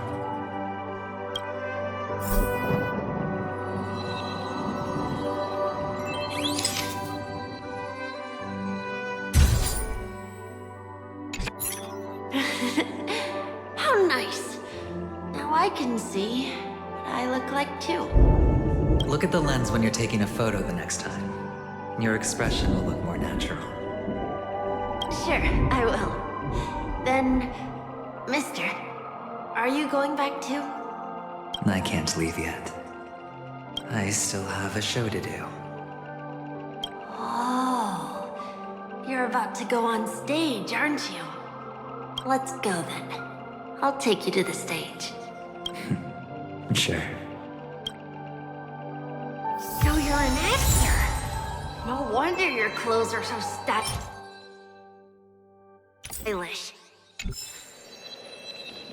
I'm actually a merchant. But I do have a show to do. Are you the same as those men in black in the sky? But you're not wearing black. Only ordinary employees have to wear that. My position is much higher than theirs. I hope I can become as good looking as you when I grow up.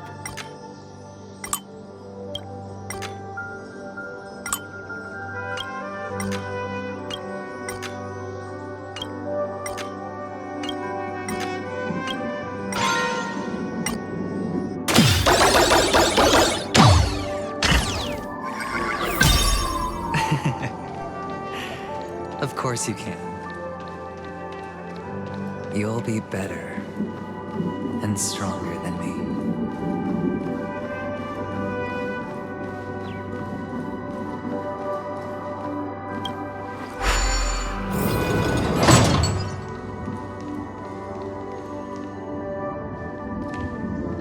Behind this curtain is the grand stage. It's almost time to go on stage. Are you ready? Good luck with your show. Thank you.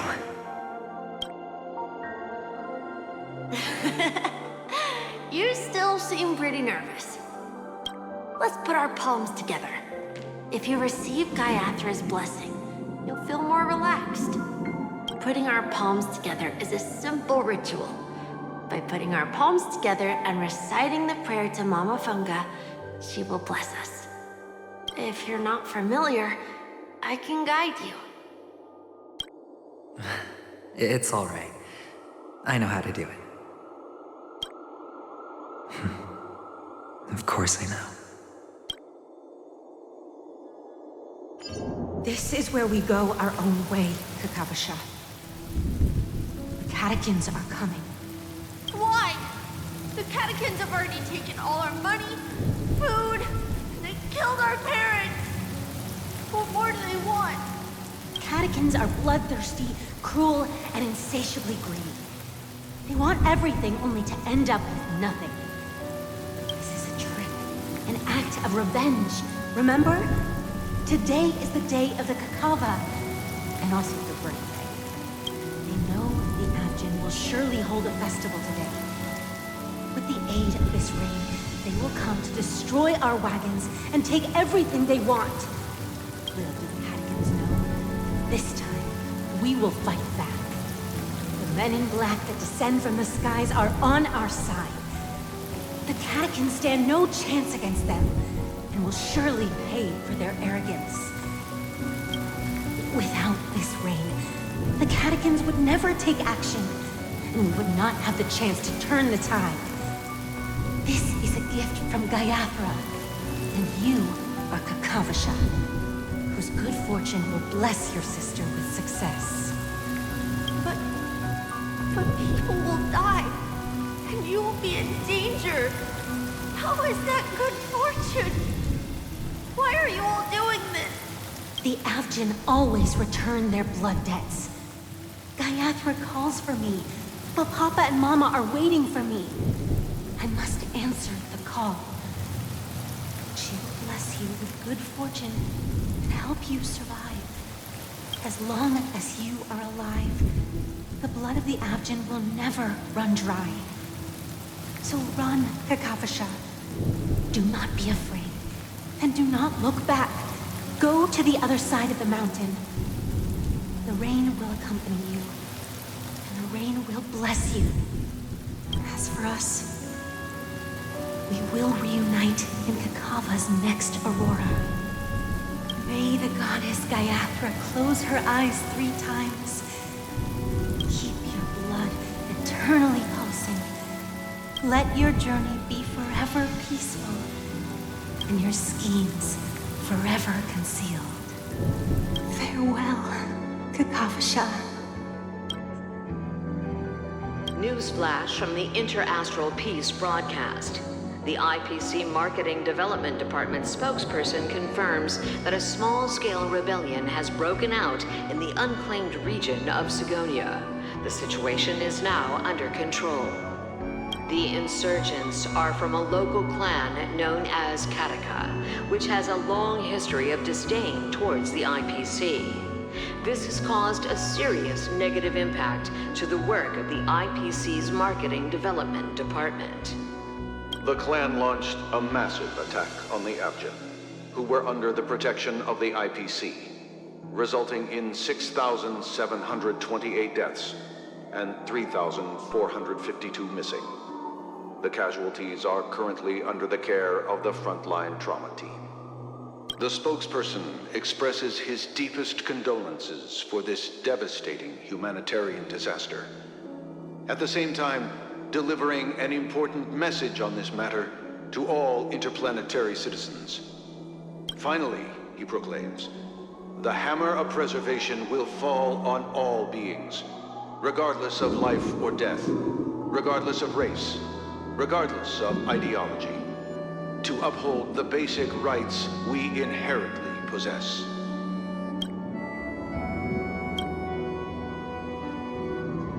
Kakavasha?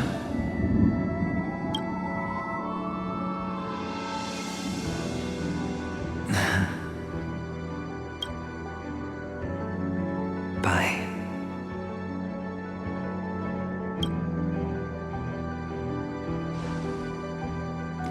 Okay. All the actors are in place. It's time for the show to begin. This act is dedicated to you. I hope it'll be an unforgettable memory for you.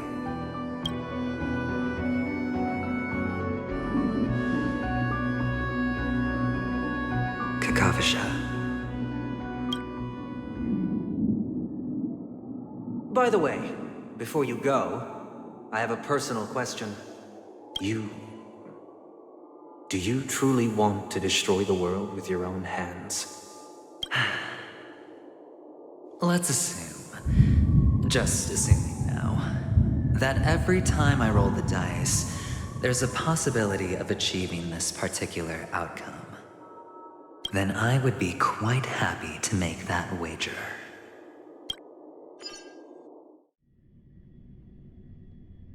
Is this Miss Acheron? Hello, I'm Inigo, the Astral Express's navigator. Hello, I'm Mark 7th. I'm sure he needs no introduction, as you definitely know him.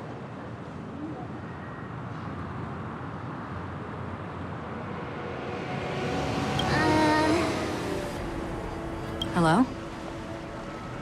None of you seem surprised by my Since Welt has decided to travel with you, it means that he trusts you. And we trust his judgment. I envy your close friendships.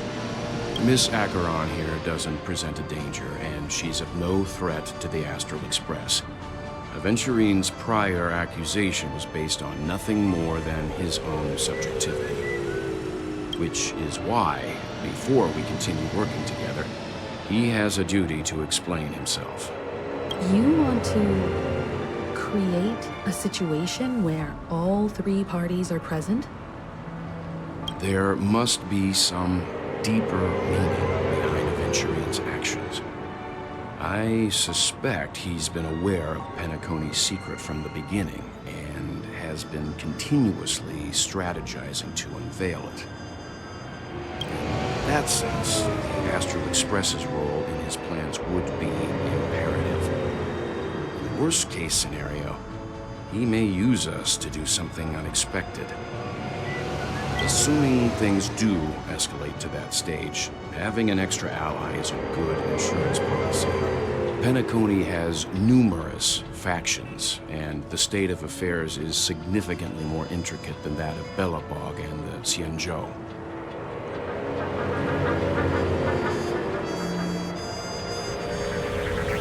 You're talking weird again. But it's a good vibe.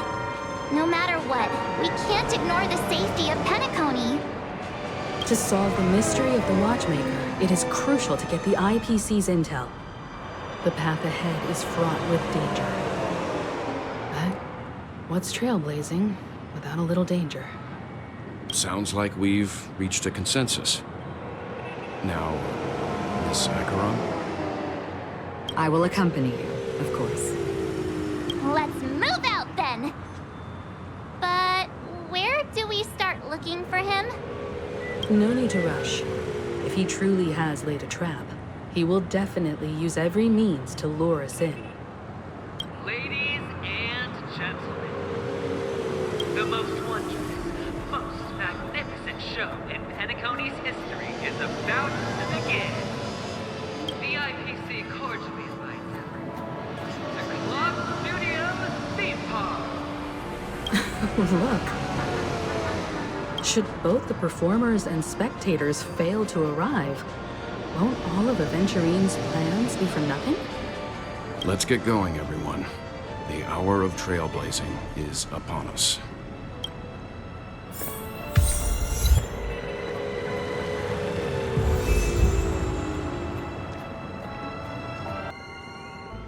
I have a bad feeling that something big's gonna go down. Are you ready? Your trauma isn't getting... I have a...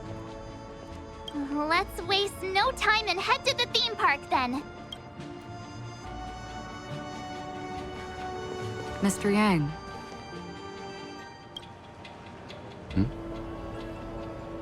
Why did you not tell your companions about my true identity?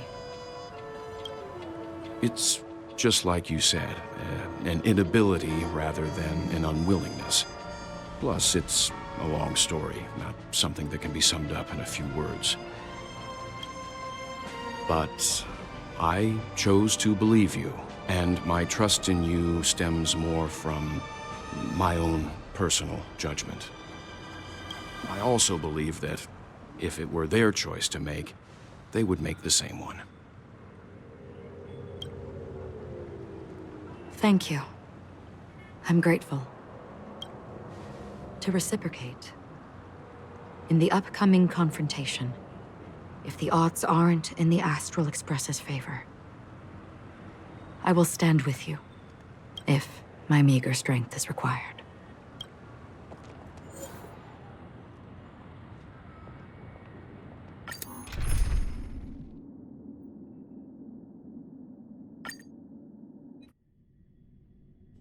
We're back here again.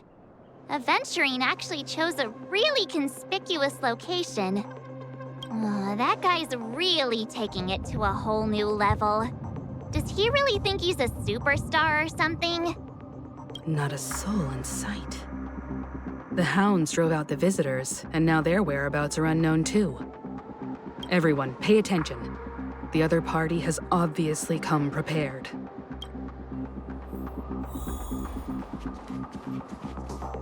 Ladies, gentlemen, dream seekers, tycoons, esteemed guests of the Watchmaker and the family. Also not forgetting the nameless of the renowned Astral Express. Welcome to the Interastral Peace Corporation live show! Astral Express, you're late. And this, unsung guest. We've kept your appointment, Mr. Aventurine. It is customary to show yourself as well. I will, naturally. But before that, I've got to introduce our guest of honor. Everyone, give it up for Mr. Stellaron!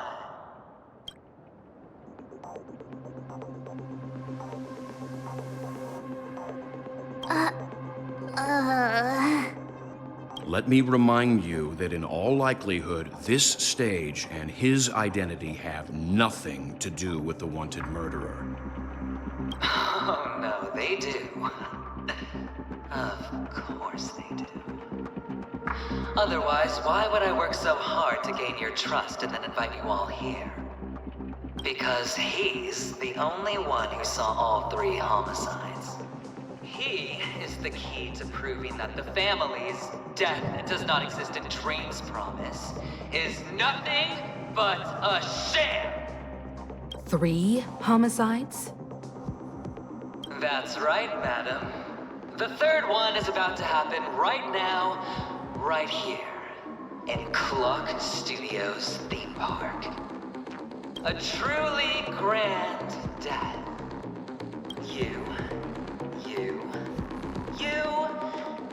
and you. All of you are going to die, and it's all because of you, Mr. Stellaron. You will become the personification of death.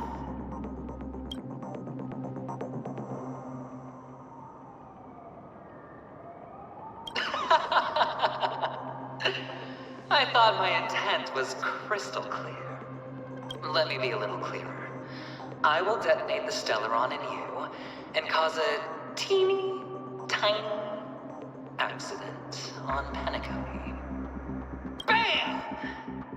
The entire theme park will be reduced to a shattered dream. Then before the family can even react, I'll become the IPC fleet's navigator. Your bluff isn't fooling anyone. If you could really do that, you would have done so earlier. You wanna bet? Sure. I'll bet with you. I'm betting that it'll be a sweeping victory for me. By detonating an unprecedented explosion to prove that the vow of harmony is a complete and utter joke. You won't do it. Of course I can. It's just another gamble. I came from the wastelands of Sigonia. For just 60 red copper coins, people paid to brand me. Put me in chains. Place me in the gallows and bury me in the golden sands. But the sun could not kill me, and the quicksand sent me back to the embrace of the guild and the IPC. Bear in mind, my victory wasn't just a stroke of luck. I've never been defeated. Have you ever heard the saying, sleep is the rehearsal of death?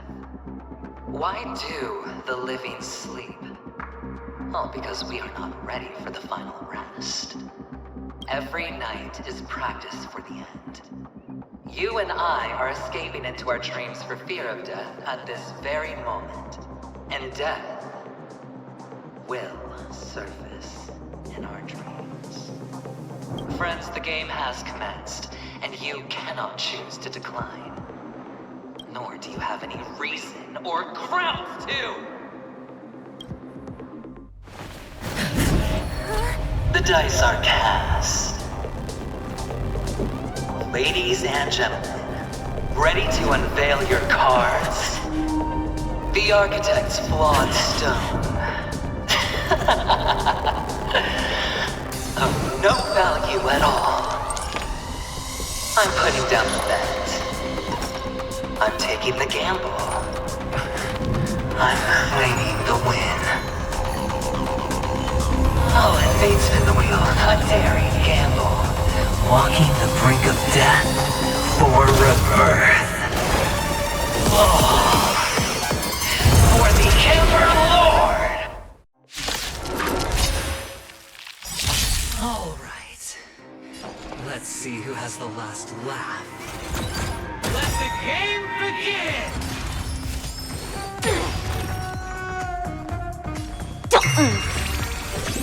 On the still waters of oblivion. Converge and awaken! Take everything I've got.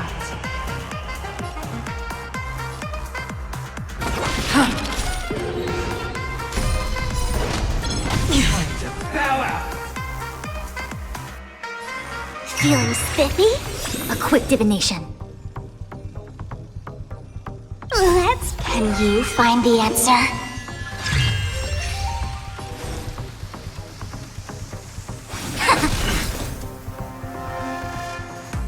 Destined for oblivion. Enemy data net markers activated. Time for a good old counterattack.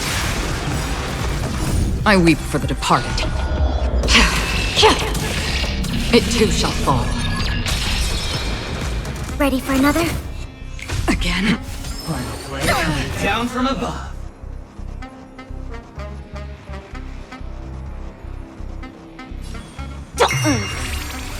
Free will, or was it fate? On the still waters of oblivion. I see through you. Enemy targets detected. All things human creations.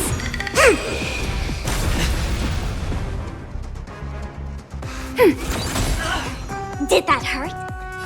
Feeling spiffy? Destined for oblivion. A quick divination. Together as one. Yin and yang. Prepare for some hard luck. Ready for another? You've got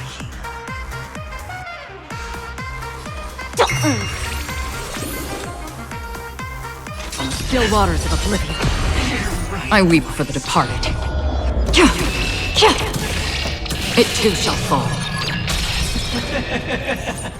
Even on a losing streak, as long as people still have hope, they'll keep throwing money on the table. The chance, how small. The potential is what you hang on to. That's what justifies the gamble. Another destined for oblivion. Final play, again down from above. And Yang! Scoundrels on tour!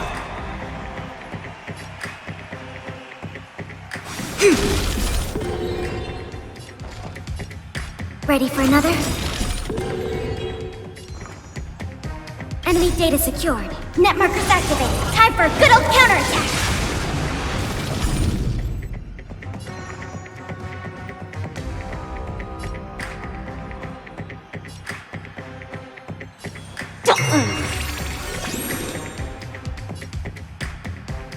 On the still waters of oblivion.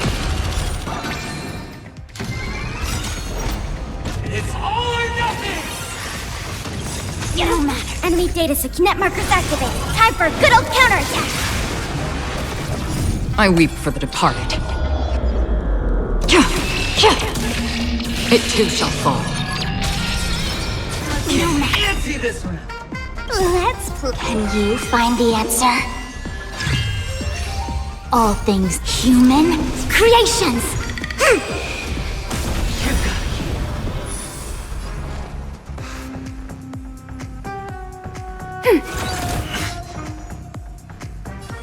Feeling spiffy? Free whip destined for oblivion. Converge and awaken! Prepare for some fun. Never mind. Serendipity! Ready for another?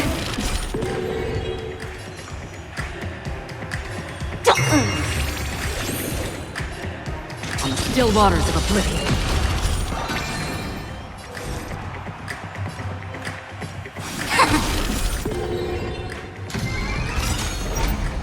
It's all or nothing! Going all in. Enemy data net markers activated. Time for a good old counterattack! Can you find the answer? I weep for the departed. It too shall fall. Everybody's like that. Down to the last player. So why can't I be happy too? Why can't I feel that free?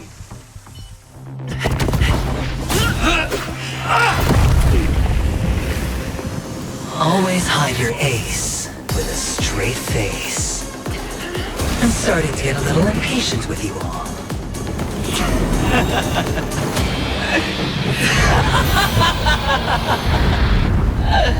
Friends, to fully relish this, I'm betting every last chip. Only by casting aside reason does one truly gamble.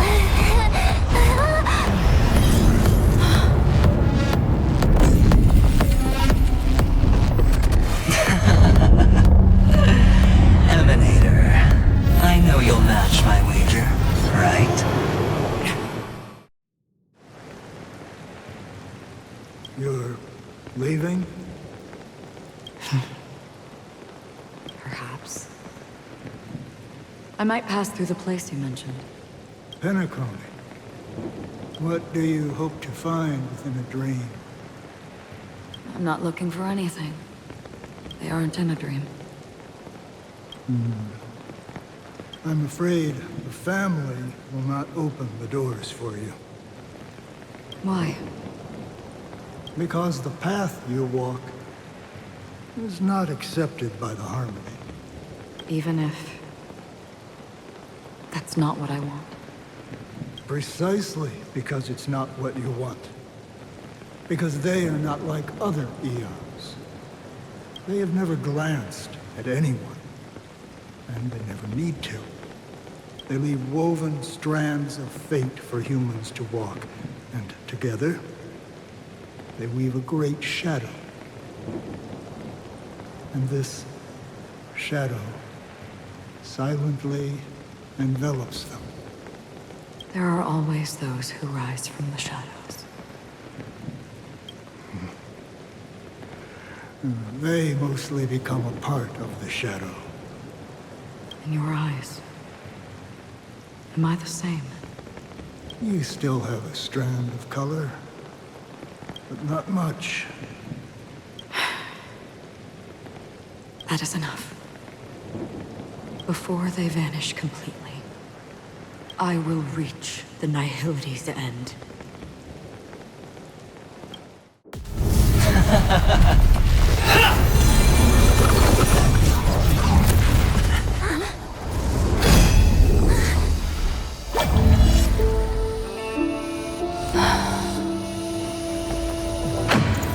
I wish to mourn the departed, weeping like rain, to swell the crossing stream.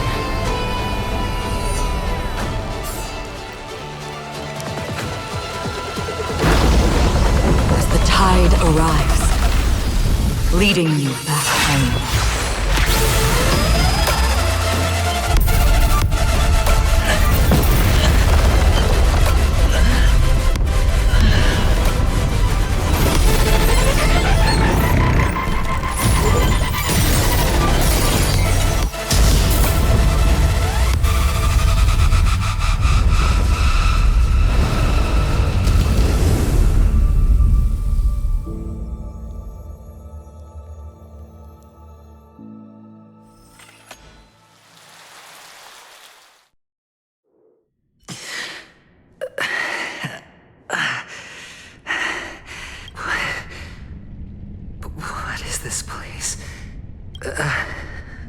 Gigantic black hole. And see, have I succeeded?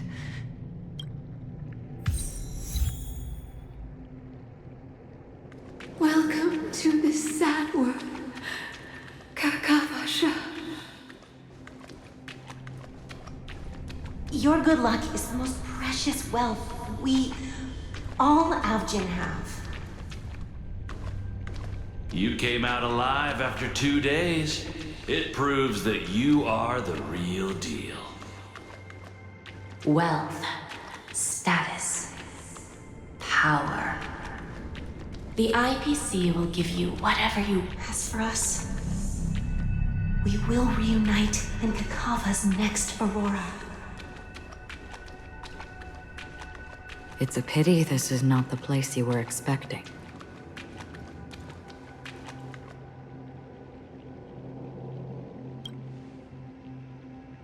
Melody, is it?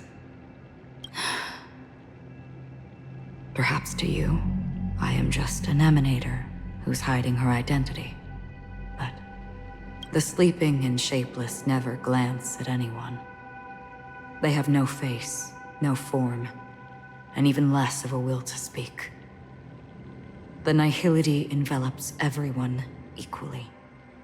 Only some who have gone under their shadow can go farther, tainting themselves with more nihility. That's all. That's all. My friend, you really leave me at a loss for words. So, is this my final destination? The land of the dead? This is all but a fleeting dream. One of the thousands of manifestations of IX. Under the watchful eye of nihility, we momentarily linger here before moving on to our own paths. It seems that my death has already been determined. Even if you wish for it, I can't promise you anything. Now that you've accomplished your goal, I think you can be a little more forthcoming. What do you mean? Your performance at the theme park was wonderful and grandiose. A simple yet practical technique that fooled almost everyone. No one would have ever thought that you would have gone to such lengths, even staking your life just to prove a fact that had seemingly been disproved long ago. Real death does not exist in Penacony's dreamscape. Why would I do this? Because this is the only way you can uncover a secret that is even more unspeakable than the serial murders. To use this dream death to get there. To that promised land people constantly seek in this grand gathering. Penacony. The legacy of the Watchmaker. The true land of exile. How did you find out? I never imagined that something I learned about unexpectedly would become the key to connecting everything. It's our Stellaron friend's identity, isn't it? I see you're in the know. Let's just say I'd put money on the possibility. The murder isn't nearly enough to disrupt business as usual. Even if there were 1 or 2 murders on Penacony, most people wouldn't be personally affected. And that won't create any waves. This dream of theirs isn't a boundless sea. It's a lonely island. The family used the Harmony to build a high wall and isolate them from the vast and treacherous ocean of the outside world. That barrier they built keeps death out. But it also keeps the secrets that are lost in that watery abyss from floating to the surface. In a beautiful dream, free of suffering, who would want to go fishing for those secrets? No one. Unless someone goes to the other side of the barrier and lives to tell the tale. Someone already has. I got the idea early on, chewing on that masked fool's little hint. If a mute isn't someone who cannot make a sound, then it has to be someone who cannot speak. Someone who survived the treacherous depths, but is unable to take the stage and speak the truth. Well, I'm happy to know she's safe and sound, and still on Penacony. Hint? Is that not proof? Well, proof is the one thing I don't have. The only thing that can prove these conjectures is for the family to come clean. And with the way they buttered up these outsiders, it seems pretty clear they're intent on covering their tracks. But you don't need proof to have a suspicion. And for me, suspicion is enough. I didn't need to find the memory zone meme. I just needed for someone to kill me like it killed that silver-haired girl. You don't sound very confident to me. Going out of your way to make citywide broadcasts in an attempt to involve more people. You are simply betting on the possibility of someone being able to break down the barrier. You're very lucky that fate has decided to let us cross paths. I happen to be equipped with a very sharp blade, sharp enough to slice through the veil of dreams. I can also carve the Harmony's brand off of you. You possess great cunning, deliberately setting us up to be on opposing sides, constantly repeating the words of the Emanator in front of others, leaving me no choice but to draw my blade against you. And that's how you win. Opportunity and strategy, both are essential. And in your plans, the IPC always wins. Even if you lose the bet. To the family, the life of an ambassador is still invaluable. Well, it's a huge gamble, isn't it? But allow me to point out a mistake. The IPC's success is not guaranteed. I, unfortunately, have no contingencies for such an important matter.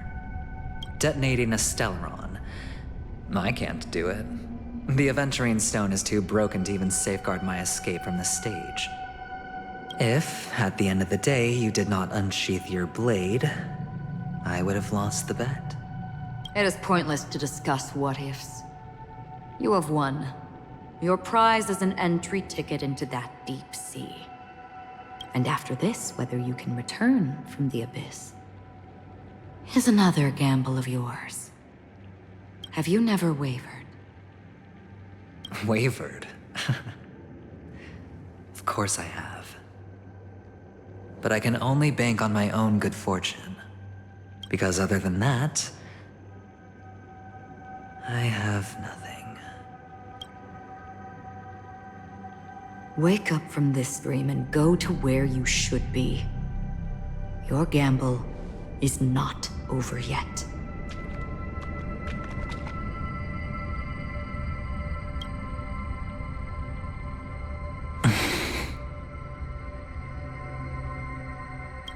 Before we part,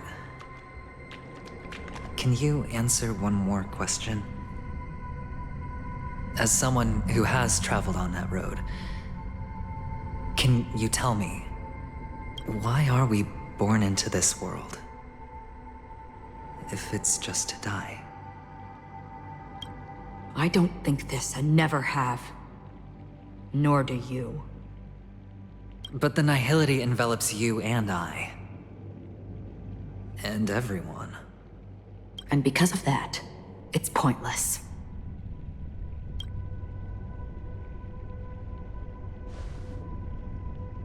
But it is still there. If the dice of fate are always weighted, then that is our destiny. Why, then, do we struggle against it? My answer might not be able to resolve your confusion, because it has been with you throughout your journey and is already a part of your life. But you said, sleep is the rehearsal of death. So why does life sleep? Because we are not ready to welcome death. So you can definitely understand why we want to be prepared. Even if the ending has been predetermined, that's fine. There are countless things that humans cannot change. But before the end, there are many things that humans can do while on their journey. And because of this, the end will thus reveal a completely different meaning. Take a good look at your pocket. Your friend has already given you the answer. Good luck.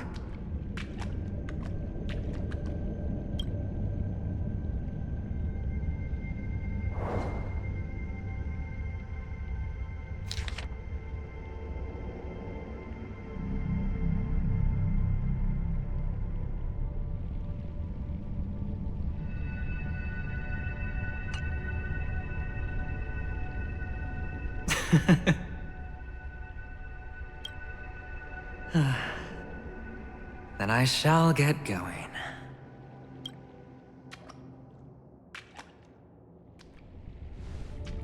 Mister? You're leaving? You ultimately chose to leave this dreamscape? Yes. Because they are not here. My papa, mama, and big sis. Then where are they? They are in a place where everyone will go. A very, very distant place.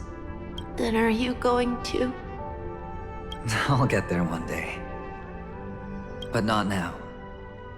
There will come a day when the sky will drizzle, and I will hear the call of Gaiathra Triclops, and know that it is time for me to go, and be reunited with my family. So, until that time comes, I should be preparing. Preparing for what? Well, preparing to face them, Kakavasha, and to make them proud. I know you'll be able to do it. Good luck. Well, of course. For I am the child who received the blessing of Gaiathra Triclops. But you still seem nervous. Well, I seem that way because I am nervous. You know what? Maybe you can help. What do you say? One last time? put our palms together?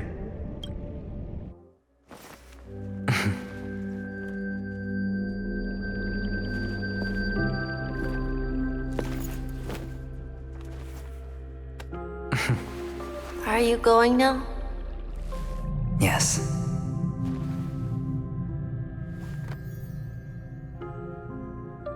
May the Mother Goddess thrice close her eyes for you, keeping your blood eternally pulsing. May your journey be forever peaceful, and your schemes forever concealed. Our paths will cross again beneath Kakava's shimmering auroras. Farewell, Kakavasha.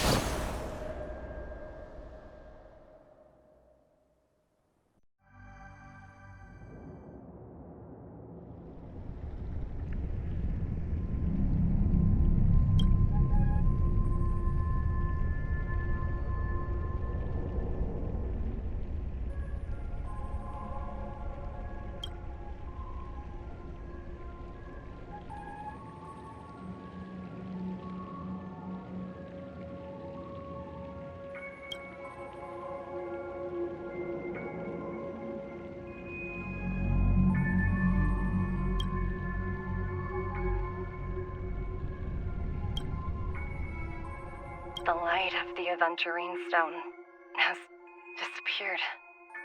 This only represents one outcome. He kept his promise. And got what he wanted. As planned, your cornerstone has been successfully sent to the family's territory. Then... Let's fulfill our duty and start harvesting.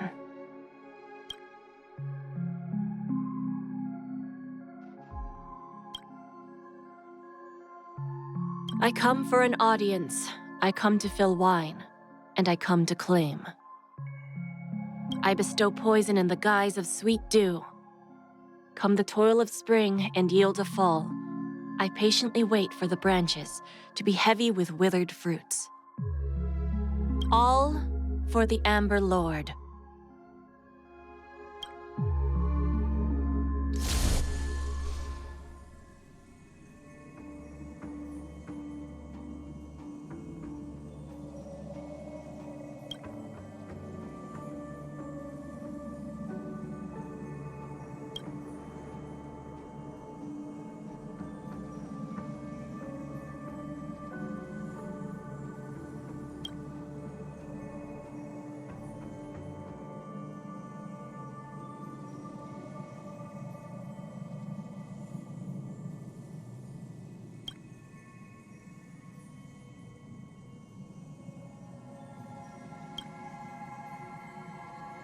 You're awake. I've been waiting on you for quite a while.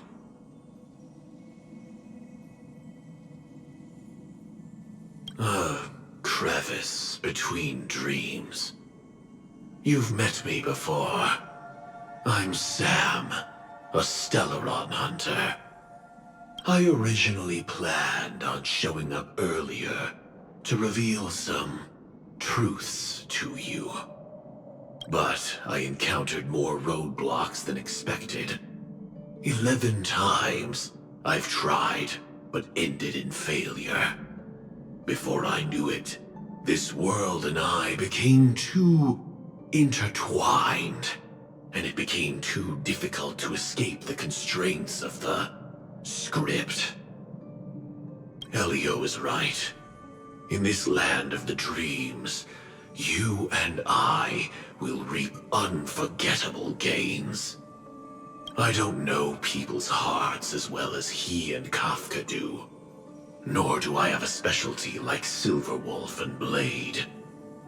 Most of the things that I'm good at only apply to villains who need no mercy. So, there is only one method that I use. This is to show you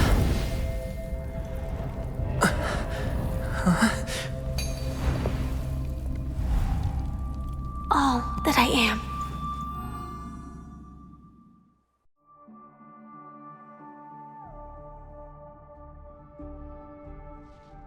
Labyrinth-like corridors and halls? Traps everywhere? The owner of this mansion must be a bit paranoid.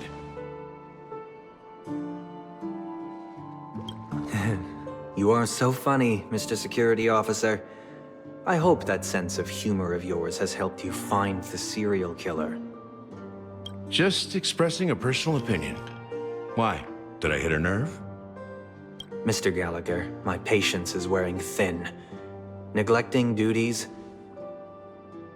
will only make me more suspicious that you and the real serial killer are connected.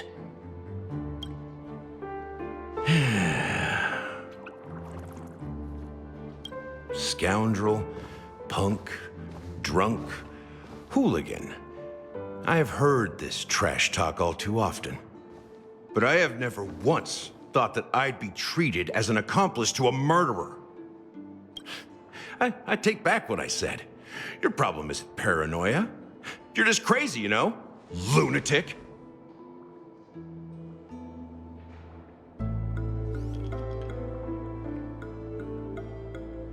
You, the family, you broke my spine and pulled out my fangs, and now you want to accuse me of murder? Ridiculous. Only idiots who've drunk too much Soul Glad will berate a stray dog in the streets. What exactly is making you say all this nonsense? You should be more concerned about the Outworld visitors who are making a scene in the theme park than me. I don't need you to remind me. Once that ambassador walks through the doors of the mansion, I will know what he wants. My servants see everything. His little magic tricks may have fooled me, but no matter. I'm happy to see how it's turned out. Why do you think that I just let him go? And why do you think I emptied the theme park stage? Because my target from the beginning has always been you, Hound. The more noise he makes, the more opportunities I have to make you and your true master pay in blood. If I were really the murderer, why would you need to be so secretive? Ha! I forgot. You also have a difficult master to serve, telling you to ignore the murder case and focus solely on that Charmony festival. Isn't that right, my brother? Looks like your disguise has helped you successfully understand every facet of the family. Disguise? You must be blind to be accusing me of being a fake. Open your eyes, take a good look.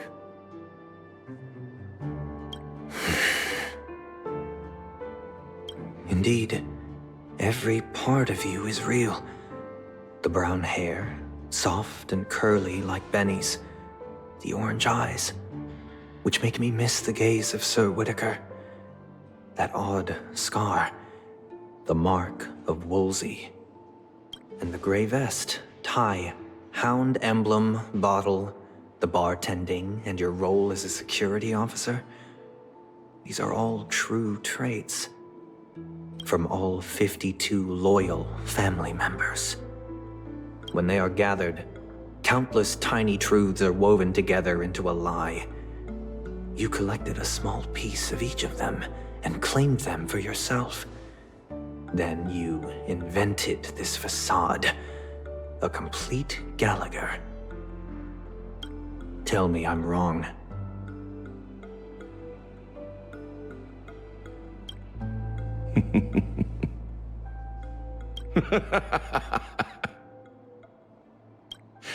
You have guts, I'll give you that. Not bad. I severely underestimated you. Admirable. But so what? Can this prove that I murdered your sister and that stowaway? This proves that you and the Memory Zone meme death are linked. And that's enough. Listen up. I don't care how you did it. I only care about one thing. The answer to a question.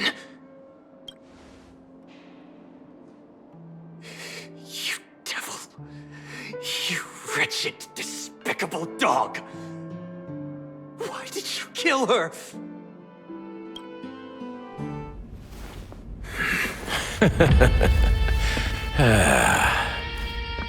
You know, in the thick of things, people are blind to the grit in their eyes. Yet they can always feel it scratch. Want the answer? I'll give it to you. The whole thing is just fate playing a cruel joke on us.